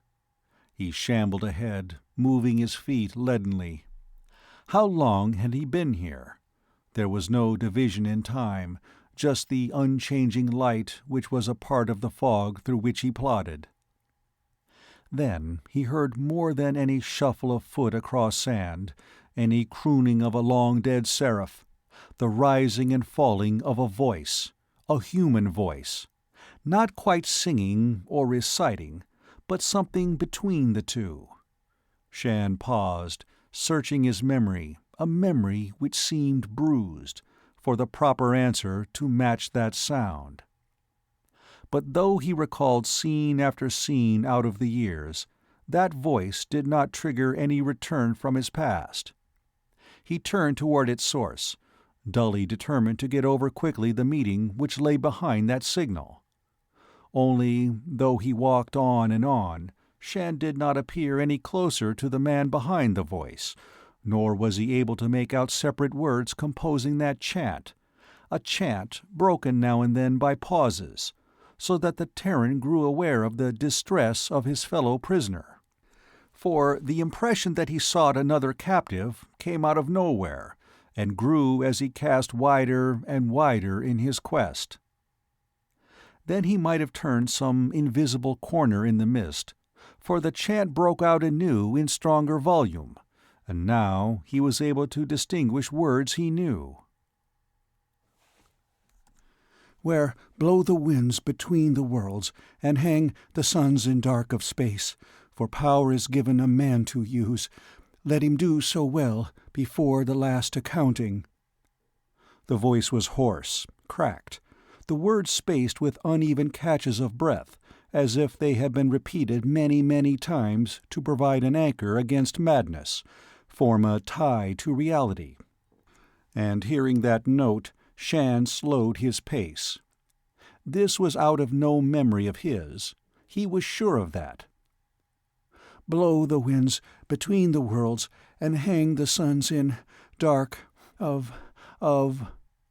That harsh croak voice was running down, as a clock runs down for lack of winding. Shann sped on, reacting to a plea which did not lay in the words themselves. Once more the mist curled back, provided him with an open space. A man sat on the sand, his fists buried wrist-deep in the smooth grains on either side of his body, his eyes set, red-rimmed, glazed, his body rocking back and forth in time to his labored chant. "The dark of space." "Thorvald!" Shann skidded in the sand, went down on his knees. The manner of their last parting was forgotten as he took in the officer's condition. The other did not stop his swaying, but his head turned with a stiff jerk, the grey eyes making a visible effort to focus on Shann. Then some of the strain smoothed out of the gaunt features, and Thorvald laughed softly. "Garth!" Shann stiffened, but had no chance to protest that mistaken identification as the other continued. "So, you made Class 1 status, boy. I always knew you could, if you'd work for it. A couple of black marks on your record, sure, but those can be rubbed out, boy, when you're willing to try. Thorvald's always have been survey. Our father would have been proud." Thorvald's voice flattened, his smile faded. There was a growing spark of some emotion in those grey eyes. Unexpectedly, he hurled himself forward, his hands clawing for Shann's throat. He bore the younger man down under him to the sand, where Lantee found himself fighting desperately for his life against a man who could only be mad. Shann used a trick learned on the dumps, and his opponent doubled up with a gasp of agony to let the younger man break free. He planted a knee on the small of Thorvald's back, digging the officer into the sand, pinning down his arms in spite of the other's struggles. Regaining his own breath in gulps, Shann tried to appeal to some spark of reason in the other. "Thorvald, this is Lantee! Lantee!" His name echoed in the mist-walled void like an unhuman wail. "Lantee? No, Throg! Lantee, Throg, killed my brother!" Sand puffed out with the breath, which expelled that indictment. But Thorvald no longer fought, and Shann believed him close to collapse. Shann relaxed his hold, rolling the other man over. Thorvald obeyed his pull limply, lying face upward, sand in his hair and eyebrows, crusting his slack lips. The younger man brushed the dirt away gently as the other opened his eyes to regard Shann with his old, impersonal stare. "You're alive," Thorvald stated bleakly. "Garth's dead. You ought to be dead, too." Shann drew back, rubbed sand from his hands, his concern dampened by the other's patent hostility. Only that angry accusation vanished in a blink of those grey eyes. Then there was a warmer recognition in Thorvald's expression. "Lantee!" The younger man might just have come into sight. "What are you doing here?" Shann tightened his belt. "Just about what you are." He was still aloof, giving no acknowledgment of difference in rank now. "Running around in this fog, hunting the way out." Thorvald sat up, surveying the billowing walls of the hole which contained them. Then he reached out a hand to draw fingers down on Shann's forearm. "You are real," he observed simply, and his voice was warm, welcoming. "Don't bet on it," Shann snapped. "The unreal can be mighty real here." His hand went up to the smarting brand on his shoulder. Thorvald nodded. "Masters of illusion," he murmured. "Mistresses," Shann corrected. "This place is run by a gang of pretty smart witches." "Witches? You've seen them? Where? And who are they?" Thorvald pounced, with a return of his old-time sharpness. "They're females right enough, and they can make the impossible happen. I'd say that classifies them as witches. One of them tried to take me over back on the island. I set a trap and caught her. Then, somehow, she transported me." Swiftly, he outlined the chain of events leading from his sudden awakening in the river tunnel to his present penetration of this fog world. Thorvald listened eagerly. When the story was finished, he rubbed his hands across his drawn face, smearing away the last of the sand. "At least you have some idea of who they are and a suggestion of how you got here. I don't remember that much about my own arrival. As far as I can remember, I went to sleep on the island and woke up here." Shann studied him and knew that Thorvald was telling the truth. He could remember nothing of his departure in the outrigger, the way he had fought Shann in the lagoon. The survey officer must have been under the control of the Warlockians then. Quickly, he gave the older man his version of the other's actions in the outer world, and Thorvald was clearly astounded, though he did not question the facts Shann presented. "They just took me," Thorvald said in a husky half-whisper. "But why? And why are we here? Is this a prison?" Shann shook his head. "I think all this—" A wave of his hand encompassed the green wall, what lay beyond it, and in it. "Is a test of some kind. This dream business. A little while ago I got to thinking that I wasn't here at all, that I might be dreaming it all. Then I met you." Thorvald understood. "Yes, but this could be a dream meeting. How could we tell?" He hesitated, almost diffidently, before he asked, "Have you met anyone else here?" "Yes." Shann had no desire to go into that. "People out of your past life?" "Yes." Again, he did not elaborate. "So did I." Thorvald's expression was bleak. His encounters in the fog must have proved no more pleasant than Shann's. "That suggests that we do trigger the hallucinations ourselves. But maybe we can really lick it now." "How?" "Well, if these phantoms are born of our memories, there are about only 2 or 3 we could see together. Maybe a Throg on the rampage, or that Hound we left back in the mountains. And if we do sight anything like that, we'll know what it is. On the other hand, if we stick together and one of us sees something that the other can't, well, that fact alone will explode the ghost." There was sense in what he said.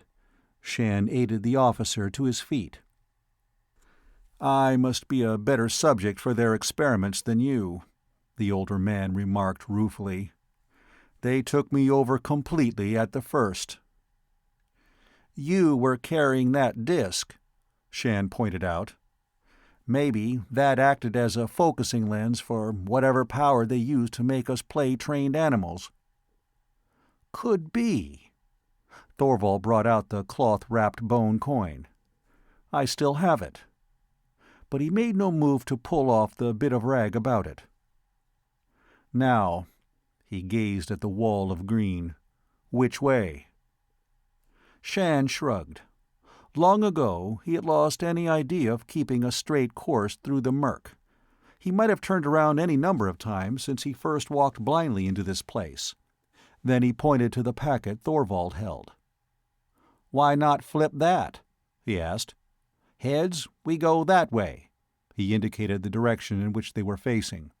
"Tails, we do a right-about face." There was an answering grin on Thorvald's lips. "As good a guide as any we're likely to find here. We'll do it." He pulled away the twist of cloth, and with a swift snap reminiscent of that used by the Warlockian witch to empty the bowl of sticks, he tossed the disk into the air. It spun, whirled, but, to their open-jawed amazement, it did not fall to the sand.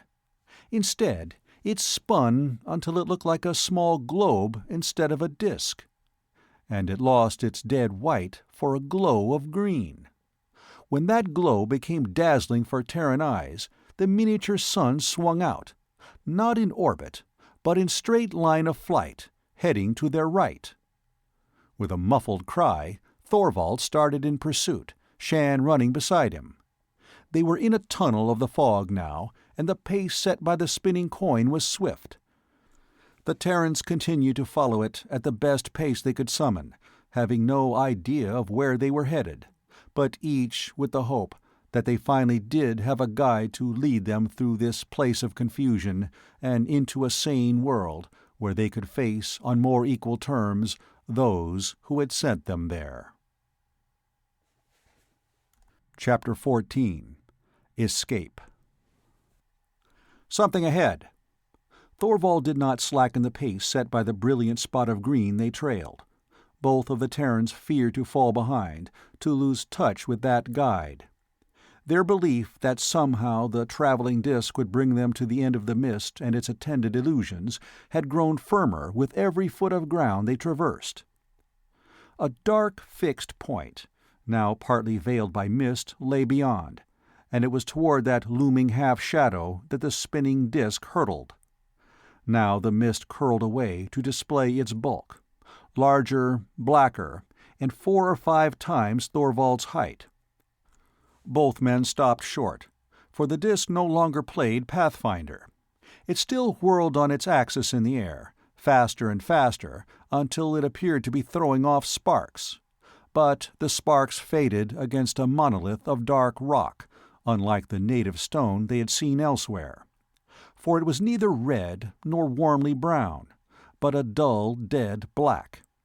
It could have been a huge stone slab, trimmed, smoothed, set up on end as a monument or marker, except that only infinite labor could have accomplished such a task, and there was no valid reason for such toil as far as the Terrans could perceive. "This is it." Thorvald moved closer. By the disk's action, they deduced that their guide had drawn them to this featureless black steel with the precision of a beam-controlled ship. However, the purpose still eluded them.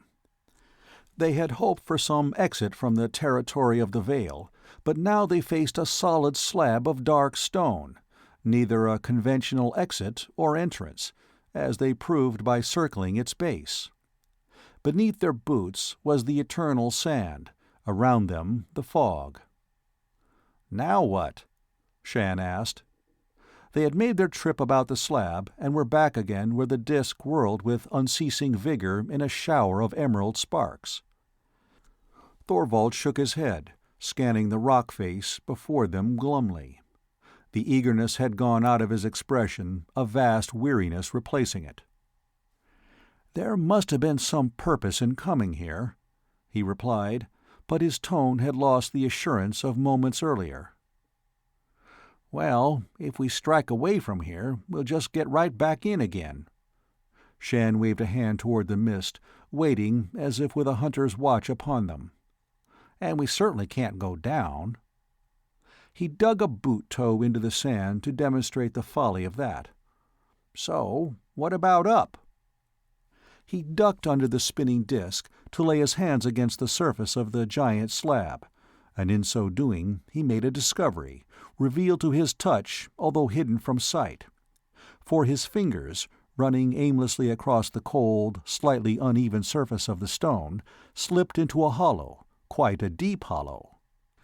Excited, half fearing that his sudden guess might be wrong, Shann slid his hand higher in line with that hollow, to discover a second. The first had been level with his chest, the second perhaps 18 inches or so above. He jumped to draw his fingers down the rock, with damage to his nails, but getting his proof. There was a third niche, deep enough to hold more than just the toe of a boot, and a fourth above that. "We've a ladder of sorts here," he reported. Without waiting for any answer from Thorvald, Shann began to climb. The holds were so well matched in shape and size that he was sure they could not be natural. They had been bored there for use, the use to which he was now putting them, a ladder to the top of the slab. Though what he might find there was beyond his power to imagine.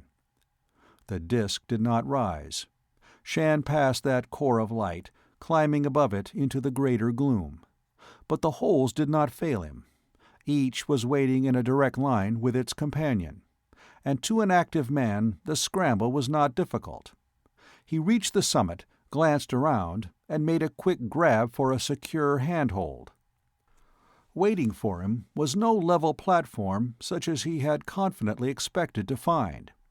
The surface up which he had just made his way, fly-fashion, was the outer wall of a well or chimney.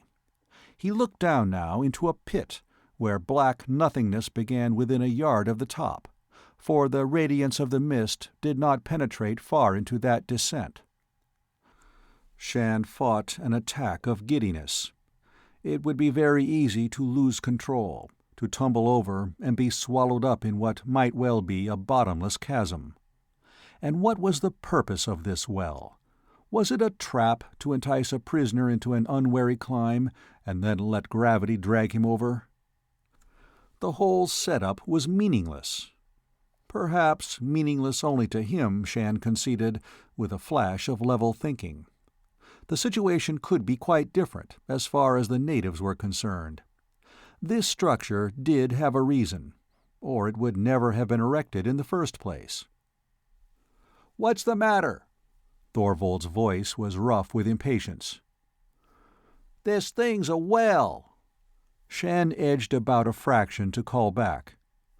"The inside is open, and, as far as I can tell, goes clear to the planet's core."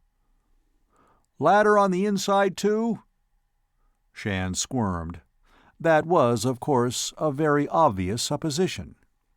He kept a tight hold with his left hand, and with the other he did some exploring. Yes, here was a hollow right enough, twin to those on the outside. But to swing over that narrow edge of safety and begin a descent into the black of the well was far harder than any action he had taken since the morning the Throgs had raided the camp. The green mist could hold no terrors greater than those with which his imagination peopled the depths, now waiting to engulf him. But Shann swung over, fitted his boot into the first hollow, and started down. The only encouragement he gained during that nightmare ordeal was that those holes were regularly spaced. But somehow his confidence did not feed on that fact. There always remained the nagging fear that when he searched for the next it would not be there, and he would cling to his perch lacking the needful strength in aching arms and legs to re-climb the inside ladder. He was fast losing that sense of well-being which had been his during his travels through the fog. A fatigue tugged at his arms and weighed leaden on his shoulders. Mechanically, he prospected for the next hold, and then the next. Above, the oblong of half-light grew smaller and smaller, sometimes half blotted out by the movements of Thorvald's body as the other followed him down that interior way. How far was down? Shann giggled light-headedly at the humor of that, or what seemed to be the humor at the moment. He was certain that they were now below the level of the sand floor outside the slab, and yet no end had come to the well hollow. No break of light down here. He might have been sightless. But just as the blind develop an extra-perceptive sense of unseen obstacles, so did Shann now find that he was aware of a change in the nature of the space about him. His weary arms and legs held him against the solidity of a wall. Yet the impression that there was no longer another wall at his back grew stronger with every niche which swung him downward. And he was as sure as if he could see it, that he was now in a wide open space, another cavern perhaps, but this one totally dark. Deprived of sight, he relied upon his ears. And there was a sound. Faint, distorted perhaps by the acoustics of this place, but keeping up a continuous murmur. Water. Not the wash of waves with their persistent beat, but rather the rippling of a running stream. Water must lie below. And just as his weariness had grown with his leaving behind the fog, so now did both hunger and thirst gnaw at Shann, all the sharper for the delay. The Terran wanted to reach that water, could picture it in his mind, putting away the possibility, the probability, that it might be sea-born and salt, and so unfit to drink. The upper opening to the cavern of the fog was now so far above him that he had to strain to see it. And that warmth which had been there was gone. A dank chill wrapped him here, dampened the holds to which he clung until he was afraid of slipping. while the murmur of the water grew louder until its slap-slap sounded within arm's distance. His boot toes skidded from a niche. Shann fought to hold on with numbed fingers. The other foot went. He swung by his hands, kicking vainly to regain a measure of footing. Then his arms could no longer support him, and he cried out as he fell. Water closed about him with an icy shock, which for a moment paralyzed him. He flailed out, fighting the flood to get his head above the surface, where he could gasp in precious gulps of air. There was a current here, a swiftly running one. Shann remembered the one which had carried him into that cavern in which the Warlockians had their strange dwelling. Although there was no cluster of crystals in this tunnel to supply him with light, the Terran began to nourish a faint hope that he was again in that same stream, that those light crystals would appear, and that he might eventually return to the starting point of this meaningless journey. So he strove only to keep his head above the water. Hearing a splashing behind him, he called out, "Thorvald? Lantee?" The answer came back at once. The splashing grew louder as the other swam to catch up. Shann swallowed a mouthful of the water lapping against his chin. The taste was brackish, but not entirely salt, and though it stung his lips, the liquid relieved a measure of his thirst. Only no glowing crystals appeared to stud these walls, and Shann's hope that they were on their way to the cavern of the island faded. The current grew swifter, and he had to fight to keep his head above the water, his tired body reacting sluggishly to commands. The murmur of the racing flood drummed louder in his ears, or was that sound the same? He could no longer be sure. Shann only knew that it was close to impossible to snatch the necessary breath as he rolled over and over in the hurrying flood. In the end, he was ejected into blazing, blinding light, into a suffocation of wild water, as the bullet in an ancient Terran rifle might have been fired at no specific target. Gasping, beaten, more than half drowned, Shann was pummeled by waves, literally driven up on a rocky surface, which skinned his body cruelly. He lay there, his arms moving feebly, until he contrived to raise himself, in time to be wretchedly sick.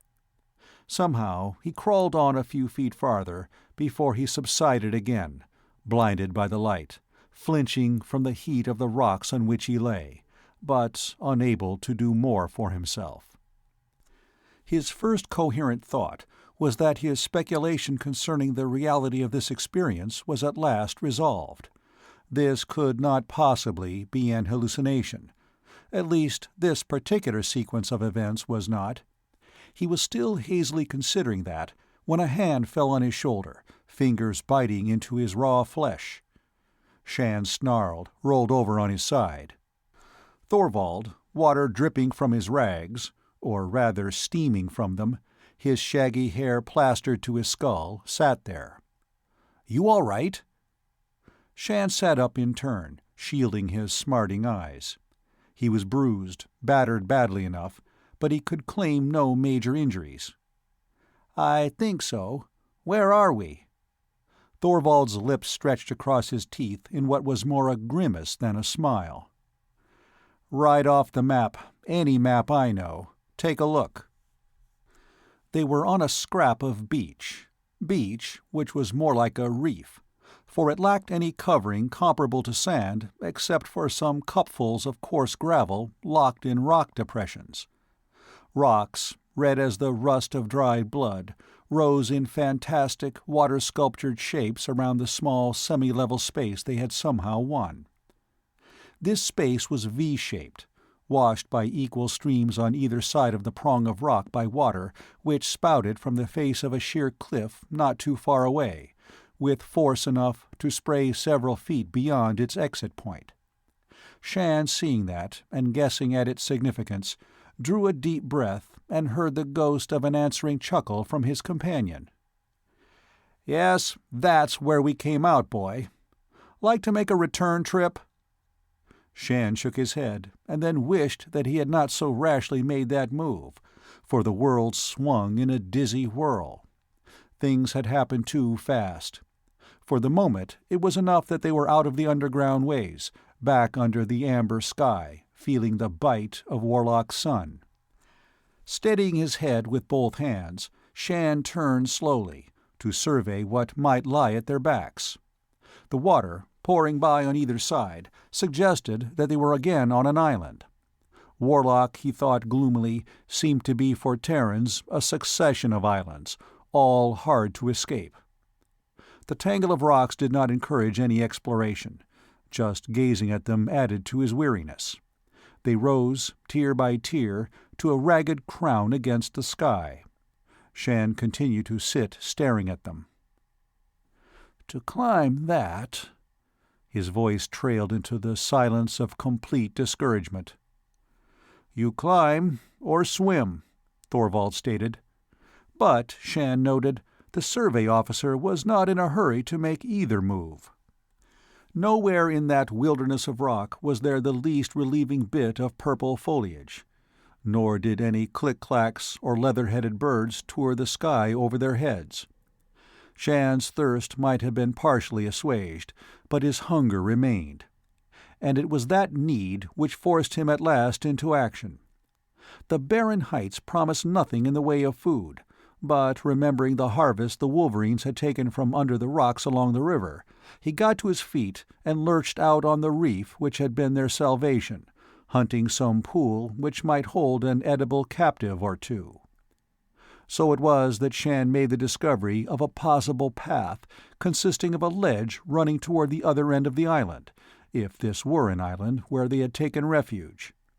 The spray of the water drenched that way, feeding small pools in the uneven surface, and strips of yellow weed trailed in slimy ribbons back below the surface of the waves. He called to Thorvald and gestured to his find. And then, close together, linking hands when the going became hazardous, the men followed the path. Twice they made finds in the pools. Finned or clawed, grotesque creatures, which they killed and ate, wolfing down the few fragments of odd-tasting flesh. Then, in a small crevice, which could hardly be dignified by the designation of cave, Thorvald chanced upon a quite exciting discovery: a clutch of 4 greenish eggs, each as large as his doubled fist. Their outer covering was more like tough membrane than true shell, and the Terrans worried it open with difficulty. Shann shut his eyes, trying not to think of what he mouthed as he sucked his share dry. At least that semi-liquid stayed put in his middle, though he expected disastrous results from the experiment. More than a little heartened by this piece of luck, they kept on, though the ledge changed from a reasonably level surface to a series of rising, unequal steps, drawing them away from the water. At long last they came to the end of that path. Shann leaned back against a convenient spur of rock. "Company," he alerted Thorvald. The survey officer joined him to share an outcrop of rock from which they were provided an excellent view of the scene below, and it was a scene to hold their full attention. That soft sweep of sand which had floored the cavern of the fog lay here also, a grey-blue carpet sloping gently out of the sea. For Shann had no doubt that the wide stretch of water before them was the Western Ocean. Walling the beach on either side, and extending well out into the water so that the farthest piles were awash except for their crowns, were pillars of stone, shaped with the same finish as that slab which had provided them a ladder of escape. And because of the regularity of their spacing, Shann did not believe them works of nature. Grouped between them now were the players of the drama. One of the Warlockian witches, her gem body patterns glittering in the sunlight, was walking backward out of the sea, her hands held palms together, breast high, in a Terran attitude of prayer. And following her, something swam in the water, clearly not another of her own species. But her action suggested that by some invisible means she was drawing that water-dweller after her. Waiting on shore were 2 others of her kind, viewing her actions with close attention, the attention of scholars for an instructor. "Wyverns." Shann looked inquiringly at his companion. Thorvald added a whisper of explanation. "A legend of Terra. They were supposed to have a snake's tail instead of hind legs. But the heads, they're wyverns." Wyverns. Shann liked the sound of that word. To his mind, it well fitted the Warlockian witches. And the one they were watching in action continued her steady backward retreat, rolling her bemused captive out of the water. What emerged into the blaze of sunlight was one of those fork-tailed sea-dwellers such as the Terrans had seen die after the storm. The thing crawled out of the shallows, its eyes focused in a blind stare on the praying hands of the wyvern. She halted, well up on the sand, when the body of her victim, or prisoner, Shann was certain that the fork-tail was one or the other, was completely out of the water. Then, with lightning speed, she dropped her hands. Instantly, Forktail came to life. Fanged jaws snapped. Aroused, the beast was the incarnation of evil rage, a rage which had a measure of intelligence to direct it into deadly action. And facing it, seemingly unarmed and defenseless, were the slender, fragile wyverns. Yet none of the small group of natives made any attempt to escape. Shann thought them suicidal in their indifference as Forktail, short legs sending the fine sand flying in a dust cloud, made a rush toward its enemies. The wyvern who had led the beast ashore did not move, but one of her companions swung up a hand, as if negligently waving the monster to a stop. Between her first two digits was a disk. Thorvald caught at Shann's arm. "See that? It's a copy of the one I had. It must be." They were too far away to be sure it was a duplicate, but it was coin-shaped and bone-white. And now the wyvern swung it back and forth in a metronome sweep. Forktail skidded to a stop, its head beginning, reluctantly at first, and then, with increasing speed, to echo that left-right sweep. This wyvern had the sea-beast under control, even as her companion had earlier held it. Chance dictated what happened next. As had her sister charmer, the wyvern began a backward withdrawal up the length of the beach, drawing the sea-thing in her wake. They were very close to the foot of the drop above which the Terran stood fascinated, when the sand betrayed the witch. Her foot slipped into a hole, and she was thrown backward, her control disk spinning out of her fingers.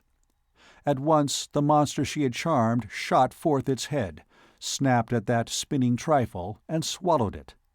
Then the fork-tail hunched in a posture Shann had seen the wolverines use when they were about to spring. The weaponless wyvern was the prey, and both her companions were too far away to interfere. Why he moved he could not have explained. There was no reason for him to go to the aid of the Warlockian, one of the same breed who had ruled him against his will. But Shann sprang, landing in the sand on his hands and knees. The sea-thing whipped around, undecided between two possible victims. Shann had his knife free, was on his feet, his eyes on the beast's, knowing that he had appointed himself Dragon Slayer for no good reason. Chapter 15. Dragon Slayer. Hi-yee! Sheer defiance, not only of the beast he fronted, but of the wyverns as well, brought that old rallying cry to his lips, the call used on the dumps of Tyr to summon gang aid against outsiders. Forktail had crouched again for a spring, but that throat-crackling blast appeared to startle it. Shann, blade ready, took a dancing step to the right. The thing was scaled, perhaps as well armored against frontal attack as was the shell creature he had fought with the aid of the wolverines. He wished he had the Terran animals now, with Taggy and his mate to tease and feint about the monster, as they had done with the Throg Hound, for he would have a better chance, if only the animals were here. Those eyes. Red-pitted eyes in a gargoyle head following his every movement. Perhaps those were the only vulnerable points. Muscles tensed beneath that scaled hide. The Terran readied himself for a sideways leap, his knife hand raised to rake at those eyes. A brown shape with a V of lighter fur banding its back crossed the far range of Shann's vision. He could not believe what he saw, not even when a snarling animal, slavering with rage, came at a lumbering gallop to stand beside him, a second animal on its heels. Uttering its own battle cry, Taggy attacked. The fork-tail's head swung, imitating the movements of the wolverine as it had earlier mimicked the swaying of the disk in the wyvern's hand. Togi came in from the other side. They might have been hounds keeping a bull in play, and never had they shown such perfect teamwork, almost as if they could sense what Shann desired of them. That forked tail lashed viciously, a formidable weapon. Bone, muscle, scaled flesh, half buried in the sand, swept up a cloud of grit into the face of the man and the animals. Shann fell back, pawing with his free hand at his eyes. The wolverine circled warily, trying for the attack they favored, the spring to the shoulders, the usually fatal assault on the spine behind the neck. But the armored head of the fork-tail, slung low, warned them off. Again the tail lashed, and this time Taggy was caught and hurled across the beach. Togi uttered a challenge, made a reckless dash, and raked down the length of the fork-tail's body, fastening on that tail, weighing it to the earth with her own poundage, while the sea creature fought to dislodge her. Shann, his eyes watering from the sand, but able to see, watched that battle for a long second, judging that Forktail was completely engaged in trying to free its best weapon from the grip of the wolverine. The latter clawed and bit with a fury which suggested Togi intended to immobilize that weapon by tearing it to shreds. Forktail wrenched its body, striving to reach its tormentor with fangs or clawed feet, and in that struggle to achieve an impossible position its head slewed far about, uncovering the unprotected area behind the skull base, which usually lay under the spiny collar about its shoulders. Shann went in. With one hand he gripped the edge of that collar, its serrations tearing his flesh, and at the same time he drove his knife blade deep into the soft underfolds, ripping on toward the spinal column. The blade nicked against bone as the fork-tail's head slammed back, catching Shann's hand and knife together in a trap. The Terran was jerked from his feet and flung to one side with the force of the beast's reaction. Blood spurted up, his own blood mingled with that of the monster. Only Togi's riding of the tail prevented Shann's being beaten to death. The armored snout pointed skyward as the creature ground the sharp edge of its collar down on the Terran's arm. Shann, frantic with pain, drove his free fist into one of those eyes. Forktail jerked convulsively. Its head snapped down again, and Shann was free. The Terran threw himself back, keeping his feet with an effort. Forktail was writhing, churning up the sand in a cloud. But it could not rid itself of the knife Shann had planted with all his strength, and which the blows of its own armored collar were now driving deeper and deeper into its back. It howled thinly, with an abnormal shrilling. Shann, nursing his bleeding forearm against his chest, rolled free from the waves of sand it threw about, bringing up against one of the rock pillars. With that to steady him, he somehow found his feet, and stood weaving, trying to see through the rain of dust. The convulsions which churned up that concealing cloud were growing more feeble. Then Shann heard the triumphant squall from Togi, saw her brown body still on the torn tail just above the forking. The wolverine used her claws to hitch her way up the spine of the sea monster, heading for the mountain of blood spouting from behind the head. Forktail fought to raise that head once more. Then the massive jaw thudded into the sand, teeth snapping fruitlessly as a flood of grit overrode the tongue, packed into the gaping mouth. How long had it taken, that frenzy of battle on the blood-stained beach? Shann could have set no limit in clock-ruled time. He pressed his wounded arm tighter to him, lurched past the still-twitching sea-thing to the splotch of brown fur on the sand, shaping the wolverine's whistle with dry lips. Togi was still busy with the kill, but Taggy lay where the murderous tail had thrown him. Shann fell on his knees, as the beach around him developed a curious tendency to sway. He put his good hand to the ruffled back fur of the motionless wolverine. "Taggy!" A slight quiver answered.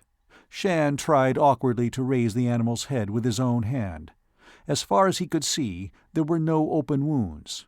But there might be broken bones, internal injuries he could not have the skill to heal. "Taggy?" He called again gently, striving to bring that heavy head up on his knee. "The furred one is not dead." For a moment, Shann was not aware that those words had formed in his mind, had not been heard by his ears. He looked up, his eyes blazing at the wyvern coming toward him in a graceful glide across the crimsoned sand. And in the space of heartbeats, his thrust of anger cooled into a stubborn enmity. "No thanks to you," he said deliberately aloud. If the wyvern witch wanted to understand him, let her make the effort. He did not try to touch her thoughts with his. Taggy stirred again, and Shann glanced down quickly.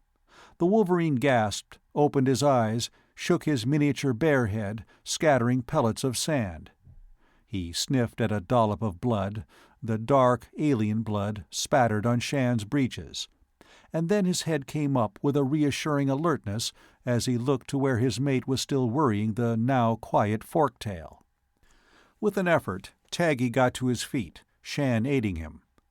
The man ran his hand down over ribs, seeking any broken bones. Taggy growled a warning once, when that examination brought pain in its wake, but Shann could detect no real damage. As might a cat, the wolverine must have met the shock of that whiptail stroke relaxed enough to escape serious injury. Taggy had been knocked out, but now he was able to navigate again. He pulled free from Shann's grip, lumbering across the sand to the kill. Someone else was crossing that strip of beach. Passing the wyvern as if he did not see them, Thorvald came directly to Shann. A few seconds later, he had the torn arm stretched across his own bent knee, examining the still bleeding hurt. "That's a nasty one," he commented. Shann heard the words, and they made sense, but the instability of his surroundings was increasing, while Thorvald's handling sent sharp stabs of pain up his arm and somehow into his head, where they ended in red bursts to cloud his sight. Out of the reddish mist which had fogged most of the landscape there emerged a single object, a round white disk. And in Shann's clouded mind a well-rooted apprehension stirred. He struck out with his one hand, and through luck connected. The disk flew out of sight.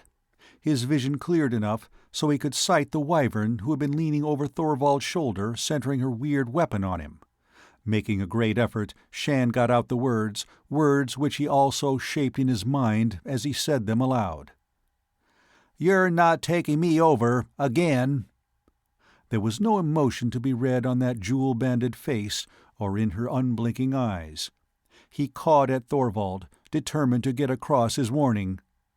"Don't let them use those discs on us." "I'll do my best." Only the haze had taken Thorvald again. Did one of the wyverns have a disk focused on them? Were they being pulled into one of those blank periods, to awaken as prisoners once more, say, in the cavern of the Veil?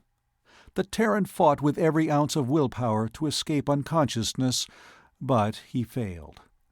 This time he did not awaken half drowning in an underground stream, or facing a green mist. And there was an ache in his arm which was somehow reassuring with the very insistence of pain. Before opening his eyes, his fingers crossed the smooth slick of a bandage there, went on to investigate by touch a sleep mat such as he had found in the cavern structure. Was he back in that web of rooms and corridors? Shann delayed opening his eyes until a kind of shame drove him to it. He first saw an oval opening almost the length of his body, as it was stretched only a foot or two below the sill of that window. And through its transparent surface came the golden light of the sun, no green mist, no crystals mocking the stars.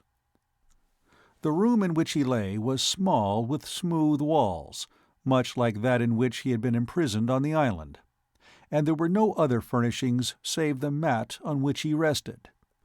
Over him was a light cover, netted of fibers resembling yarn, with feathers knotted into it to provide a downy upper surface. His clothing was gone, but the single covering was too warm, and he pushed it away from his shoulders and chest as he wriggled up to see the view beyond the window. His torn arm came into full view.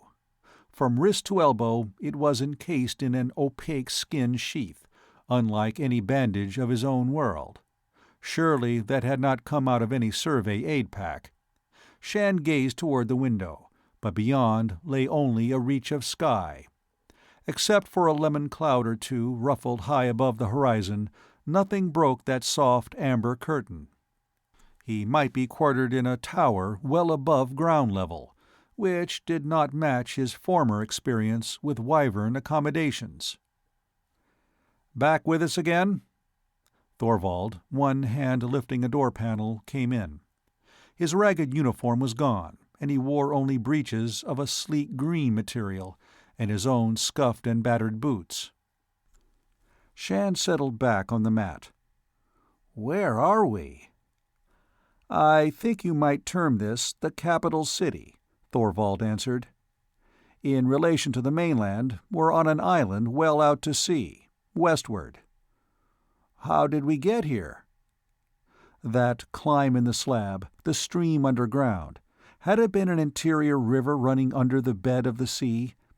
But Shann was not prepared for the other's reply.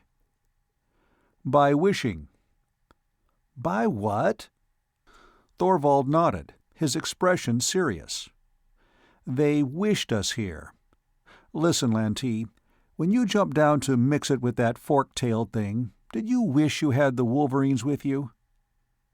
Shann thought back. His memories of what had occurred before that battle were none too clear. But yes, he had wished Taggy and Togi present at that moment to distract the enraged beast. "You mean I wished them?" The whole idea was probably a part of the Wyvern jargon of dreaming, and he added, "Or did I just dream everything?" There was the bandage on his arm, the soreness under that bandage. But also there had been Logali's lash brand back in the cavern, which had bitten into his flesh with the pain of a real blow. "No, you weren't dreaming. You happened to be tuned in one of those handy little gadgets our lady friends here use. And so, tuned in, your desire for the Wolverines being pretty powerful just then, they came." Shann grimaced. This was unbelievable. Yet there were his meetings with Logali and Trav. How could anyone rationally explain them?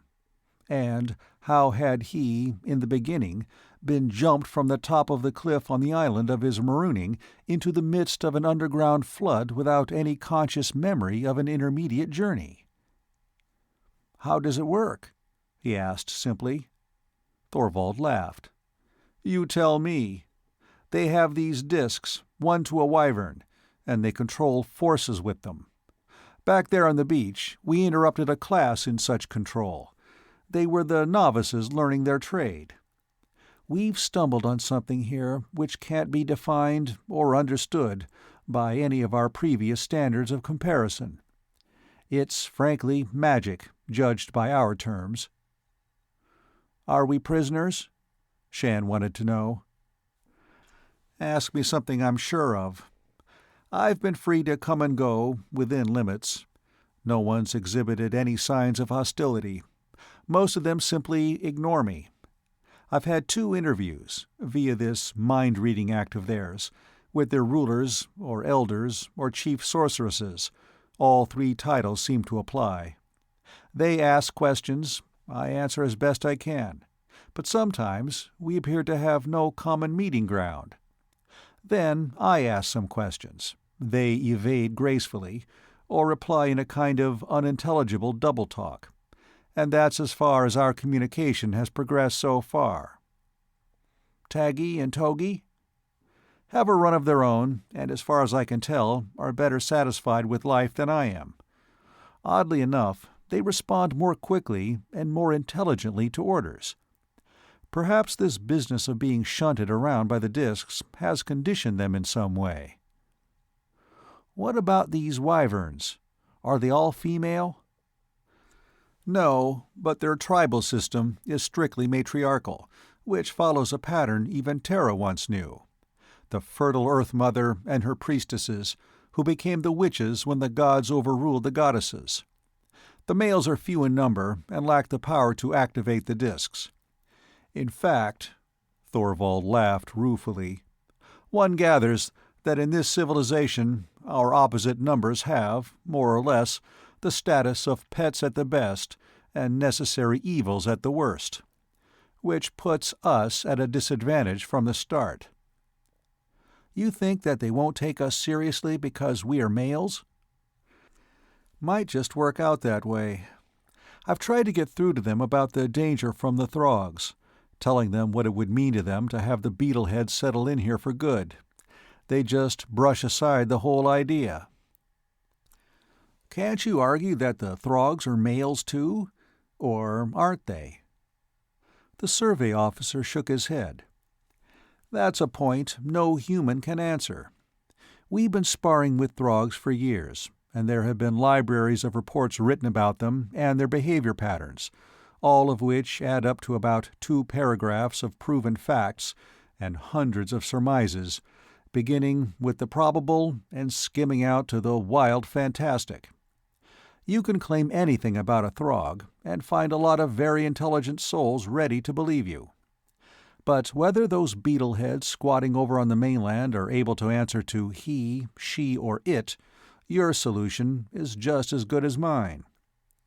We've always considered the ones we fight to be males, but they might just as possibly be Amazons. Frankly, these wyverns couldn't care less either. At least, that's the impression they give. But anyway, Shann observed, it hasn't come to we're all girls together either. Thorvald laughed again. Not so you can notice. We're not the only unwilling visitor in the vicinity. Shann sat up. A Throg? Something, non-Warlockian or non-wyvern, and perhaps trouble for us. You haven't seen this other? Thorvald sat down cross-legged. The amber light from the window made red gold of his hair, added ruddiness to his less gaunt features. No, I haven't. As far as I can tell, the stranger's not right here. I caught stray thought beams twice, surprise expressed by newly arrived wyverns who met me and apparently expected to be fronted by something quite physically different. Another Terran scout? No, I imagine that to the wyverns we must look a lot alike. Just as we couldn't tell one of them from her sister if their body patterns didn't differ. Discovered one thing about those patterns. The more intricate they run, the higher the power, not of the immediate wearer, but of her ancestors. They're marked when they qualify for their disc, and presented with the rating of the greatest witch in their family line, as an inducement to live up to those deeds and surpass them if possible. Quite a bit of logic to that. Given the right conditioning, such a system might even work in our service. That nugget of information was the stuff from which survey reports were made, but at the moment the information concerning the other captive was of more value to Shann. He steadied his body against the wall with his good hand and got to his feet. Thorvald watched him. I take it you have visions of action. Tell me, Lantee, Why did you take that header off the cliff to mix it with Forktail?" Shann wondered himself. He had no reason for that impulsive act. "I don't know." "Chivalry? Fair wyvern in distress?" the other prodded.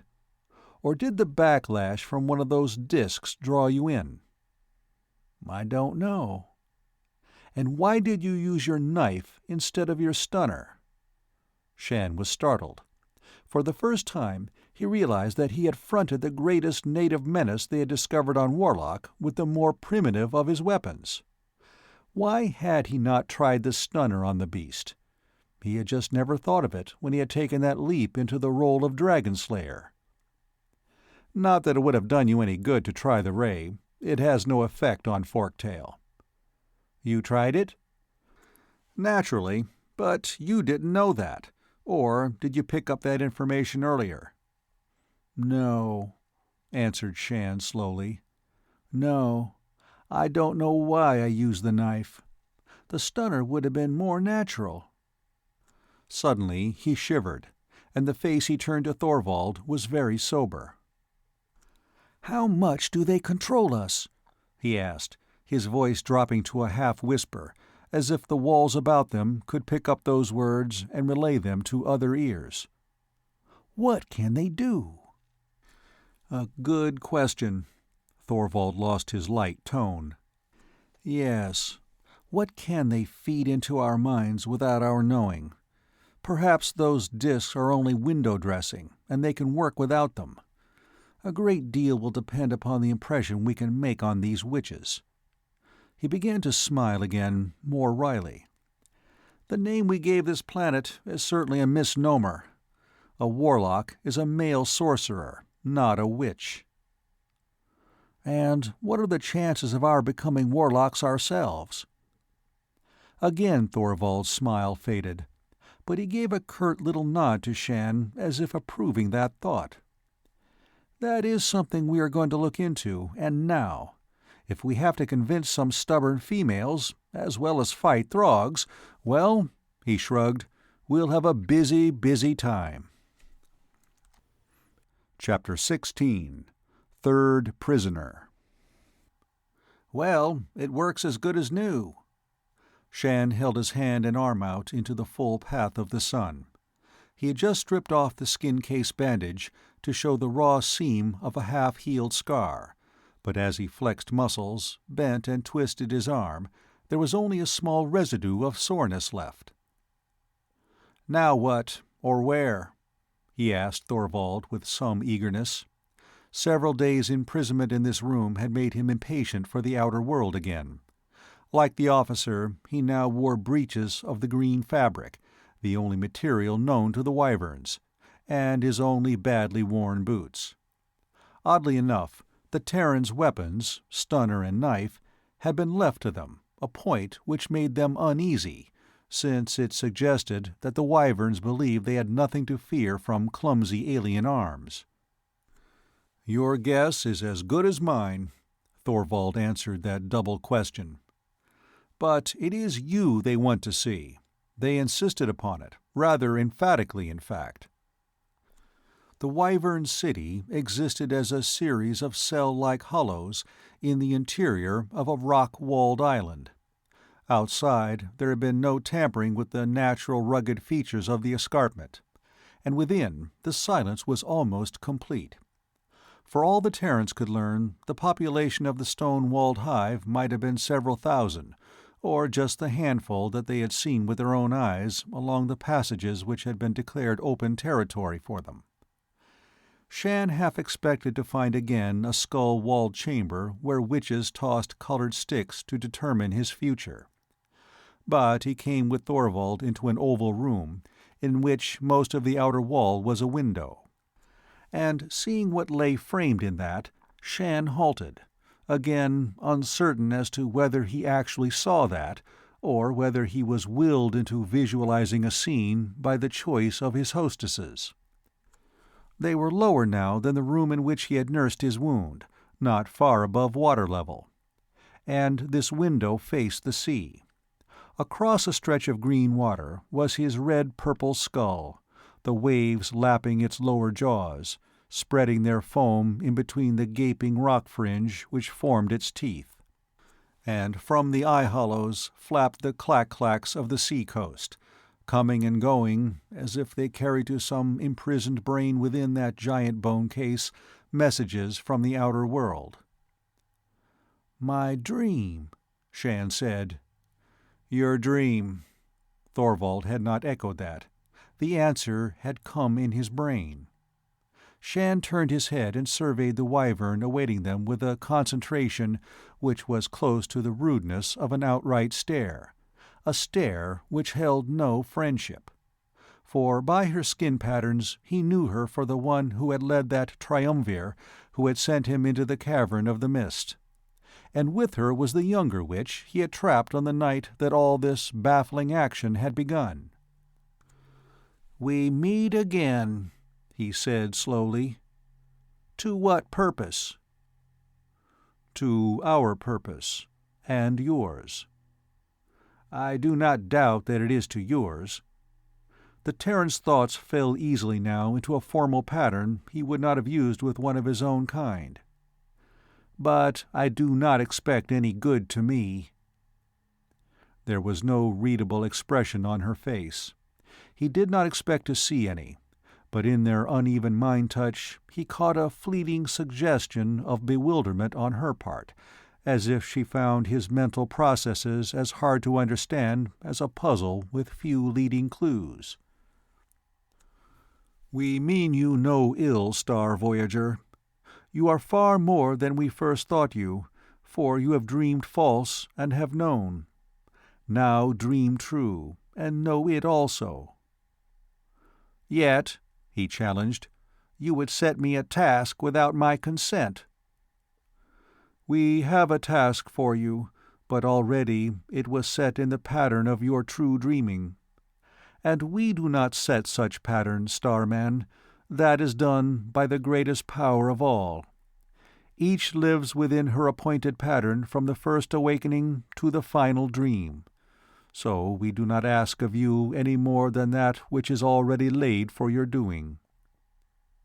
She arose with that languid grace which was part of their delicate jeweled bodies, and came to stand beside him, a child in size, making his Terran flesh and bones awkward, clod-like in contrast.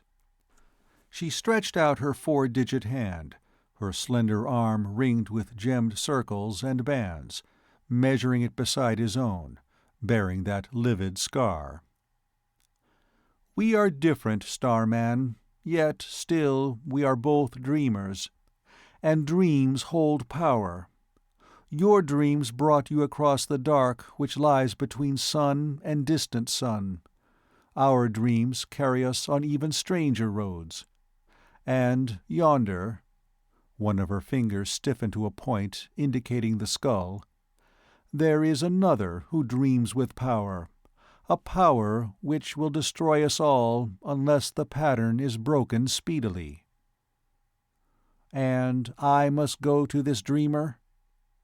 His vision of climbing through that nose-hole was to be realized then. "You go." Thorvald stirred, and the wyvern turned her head to him. "Alone," she added. "For this is your dream only, as it has been from the beginning. There is for each his own dream, and another cannot walk through it to alter the pattern, even to save a life." Shann grinned crookedly, without humor. "It seems that I'm elected," he said, as much to himself as to Thorvald. "But what do I do with this other dreamer?" "What your pattern moves you to do, save that you do not slay him." "Throg!" Thorvald started forward. "You can't just walk in on a Throg bare-handed and be bound by orders such as that." The wyvern must have caught the sense of that vocal protest, for her communication touched them both. "We cannot deal with that one, as his mind is closed to us. Yet he is an elder among his kind, and his people have been searching land and sea for him since his air rider broke upon the rocks and he entered into hiding over there. Make your peace with him if you can, and also take him hence, for his dreams are not ours, and he brings confusion to the Reachers when they retire to run the trails of seeking." "Must be an important Throg," Shann deduced. "They could have an officer of the Beetleheads under wraps over there. Could we use him to bargain with the rest?" Thorvald's frown did not lighten. "We've never been able to establish any form of contact in the past, though our best qualified minds, reinforced by training, have tried." Shann did not take fire at that rather delicate estimate of his own lack of preparation for the carrying out of the diplomatic negotiations with the enemy. He knew it was true. But there was one thing he could try, if the Wyverns permitted. "Will you give a disk of power to this Starman?" He pointed to Thorvald. "For he is my Elder One, and a Reacher for knowledge. With such a focus, his dream could march with mine when I go to the Throg, and perhaps that can aid in my doing what I could not accomplish alone. For that is the secret of my people, Elder One. We link our powers together to make a shield against our enemies, a common tool for the work we must do." "And so it is with us also, Star Voyager. We are not so unlike as the foolish might think. We learned much of you while you both wandered in the place of false dreams. But our power disks are our own, and cannot be given to a stranger while their owners live. However—" She turned again with an abruptness foreign to the usual Wyvern manner and faced the older Terran. The officer might have been obeying an unvoiced order as he put out his hands and laid them palm to palm on those she held up to him, bending his head so gray eyes met golden ones. The web of communication which had held all three of them snapped. Thorvald and the Wyvern were linked in a tight circuit which excluded Shann. Then the latter became conscious of movement beside him. The younger Wyvern had joined him to watch the clack-clacks in their circling of the bare dome of the Skull Island. "Why do they fly so?" Shann asked her. "Within they nest, care for their young. Also they hunt the rock creatures that swarm in the lower darkness." "The rock creatures?" If the skull's interior was infested by some other native fauna, he wanted to know it. By some method of her own, the young Wyvern conveyed a strong impression of revulsion, which was her personal reaction to the rock creatures. "Yet you imprison the Throg there," he remarked. "Not so." Her denial was instantaneous and vehement. "The other worlder fled into that place in spite of our calling. There he stays in hiding. Once we drew him out to the sea, but he broke the power and fled inside again." "Broke free?" Shann pounced upon that. "From disk control?" "But surely—" Her reply held something of wonder. "Why do you ask, Star Voyager? Do you not also break free from the power of the disk when I led you by the underground ways, awakening in the river? Do you then rate this other one as less than your own breed, that you think him incapable of the same action?" "Of Throgs, I know as much as this."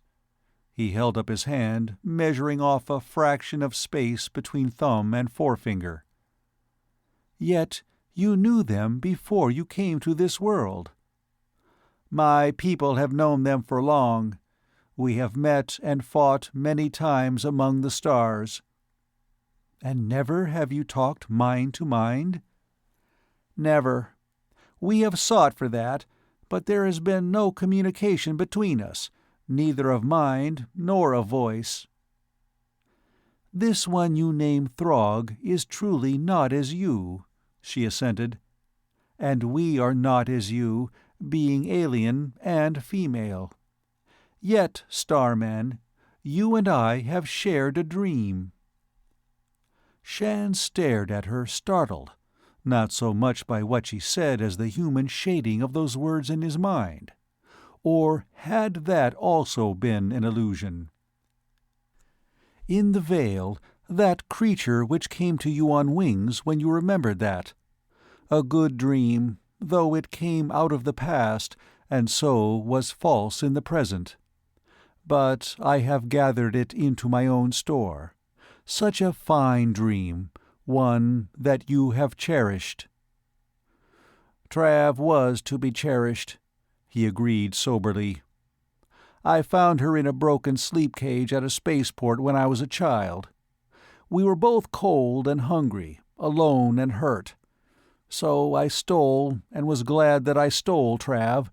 For a little space we both were very happy." Forcibly he stifled memory. "So, though we are unlike in body and in mind, yet we find beauty together if only in a dream. Therefore, between your people and mine there can be a common speech. And I may show you my dream store for your enjoyment, Star Voyager." A flickering of pictures, some weird, some beautiful, all a little distorted, not only by haste, but also by the haze of alienness which was a part of her memory pattern, crossed Shann's mind. "Such a sharing would be a rich feast," he agreed. "All right." Those crisp words in his own tongue brought Shann away from the window to Thorvald. The survey officer was no longer locked hand to hand with the Wyvern Witch, but his features were alive with a new eagerness. "We are going to try your idea, Lantee. They'll provide me with a new, unmarked disk, show me how to use it. And I'll do what I can to back you with it. But they insist that you go today." "What do they really want me to do? Just rout out that Throg? Or try to talk him into being a go-between with his people? That does come under the heading of dreaming." "They want him out of there, back with his own kind if possible. Apparently, he's a disruptive influence for them. He causes some kind of a mental foul-up which interferes drastically with their power. They haven't been able to get him to make any contact with them. This Elder One is firm about your being the one ordained for the job, and that you'll know what action to take when you get there." "Must have thrown the sticks for me again," Shann commented. "Well, they've definitely picked you to smoke out the Throg, and they can't be talked into changing their minds about that. I'll be the smoked one if he has a blaster. They say he's unarmed. What do they know about our weapons, or a Throg's?" "The other one has no arms." Wyvern words in his mind again. "This fact gives him great fear. That which he has depended upon is broken, and since he has no weapon, he is shut into a prison of his own terrors." But an adult Throg, even unarmed, was not to be considered easy meat, Shann thought. Armed with horny skin, armed with claws and those crushing mandibles of the beetle mouth, a third again as tall as he himself was. No, even unarmed, the Throg had to be considered a menace. Shann was still thinking along that line as he splashed through the surf which broke about the lower jaw of the Skull Island, climbed up one of the pointed rocks which masqueraded as a tooth, and reached for a higher hold to lead him to the nose-slit, the gateway to the alien's hiding-place. The Click-Clack screamed and dived about him, highly resentful of his intrusion, and when they grew so bold as to buffet him with their wings, threaten him with their tearing beaks, he was glad to reach the broken rock edging his chosen door and duck inside. Once there, Shann looked back. There was no sighting the cliff window where Thorvald stood, nor was he aware in any way of mental contact with the survey officer. Their hope of such a linkage might be futile. Shann was reluctant to venture farther. His eyes had sufficiently adjusted to the limited supply of light, and now the Terran brought out the one aid the Wyverns had granted him, a green crystal such as those which had played the role of stars on the cavern roof. He clipped its simple loop setting to the front of his belt, leaving his hands free. Then, having filled his lungs for the last time with clean, sea-washed air, he started into the dome of the skull. There was a fetid thickness to this air only a few feet away from the outer world. The odor of click-clack droppings and refuse from their nests was strong, but there was an added staleness, as if no breeze ever scooped out the old atmosphere to replace it with new. Fragile bones crunched under Shann's boots, but as he drew away from the entrance, the pale glow of the crystal increased its radiance, emitting a light not unlike that of the phosphorescent bushes, so that he was not swallowed up by dark. The cave behind the nose-hole narrowed quickly into a narrow cleft which pierced into the bowl of the skull. Shann proceeded with caution, pausing every few steps. There came a murmur rising now and again to a shriek, issuing, he guessed, from the click-clack rookery above. And the pound of sea waves was also a vibration carrying through the rock. He was listening for something else, at the same time testing the ill-smelling air for that betraying muskiness which spelled Throg. When a twist in the narrow passage cut off the splotch of daylight, Shann drew his stunner. The strongest bolt from that could not jolt a Throg into complete paralysis, but it would slow up any attack. Red, pinpoints of red, were edging a break in the rock wall. They were gone in a flash. Eyes? Perhaps of the rock-dwellers which the Wyverns hated? More red dots, farther ahead. Shann listened for a sound he could identify. But smell came before sound. That trace of effluvia which in force could sicken a Terran was his guide. The cleft ended in a space to which the limited gleam of the crystal could not provide a far wall. But that faint light did show him his quarry. The Throg was not on his feet, ready for trouble, but hunched close to the wall. And the alien did not move at Shann's coming. Did the beetle-head sight him? Shann wondered. He moved cautiously. And the round head, with its bulbous eyes, turned a fraction. The mandibles about the ugly mouth opening quivered. Yes, the Throg could see him. But still, the alien made no move to rise out of his crouch, to come at the Terran. Then Shann saw the fall of rock, the stone which pinned a double-kneed leg to the floor, and in a circle about the prisoner were the small, crushed, furred things which had come to prey on the helpless to be slain themselves by the well-aimed stones which were the Throg's only weapons of defense. Shann sheathed his stunner. It was plain the Throg was helpless, and could not reach him. He tried to concentrate mentally on a picture of the scene before him, hoping that Thorvald or one of the Wyverns could pick it up. There was no answer, no direction. Choice of action remained solely his. The Terran made the oldest friendly gesture of his kind. His empty hands held up, palm out. There was no answering move from the Throg.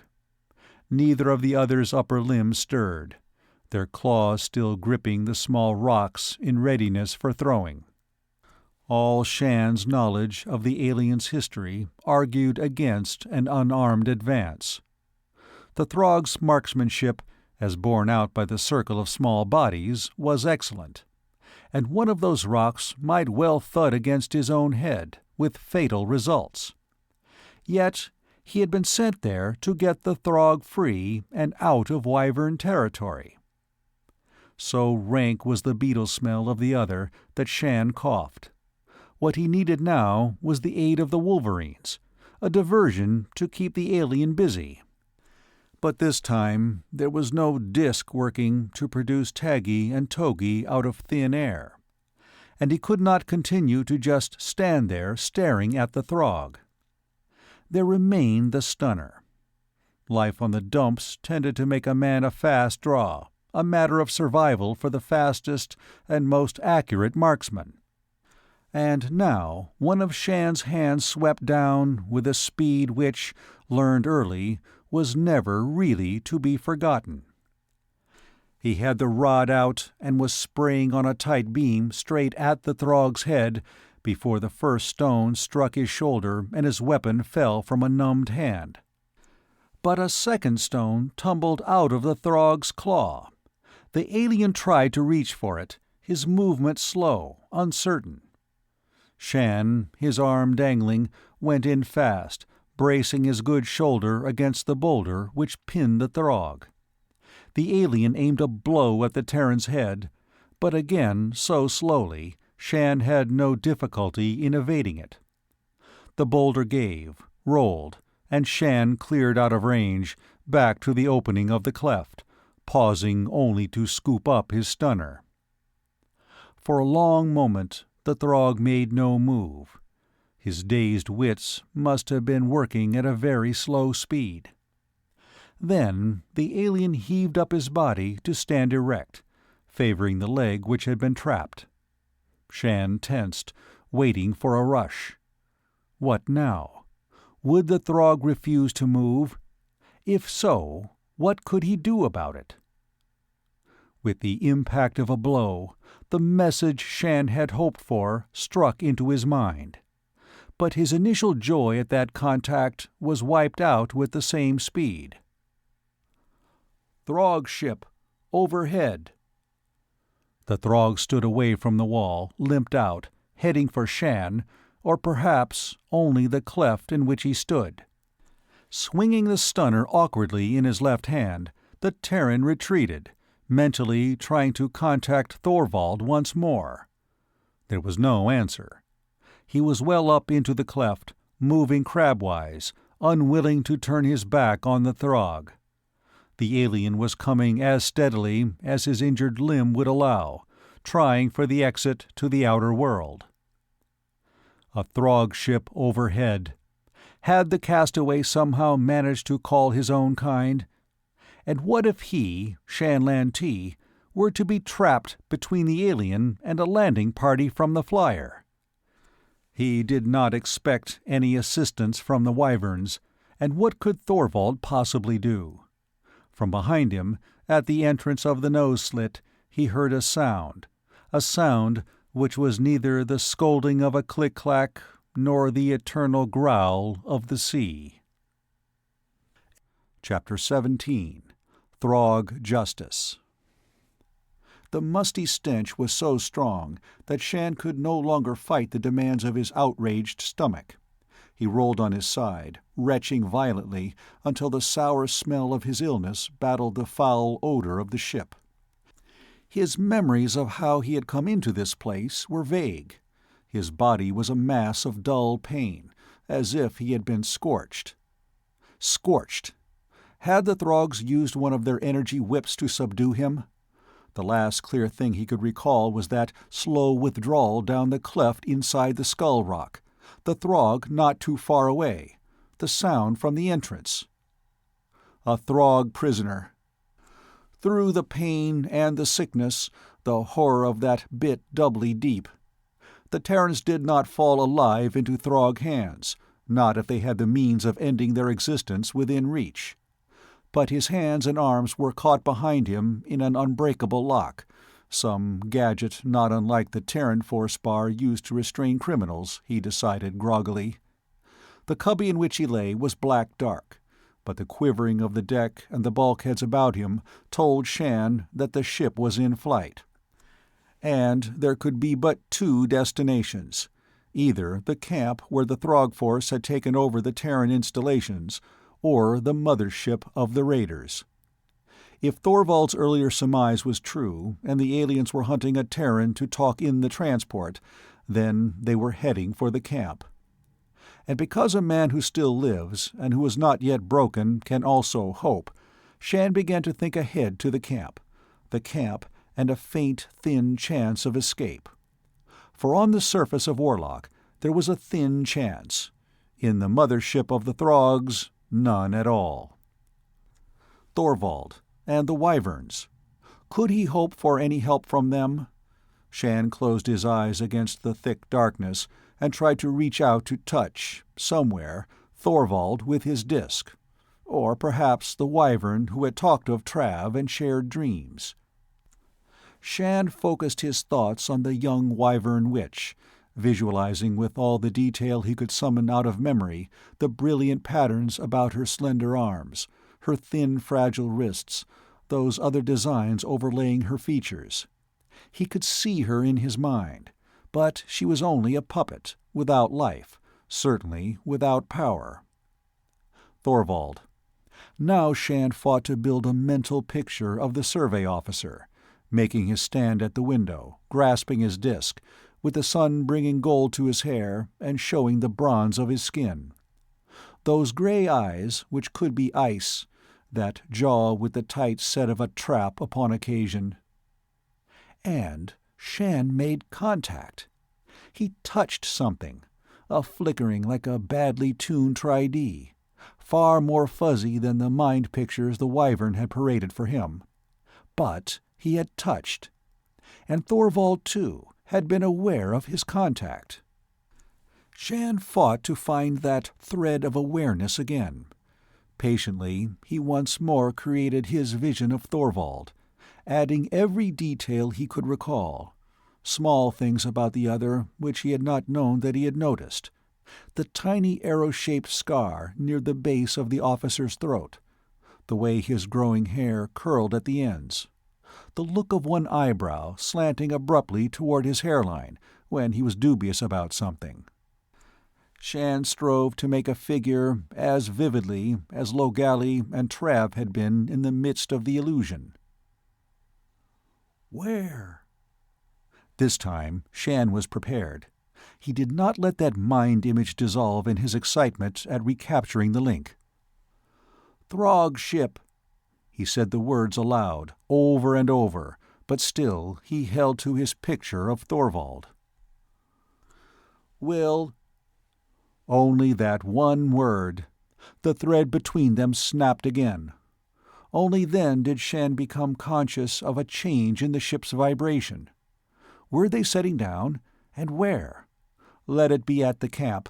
It must be the camp. There was no jar at that landing, just that 1 second the vibration told him the ship was alive and airborne, and the next a dead quiet testified that they had landed. Shann, his sore body stiff with tension, waited for the next move on the part of his captors. He continued to lie in the dark, still queasy from the stench of the cell, too keyed up to try to reach Thorvald. There was a dull grating over his head, and he looked up eagerly, to be blinded by a strong beam of light. Claws hooked painfully under his arms, and he was manhandled up and out, dragged along a short passage, and pitched free of the ship, falling hard upon trodden earth, and rolling over gasping as the seared skin of his body was rasped and abraded. The Terran lay face up now, and as his eyes adjusted to the light, he saw a ring of Throg heads blotting out the sky as they inspected their catch impassively. The mouth mandibles of one moved with a faint clicking. Again, claws fastened in his armpits, brought Shann to his feet, holding him erect. Then the Throg who had given that order moved closer. His hand claws clasped a small metal plate surmounted by a loop of thin wire, over which was stretched a web of threads glistening in the sun. Holding that hoop on a level with his mouth, the alien clicked his mandibles, and those sounds became barely distinguishable basic galactic words. "You, Throg meat." For a moment, Shann wondered if the alien meant that statement literally, or was it a conventional expression for a prisoner among their land? "Do as told." That was clear enough, and for the moment the Terran did not see that he had any choice in the matter. But Shann refused to make any sign of agreement to either of those two limited statements. Perhaps the beetle-heads did not expect any. The alien who had pulled him to his feet continued to hold him erect, but the attention of the Throg with the translator switched elsewhere. From the alien ship emerged a second party. The Throg in their midst was unarmed and limping. Although to Terran eyes one alien was the exact counterpart of the other, Shann thought this one was the prisoner in the Skull Cave. Yet the indications now suggested that he had only changed one captivity for another, and was in disgrace among his kind. Why? The Throg limped up to front the leader with the translator, and his guards fell back. Again mandibles clicked, were answered, though the sense of that exchange eluded Shann. At one point in the report, if report it was, he himself appeared to be under discussion, for the injured Throg waved a hand-claw in the Terran's direction. But the end to the conference came quickly enough, and in a manner which Shann found shocking. Two of the guards stepped forward, caught at the injured Throg's arms, and drew him away, leading him out into a space beyond the grounded ship. They dropped their hold on him, returning at a trot. The officer clicked an order. Blasters were unholstered, and the Throg in the field shriveled under a vicious concentration of cross-bolts. Shann gasped. He certainly had no liking for Throgs, but this execution carried overtones of a cold-blooded ferocity which transcended anything he had known, even in the callous brutality of the dumps. Limp and more than a little sick again, he watched the Throg officer turn away. And a moment later he was forced along in the other's wake to the domes of the once Terran camp. Not just to the camp in general, he discovered a minute later, but to that structure which had housed the comm unit linking them with ships cruising the solar lanes, and with the patrol. So Thorvald had been right. They needed a Terran to broadcast, to cover their tracks here and lay a trap for the transport. Shann had no idea how much time he had passed among the wyverns. The transport with its load of unsuspecting settlers might already be in the system of Sortie, plotting a landing orbit around Warlock, broadcasting her recognition signal and a demand for a beam to ride her in. Only, this time, the Throgs were out of luck. They had picked up the one prisoner who could not help them, even if he wanted to do so. The mysteries of the highly technical installations in this dome were just that to Shann Lantee, complete mysteries. He had not the slightest idea of how to activate the machines, let alone broadcast in the proper code.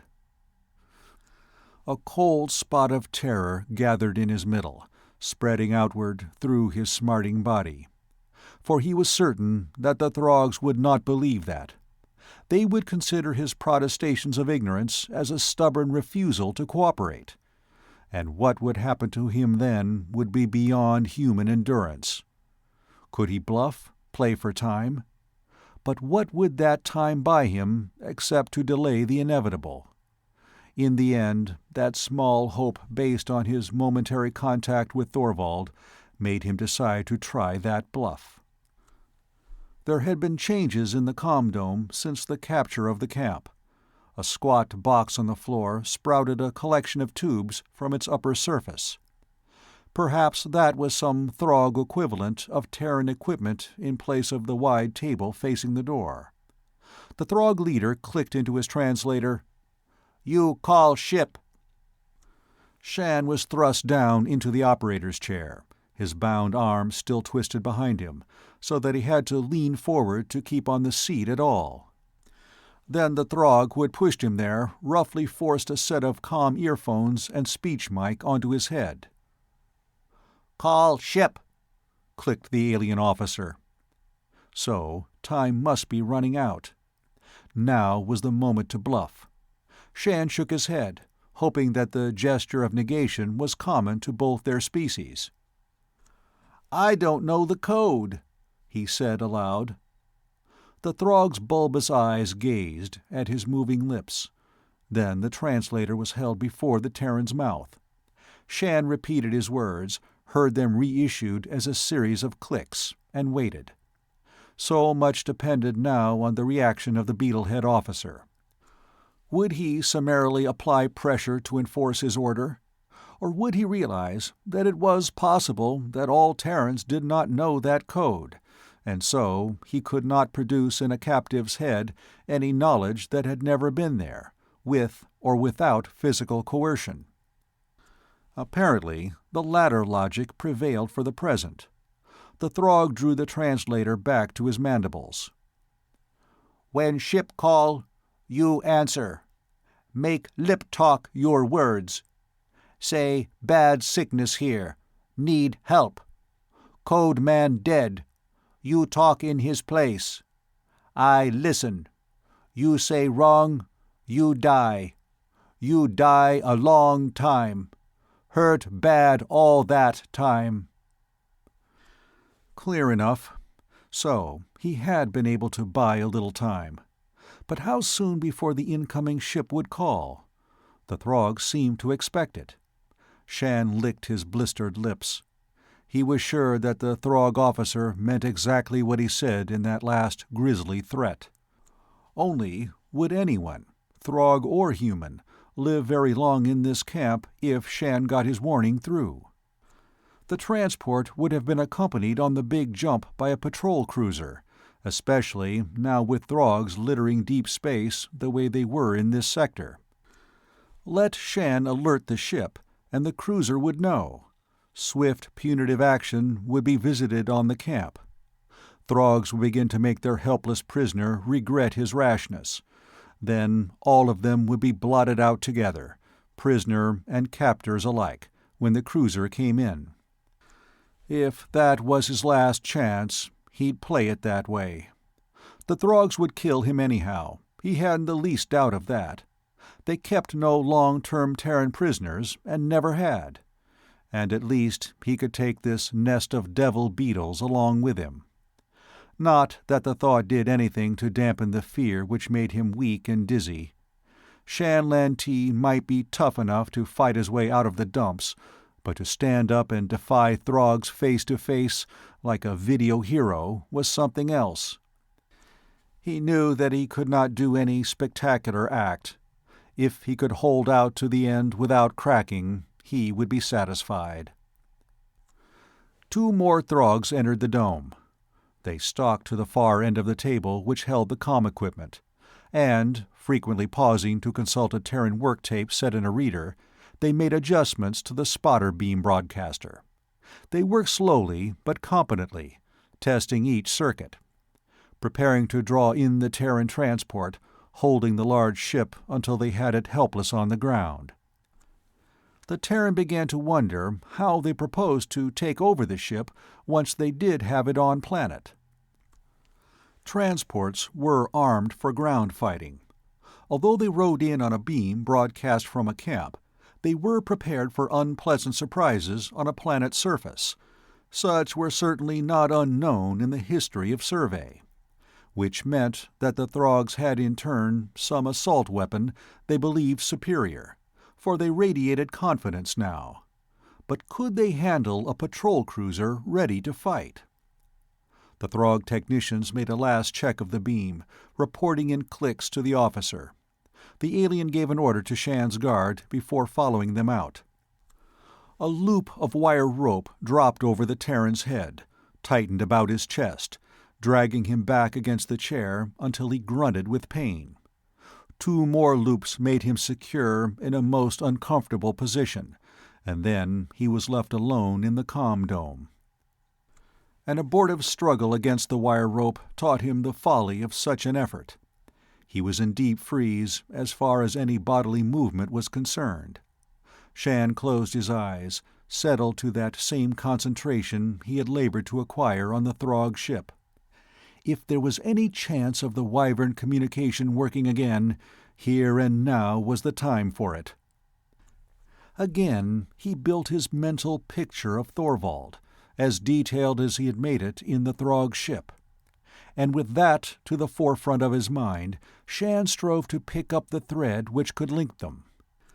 Was the distance between this camp and the sea-girt city of the Wyverns too great?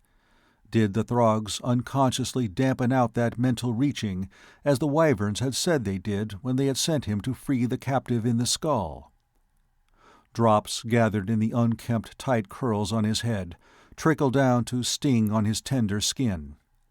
He was bathed in the moisture summoned by an effort as prolonged and severe as if he labored physically under a hot sun at the top speed of which his body was capable. Thorvald. Thorvald! But not standing by the window in the Wyvern stronghold. Thorvald, with the amethyst of heavy Warlockian foliage at his back. So clear was the new picture that Shann might have stood only a few feet away. Thorvald there, with the wolverines at his side, and behind him sun glinted on the gem-patterned skin of more than one wyvern. "Where?" That demand from the survey officer, curt, clear, so perfect the word might have rung audibly through the dome. "The camp!" Shann hurled that back, frantic with fear that once again their contact might fail. "They want me to call in the transport." He added that. "How soon?" "Don't know. They have the guide beam set. I'm to say there's illness here. They know I can't code." All he could see now was Thorvald's face, intent, the officer's eyes cold sparks of steel, bearing the impress of a will as implacable as a Throg's. Shann added his own decision. "I'll warn the ship off. They'll send in the patrol." There was no change in Thorvald's expression. "Hold out as long as you can." Cold enough, no promise of help, nothing on which to build hope. Yet the fact that Thorvald was on the move, away from the Wyvern city, meant something. And Shann was sure that thick vegetation could be found only on the mainland. Not only was Thorvald ashore, but there were wyverns with him. Could the officer have persuaded the witches of Warlock to forsake their hands-off policy and join him in an attack on the Throg camp?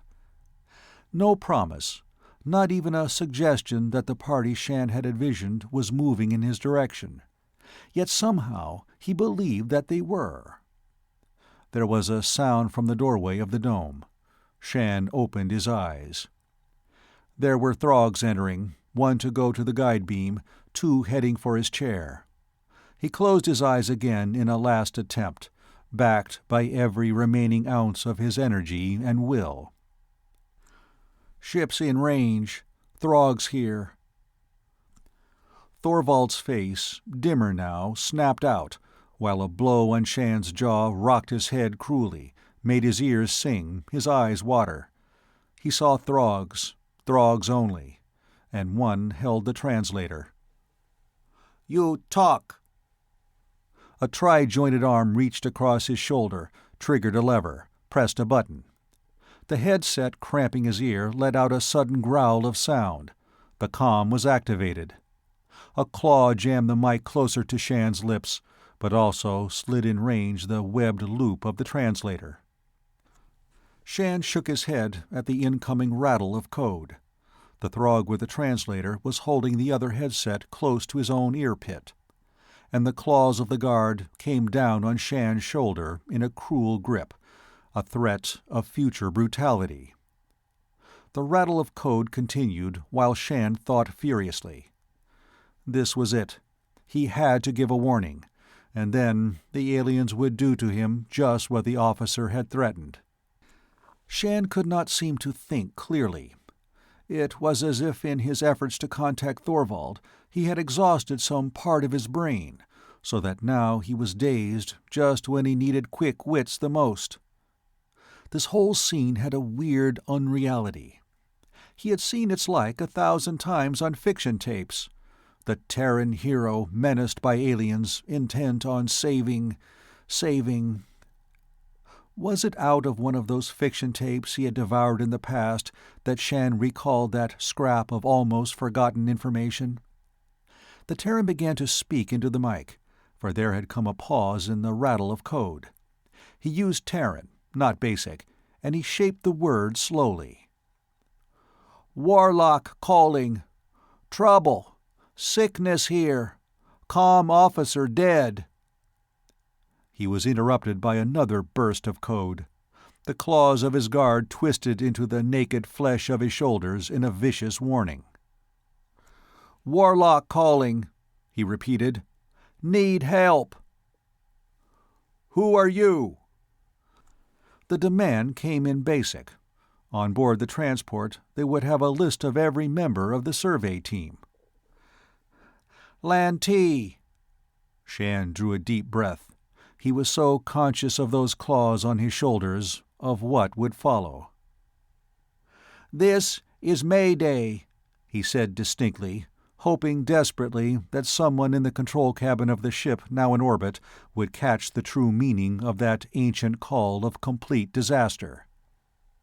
"Mayday. Beetles! Over and out!" Chapter 18. Storm's Ending.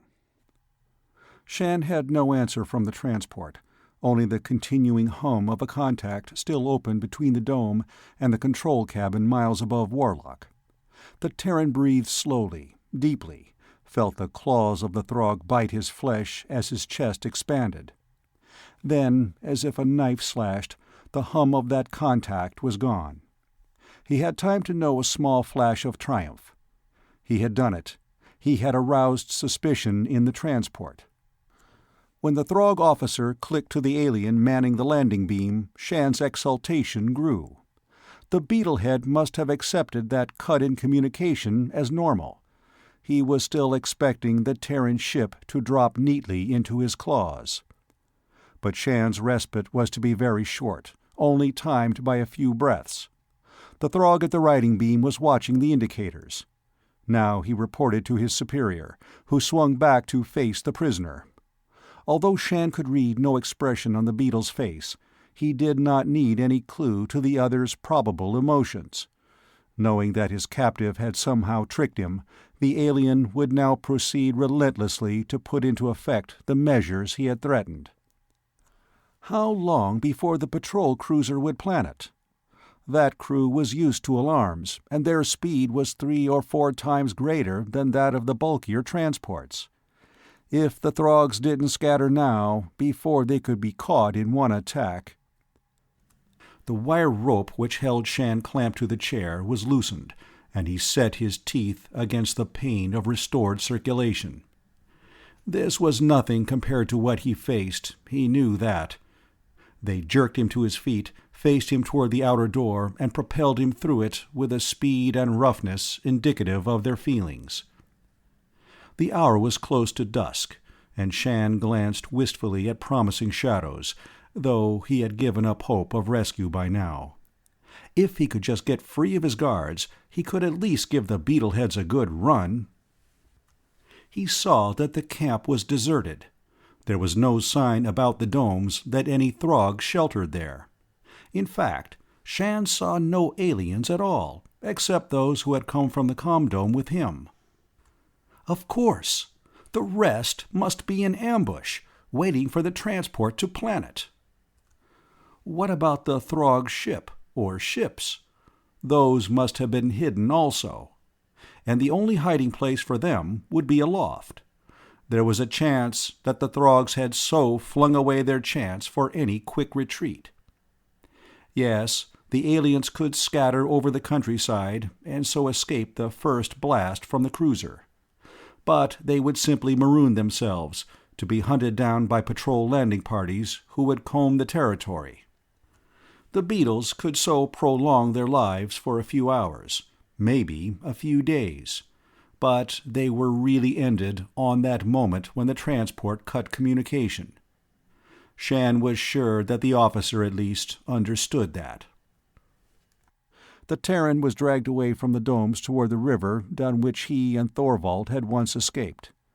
Moving through the dusk in parallel lines, he caught sight of other Throg squads, well armed, marching in order to suggest that they were not yet alarmed. However, he had been right about the ships. There were no flyers grounded on the improvised field. Shann made himself as much of a burden as he could. At the best, he could so delay the guards entrusted with his safekeeping. At the worst, he could earn for himself a quick ending by blaster, which would be better than the one they had for him.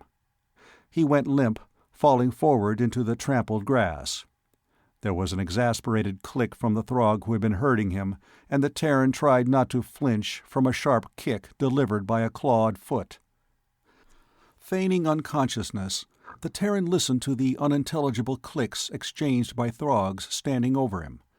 His future depended now on how deep lay the alien officer's anger. If the beetle had wanted to carry out his earlier threats, he would have to order Shann's transportation by the fleeing force. Otherwise, his life might well end here and now. Claws hooked once more on Shann. He was boosted up on the horny carapace of a guard, the bonds of his arms taken off and his numbed hands brought forward, to be held by his captor so that he lay helpless, a cloak over the other's hunched shoulders. The ghost flares of bushes and plants blooming in the gathering twilight gave a limited light to the scene. There was no way of counting the number of Throgs on the move. But Shann was sure that all the enemy ships must have been emptied except for skeleton crews, and perhaps others had been ferried in from their hidden base somewhere in Circe's system. He could only see a little from his position on the Throg's back, but ahead a ripple of beetle bodies slipped over the bank of the river cut. The aliens were working their way into cover, fitting into the dapple shadows with a skill which argued a long practice in such elusive maneuvers. Did they plan to try to fight off a cruiser attack? That was pure madness. Or, Shann wondered, did they intend to have the Terrans met by one of their own major ships somewhere well above the surface of Warlock? His bearer turned away from the stream cut, carrying Shann out into that field which had first served the Terrans as a landing strip, then offered the same surface to the Throgs. They passed two more parties of the aliens on the move, manhandling with them bulky objects the Terran could not identify. Then he was dumped unceremoniously to the hard earth, only to lie there a few seconds before he was flopped over on a framework which grated unpleasantly against his raw shoulders, his wrists and ankles being made fast so that his body was spread-eagled. There was a click of orders. The frame was raised and dropped with a jarring movement into a base, and he was held erect, once more facing the Throg with the translator. This was it. Shann began to regret every small chance he had had to end more cleanly. If he had attacked one of the guards, even with his hands bound, he might have flustered the Throg into retaliatory blaster fire. Fear made a thicker fog about him than the green mist of the illusion. Only, this was no illusion. Shann stared at the Throg officer with sick eyes, knowing that no one ever quite believes that a last evil will strike at him, that he had clung to a hope which had no existence. "Lantee!" The call burst in his head with a painful force. His dazed attention was outwardly on the alien with the translator, but that inner demand had given him a shock. "Here! Thorvald! Where?" The other struck in again with an urgent demand singing through Shann's brain. "Give us a fix point. Away from the camp, but not too far. Quick!" A fix point. What did the survey officer mean? A fix point.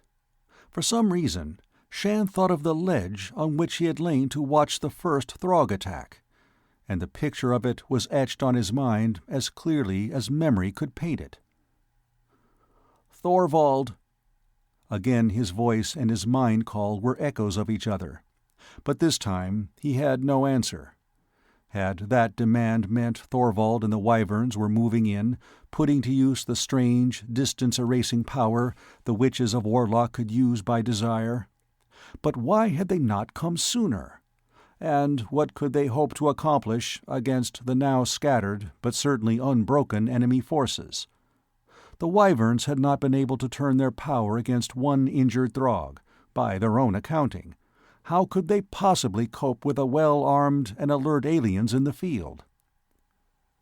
"You die slow," the Throg officer clicked, and the emotionless, toneless translation was all the more daunting for that lack of color. "Your people come, see." So that was the reason they had brought him to the landing field. He was to furnish a grisly warning to the crew of the cruiser. However, there the Throgs were making a bad mistake if they believed that his death by any ingenious method could scare off Terran retaliation. "I die, you follow." Shann tried to make that promise emphatic. Did the Throg officer expect the Terran to beg for his life, or a quick death? Again he made his threat, straight into the web, hearing it spit into clicks.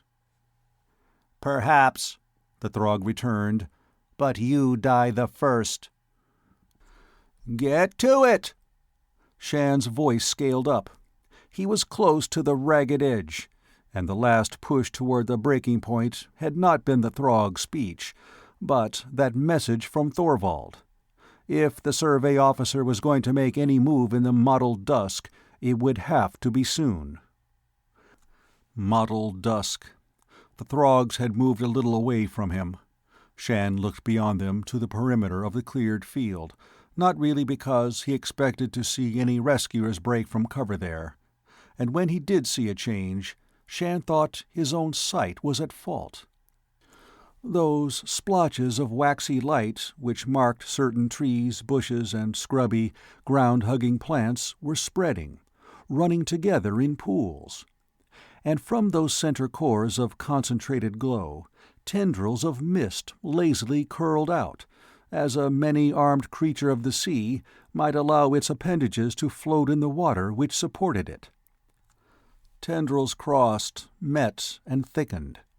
There was a growing river of eerie light, which spread, again resembling a sea wave licking out onto the field. And where it touched, unlike the wave, it did not retreat, but lapped on. Was he actually seeing that? Shann could not be sure. Only the gray light continued to build, faster now, its speed of advance matching its increase in bulk. Shann somehow connected it with the veil of illusion. If it was real, there was a purpose behind it. There was an arousing clicking from the Throgs. A blaster bolt cracked, its spiteful, sickly yellow slicing into the nearest tongue of gray. But that luminous fog engulfed the blast and was not dispelled. Shann forced his head around against the support which held him. The mist crept across the field from all quarters, walling them in. Running at the ungainly lope which was their best effort at speed were half a dozen Throgs, emerging from the river section. Their attitude suggested panic-stricken flight, and when one tripped on some unseen obstruction and went down, to fall beneath a descending tongue of phosphorescence, he uttered a strange, high-pitched squeal, thin and faint, but still a note of complete, mindless terror. The Throgs surrounding Shann were firing at the fog, first with precision, then raggedly, as their bolts did nothing to cut that opaque curtain drawing in about them. From inside that mist came other sounds, noises, calls, and cries all alien to him, and perhaps also to the Throgs. There were shapes barely to be discerned through the swirls. Perhaps some were Throgs in flight, but certainly others were non-Throg in outline. And the Terran was sure that at least 3 of those shapes, all different, had been in pursuit of one fleeing Throg, heading him off from that small open area still holding about Shann. for the Throgs were being herded in from all sides. The handful who had come from the river, the others who had brought Shann there. And the action of the mist was pushing them into a tight knot. Would they eventually turn on him, wanting to make sure of their prisoner before they made a last stand against whatever lurked in the fog? To Shann's continued relief, the aliens seemed to have forgotten him. Even when one cowered back against the very edge of the frame on which the Terran was bound, the beetlehead did not look at his helpless prey. They were firing wildly, with desperation in every heavy thrust of bolt. Then one Throg threw down his blaster, raised his arms over his head, and, voicing the same high wail uttered by his comrade-in-arms earlier, he ran straight into the mist, where a shape materialized, closed in behind him, cutting him off from his fellows. That break demoralized the others. The Throg commander burned down 2 of his company with his blaster, but 3 more broke past him to the fog. One of the remaining party reversed his blaster, swung the stock against the officer's carapace, beating him to his knees, before the attacker raced on into the billows of the mist. Another threw himself on the ground and lay there, pounding his claws against the baked earth, while a remaining 2 continued with stolid precision to fire at the lurking shapes which could only be half seen, and a third helped the officer to his feet. The Throg commander reeled back against the frame, his musky body scent filling Shann's nostrils. But he, too, paid no attention to the Terran, though his horny arm scraped across Shann's. Holding both of his claws to his head, he staggered on, to be engulfed by a new arm of the fog. Then, as if the swallowing of the officer had given the mist a fresh appetite, the wan light waved in a last vast billow over the clear area about the frame. Shann felt its substance cold, slimy on his skin. This was a deadly breath of unlife. He was weakened, sapped of strength, so that he hung in his bounds, his head lolling forward on his breast. Warmth pressed against him, a warm, wet touch on his cold skin, a sensation of friendly concern in his mind. Shann gasped, found that he was no longer filling his lungs with that chill staleness which was the breath of the fog. He opened his eyes, struggling to raise his head. The grey light had retreated, but though a Throg blaster lay close to his feet, another only a yard beyond, there was no sign of the aliens. Instead, standing on their hind feet to press against him in a demand for his attention, were the wolverines. And seeing them, Shann dared to believe that the impossible could be true. Somehow he was safe. He spoke, and Taggi and Togi answered with eager whines. The mist was withdrawing more slowly than it had come. Here and there things lay very still on the ground. "Lantee!" This time the call came not into his mind, but out of the air. Shann made an effort at reply, which was close to a croak. "Over here." A new shape in the fog was moving with purpose toward him. Thorvald strode into the open, sighted Shann, and began to run. "What did they—" he began. Shann wanted to laugh, but the sound which issued from his dry throat was very little like mirth. He struggled helplessly until he managed to get out some words which made sense. "Hadn't started on me yet. You were just in time." Thorvald loosened the wires which held the younger man to the frame and stood ready to catch him as he slumped forward, and the officer's hold wiped away the last clammy residue of the mist. Though he did not seem able to keep on his feet, Shann's mind was clear. "What happened?" he demanded. "The power." Thorvald was examining him hastily, but with attention for every cut and bruise. "The beetleheads didn't really get to work on you." "Told you that," Shann said impatiently. "But what brought that fog and got the Throgs?" Thorvald smiled grimly. The ghostly light was fading as the fog retreated, but Shann could see well enough to note that around the other's neck hung one of the wyvern discs. It was a variation of the Veil of Illusion. You faced your memories under the influence of that. So did I. But it would seem that the Throgs had ones worse than either of us could produce. You can't play the role of thug all over the galaxy and not store up in the subconscious a fine line of private fears and remembered enemies. We provided the means for releasing those, and they simply raised their own devils to order. Neatest justice ever rendered. It seems that the power has a big kick, in a different way, when a Terran will manages to spark it. And you did? I made a small beginning. Also, I had the full backing of the Elders, and a general staff of wyverns in support. In a way, I helped to provide a channel for their concentration. Alone, they can work magic. With us, they can spread out into new fields. Tonight, we hunted Throgs as a united team, most successfully.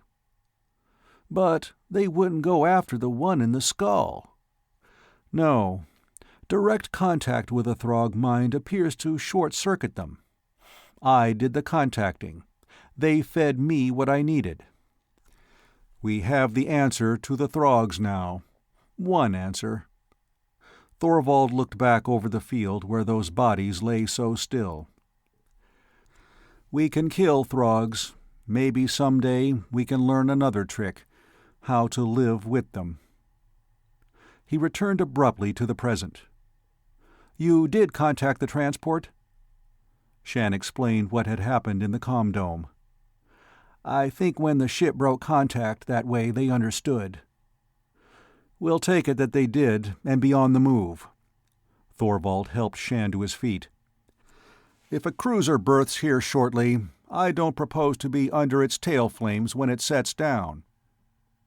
The cruiser came, and a mop-up squad patrolled outward from the reclaimed camp, picking up 2 living Throgs, both wandering witlessly. But Shann only heard of that later. He slept, so deep and dreamlessly that when he roused, he was momentarily dazed.